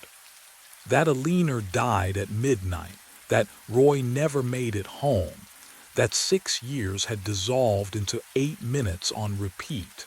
The words looked absurd under the fluorescent lights, but I folded the paper anyway and tucked it into my jacket pocket beside the photograph. The clock above the register ticked toward 2 in the morning. I grabbed the photo and stepped outside. The air pressed against my skin, thick and waiting. Pump 3 stood silent under the flickering neon, its shadow stretching toward the tree line. I positioned myself beside it, boots scraping on asphalt still stained darker than the rest of the lot. 2:13. My breath clouded despite the summer humidity. The temperature had dropped 10 degrees in the last minute. I could feel the cold seeping through my shirt, raising goosebumps along my arms. 2:14. The pump clicked on. Can you imagine standing beside something you can't see but know is there? The nozzle lifted by itself, angling toward empty space. Numbers began rolling on the display. I heard the fuel flowing through invisible chambers, smelled gasoline sharp and chemical in the night air. My hands shook as I unfolded the note and placed it on the ground. Then I lifted the photograph, Roy and Alina smiling outside this very station, and reached toward where a hood should be. The photo touched something solid. The air turned glacial. My fingers went numb against the invisible metal. I let go, and the photograph stayed suspended 3 feet off the ground, resting on nothing. The gasoline smell vanished. Roses flooded my senses instead, funeral roses, cloying and sweet. The kind that lined caskets, the kind that marked endings. The nozzle dropped with a metallic clang, and then I saw him. Roy Tennant stood before me, translucent as smoke, shoulders shaking with sobs. His hands covered his face. His mouth moved without sound. For 8 seconds we existed in the same moment, the living and the dead, separated by 6 years and 2 miles of dark highway. Then he looked up at me. His eyes locked onto mine, and something inside them recognized me, not as a stranger, as something else entirely. The recognition in his stare made my blood freeze, because I understood what he saw when he looked at my face. What I didn't understand was why. I went back inside and waited for the next night. The fluorescent lights hummed their usual tune. Coffee burned in the pot. I couldn't taste it anymore. Couldn't taste much of anything after what I'd seen at Pump 3. Roy's face stayed with me, that recognition in his eyes, like he'd known me. At 2:13 a.m. I walked outside. The summer air pressed humid against my skin, but I was shivering anyway. Pump 3 stood silent under the flickering neon. No cold spots, no invisible engines, just empty asphalt and the distant whisper of wind through the pines. 2:14 came and went. The pump stayed dark. I stood there for 20 minutes, waiting for numbers to roll or nozzles to lift. Nothing. Just the ordinary night pressing in from all sides. Relief flooded through me. But underneath it, something else coiled tight in my chest. A feeling I couldn't name. At 2:37, I found the photograph face down on the pavement beneath Pump 3. The edges were charred black, curling inward like petals closing. The center remained intact, Roy and Alina frozen in that moment of joy, her hand on his chest, his eyes only for her. The burned parts crumbled to ash between my fingers, gritty and cold. It worked. Whatever I'd done, it worked. Roy was gone. 3 weeks passed. The nights blurred together, one shift bleeding into the next. Carl never asked why I looked so tired. I stopped logging the incident reports. What would I even say? I'd helped a ghost move on, and now I couldn't sleep because Every time I closed my eyes, I saw that look of recognition on a dead man's face. But I didn't understand what I'd seen there. Not yet. On a Thursday night, or maybe it was Friday, I'd lost track. Exhaustion finally won. I slumped forward at the counter around midnight, my head resting on folded arms, just for a minute, just to rest my eyes. I woke to the mechanical click of pump 3 activating. My neck ached. The fluorescent lights seemed dimmer. I blinked at the clock, 2:14 a.m. No, not again. That couldn't be right. I turned toward the security monitor, my hands already cold, breath fogging despite the summer heat that should have been. The screen showed pump 3. A figure stood there, one hand on the nozzle. The timestamp glowed in the corner. August 14th, 6 years from now. The figure turned toward the camera. I was looking at my own face. My legs gave out. I gripped the counter, staring at myself on that grainy monitor. Same jacket, same hollow eyes. The future version of me stood at pump 3, filling a tank I couldn't see, trapped in a loop I'd inherited the moment I'd touched Roy's world. The moment he'd recognized me. Because he'd seen me before, 6 years before, standing exactly where he'd stood. The pump clicked off. On screen, I watched myself look directly at the camera. My future self mouthed 2 words, "Help me." The monitor went black. Outside, pump 3 fell silent. But I knew it would activate again tomorrow night. And the night after. And every night for 6 years until some other fool working the graveyard shift decided to investigate. Until they found my photograph. Until they set me free and took my place. The loop didn't end. It just found someone new. And I'd walked right into it. The phone rang at 2:38 a.m. I reached for the handset, the plastic cold against my palm, and the fluorescent lights above me hummed their usual lullaby. The dispatch office smelled like burnt coffee and 3 hours of silence. Ridgeline Towing, this is Trevor, static crackled. Then, a voice I knew. Trevor, it's Boyd. My stomach dropped. Boyd Keller hadn't shown up for his shift tonight. Rita left me a voicemail about it 6 hours ago. Said he'd vanished somewhere on Route 44 during last night's run. Radio went dead, trucks stopped moving.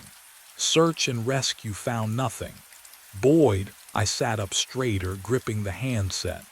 Where the hell are you? Everyone's been looking. Need a tow, he said. His voice sounded wrong. Like someone had recorded him speaking and played it backward, then forward again. The cadence was off. Too slow, too smooth. What's your location? Route 44, mile marker 13. The same spot. The exact same spot where his GPS had blinked out last night. What would you do if your missing coworker called from the place he disappeared? I pulled up the GPS tracking system, fingers trembling as I typed in Boyd's truck number. The screen loaded. There it was, his last known position frozen at mile marker 13. Transmission stopped at 2:51 a.m., 24 hours ago. But I was hearing his voice right now. Boyd, listen to me. Are you hurt? How are you calling? Your phone should be. Just send someone, he said, and this time I heard it clearly. The words came out smooth, but underneath them, like an echo, they played backward. Syllables reversing, folding into themselves. My hands started shaking. Who is this? The line went silent except for static that sounded almost like breathing. And then I realized something that made my blood turn to ice. What I was hearing on that call would haunt me for the rest of the night. My hands shook as I dialed Rita's cell. 3 rings, 4. Then her voicemail, that bored bureaucratic drawl I'd heard 100 times. "You've reached Rita Malone. I'm unavailable. Leave a message after the tone." "Rita, it's Trevor. I need you to call me back. Now it's about Boyd. I got a call from him from Route 44. The same." The beep cut me off. I slammed the receiver down, and the sound echoed through the concrete room like a gunshot. The fluorescent lights hummed overhead, that relentless mosquito whine that burrowed into my skull. I tasted burnt coffee at the back of my throat. Bitter, metallic. Wrong. I pulled up the staff schedule on the terminal, fingers sticky against the keys. The screen glowed sickly green in the dark office. I scrolled to this week's rotation, looking for Rita's emergency contact. For anyone, my name stared back at me. Trevor Hatch. Night dispatch. Status, deceased. Called in 3 days ago. I blinked, read it again. The letters didn't change. What the hell? A glitch had to be, some database error. I'd been here every night this week. Hadn't I? The memory felt slippery, like trying to hold water in my fists. I switched to the Route 44 camera feeds. Maybe I could see Boyd's truck. Confirm he was really out there. Static. All 6 feeds showed nothing but churning gray snow, and through the dead pixels I swore I heard breathing. I grabbed my phone, texted Rita, then Jenna from day shift, then dispatch in the next county. My thumbs flew across the screen, desperate pleading. The messages sat there, unread, unanswered. Nobody was listening, and the clock on the wall, it still read 2:38 a.m. But that was 10 minutes ago. I needed answers. The filing cabinet stood in the corner, gray metal coated with grime. I yanked the bottom drawer open. Cold metal bit my fingertips. Inside, folders slumped together like old bones, their edges yellowed and brittle. The smell hit me, dust and mildew and something else, something stale, like air that hadn't moved in years. I pulled the thickest folder. 2009. The year stamped across the tab in faded ink. My hands trembled as I flipped it open. Incident reports, service logs. A photo clipped to the first page showed a tow truck driver, mid-30s, standing beside his rig. The name beneath read Dale Grimshaw. I scanned the report. Dale Grimshaw, driver. Dispatched to Route 44, mile marker 13 at 2:38 a.m. Never returned. Truck found 3 days later, engine cold, driver's door open. No blood, no signs of struggle, just gone. The company shut down 2 months after. Ridgeline Towing, but that wasn't my company. We were North Star Dispatch, different name. Different management. I flipped to the contact sheet at the back of the folder. My stomach dropped. The dispatch number listed was identical to the one printed on my console. The exact same 10 digits I answered calls on every night. What are the odds of that? Can you even imagine? I looked around the cramped concrete room, the fluorescent lights humming their endless monotone song above me. The single window overlooking the empty lot. The burnt coffee smell that never left. This wasn't a different building. This was the same office. I stood, walked to the door, turned the handle. It didn't move. I tried again, rattling it harder. The metal clicked uselessly, locked tight from the outside. My breath came faster. I crossed to the window, pressed my palms against the cold glass, but the latch wouldn't budge. Rusted shut or bolted, I couldn't tell which. The fluorescent hum shifted, lower now, almost like breathing. I was alone, completely alone, and I wouldn't be leaving until someone unlocked that door in the morning. But the real question I should have asked was this: would morning ever come? I checked my watch. 2:36. The air in the dispatch office had gone still, thick with the smell of old concrete and something else I couldn't name, something metallic. The fluorescent lights hummed their endless monotone hymn above me, and I pressed my back against the locked door, feeling the cold metal handle dig into my spine. 2:37. My phone showed no signal, just a blank screen where the bars should be. I tried Rita again. Nothing. The call wouldn't even attempt to connect, but the landline on the desk. That red light blinked steady and patient, like a heartbeat waiting for me to notice. What would you do? Sit there and wait for morning? Or the phone rang at exactly 2:38. I froze. The sound carved through the silence like a blade, sharp and wrong in a way that made my teeth ache. It rang again, again. That same mechanical scream I'd heard for 3 weeks now, but tonight it felt different. Hungry. I let it ring. 4 times, 5. My hand hovered over the receiver, trembling like I was reaching toward an open flame. But what choice did I have? I answered, static first, then a voice. Slow, deliberate, stretched thin like old tape played at the wrong speed. I've been waiting, my breath caught. The voice wasn't Boyd's, it was older, tired beyond measure.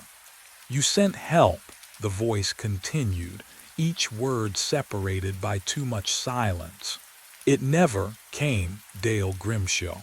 I didn't send anyone, I whispered. I wasn't even. You were always here, Trevor. The line went dead. I dropped the receiver, grabbed my keys, ran to the door and yanked the handle. Locked. I slammed my shoulder against it. Nothing. The window next. I picked up the desk chair and swung it hard against the glass. The chair bounced back like I'd hit solid concrete.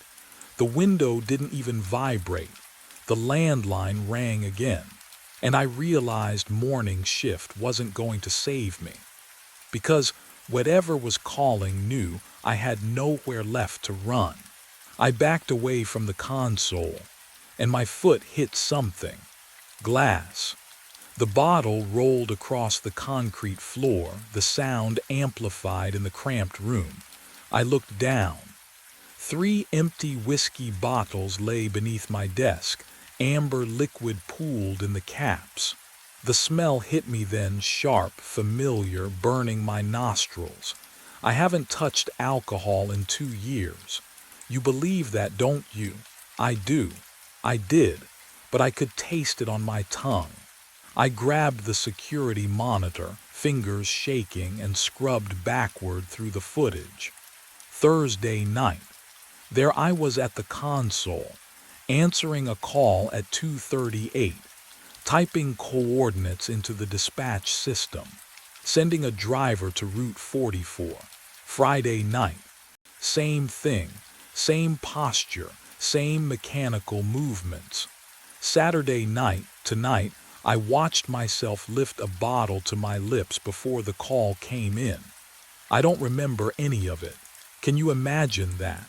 3 nights erased like fog burning off asphalt.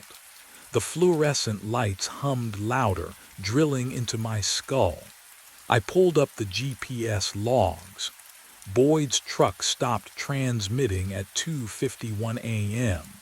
So did Friday's driver. And Thursdays, all at mile marker 13.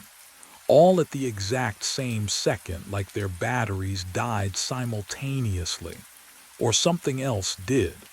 But what I found next made my blood freeze.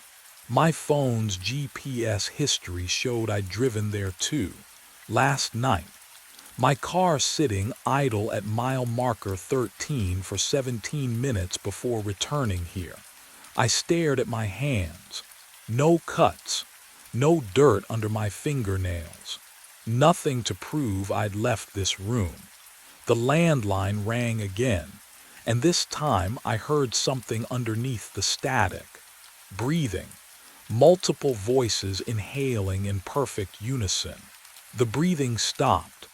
Then they spoke. Trevor, 5 voices, perfectly synchronized, whispering my name through the static like wind through dead leaves. Trevor. I slammed the receiver down. My hand hit the cradle so hard the plastic cracked. The fluorescent lights above me flickered once, twice, and the hum changed pitch. Lower now, almost like a voice. I needed proof, something concrete, something that would make sense of the footage, the GPS logs, the 3 nights I couldn't remember. My phone sat on the desk, screen dark. I picked it up. The glass felt cold, too cold, like it had been sitting in a freezer, not beside my lukewarm coffee. I opened the location history. My hand started shaking before I even read the timestamps. There, last night, 2:38 a.m. to 2:51 a.m., Route 44, mile marker 13. The little blue dot on the map didn't lie. According to this, I'd driven there, parked, stayed 17 minutes, but I was here, wasn't I? Can you imagine doubting your own memory so completely? I stared at that blue dot until my vision blurred. What I found next would change everything. The night before that, same route, same time, and the night before that, 3 consecutive trips, all ending at 2:51 a.m. exactly. I never left this room. I know I didn't. I would remember driving. Wouldn't I? The landline rang again. 2:38 a.m.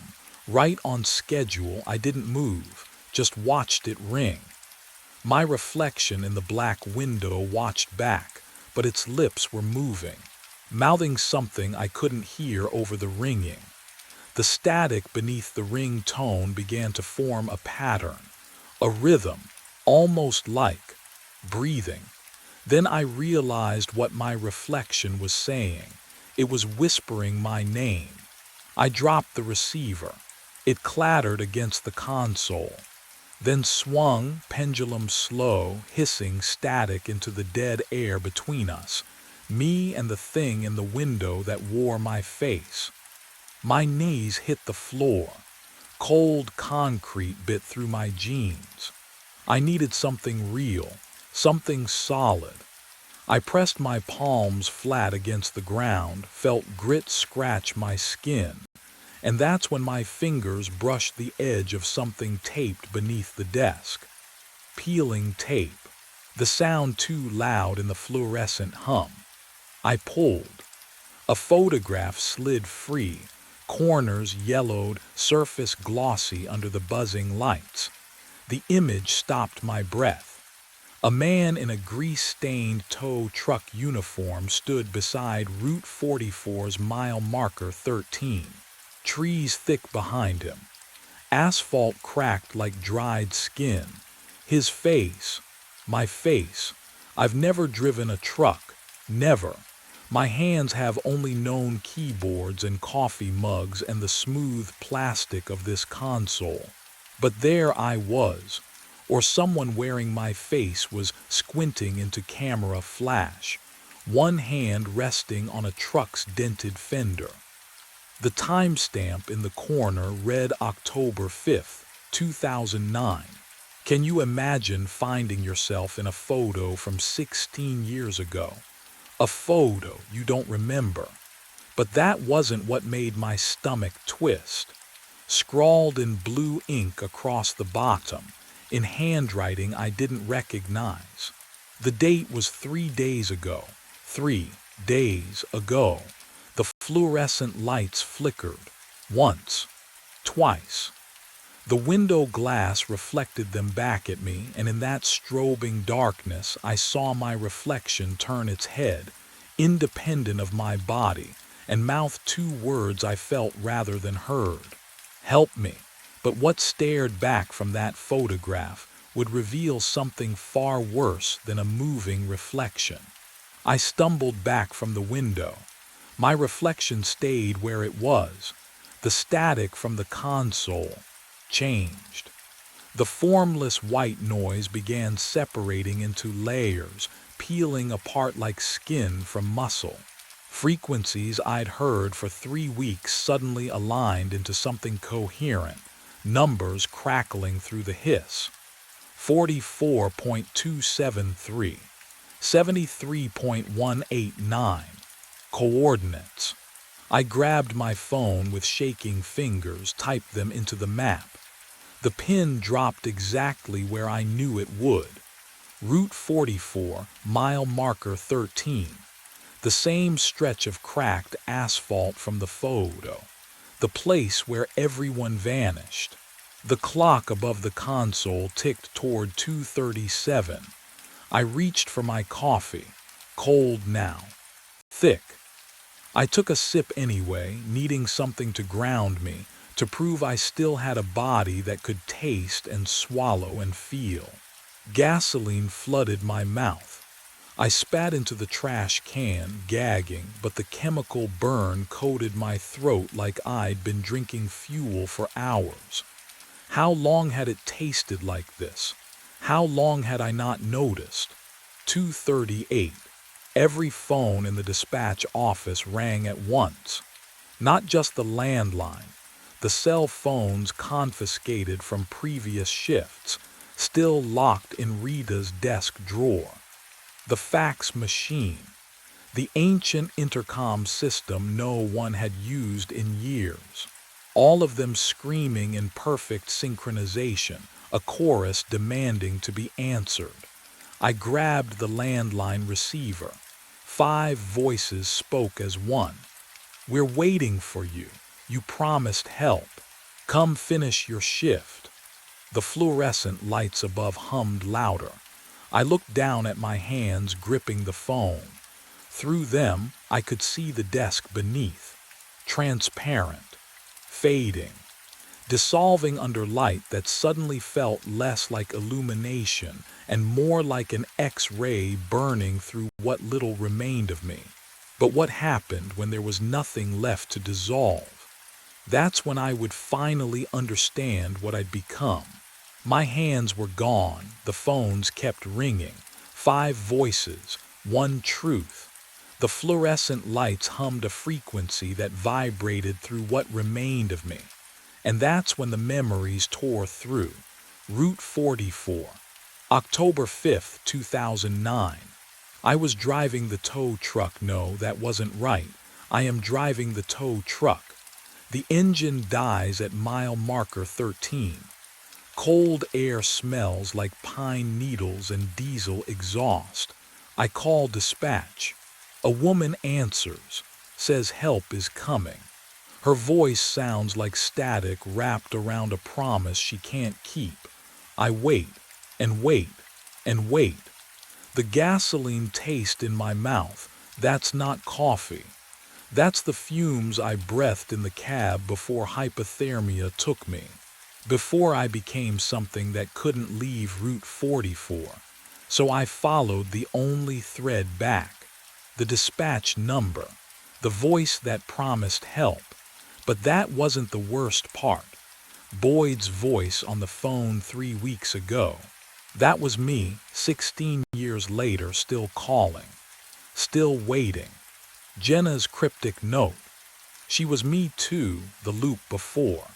Every dispatcher who's ever sat in this concrete tomb has been Dale Grimshaw, answering his own desperate call, sending the next version of himself to die on Route 44. Can you understand what that means? I built this purgatory one phone call at a time. The clock above the console clicks to 2:38. The phones scream in unison. My own voice echoes from every receiver. Dispatch, I need a tow.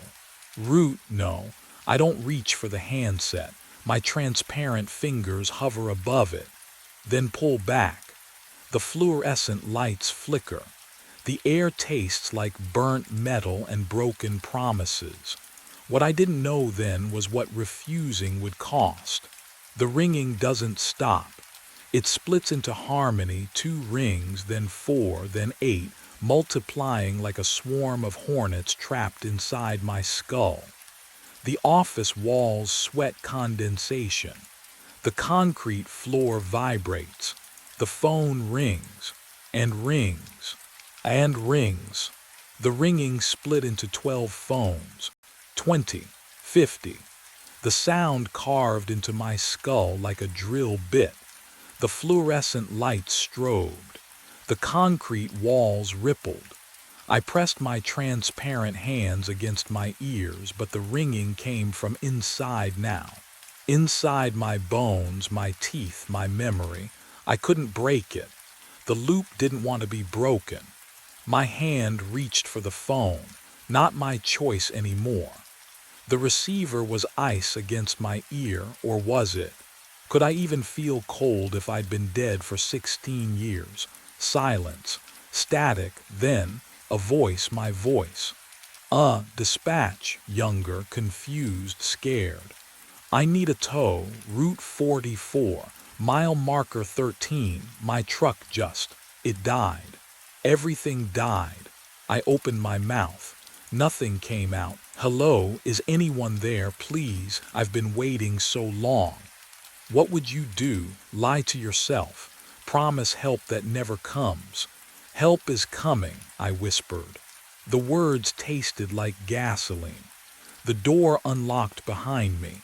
Click, the sound of release, of surrender. I stood. The office dissolved into burnt coffee smell and static hum. The schedule on the wall updated itself. Someone new listed for tomorrow's night shift. A name I didn't recognize yet. My phone's GPS glowed. One route available, Route 44. I drove. The woods swallowed my headlights at mile marker 13. 2:51 a.m. on the dashboard. The engine coughed, sputtered, died. I sat in the silence. And then I understood. This wasn't punishment. This was duty. I picked up my phone.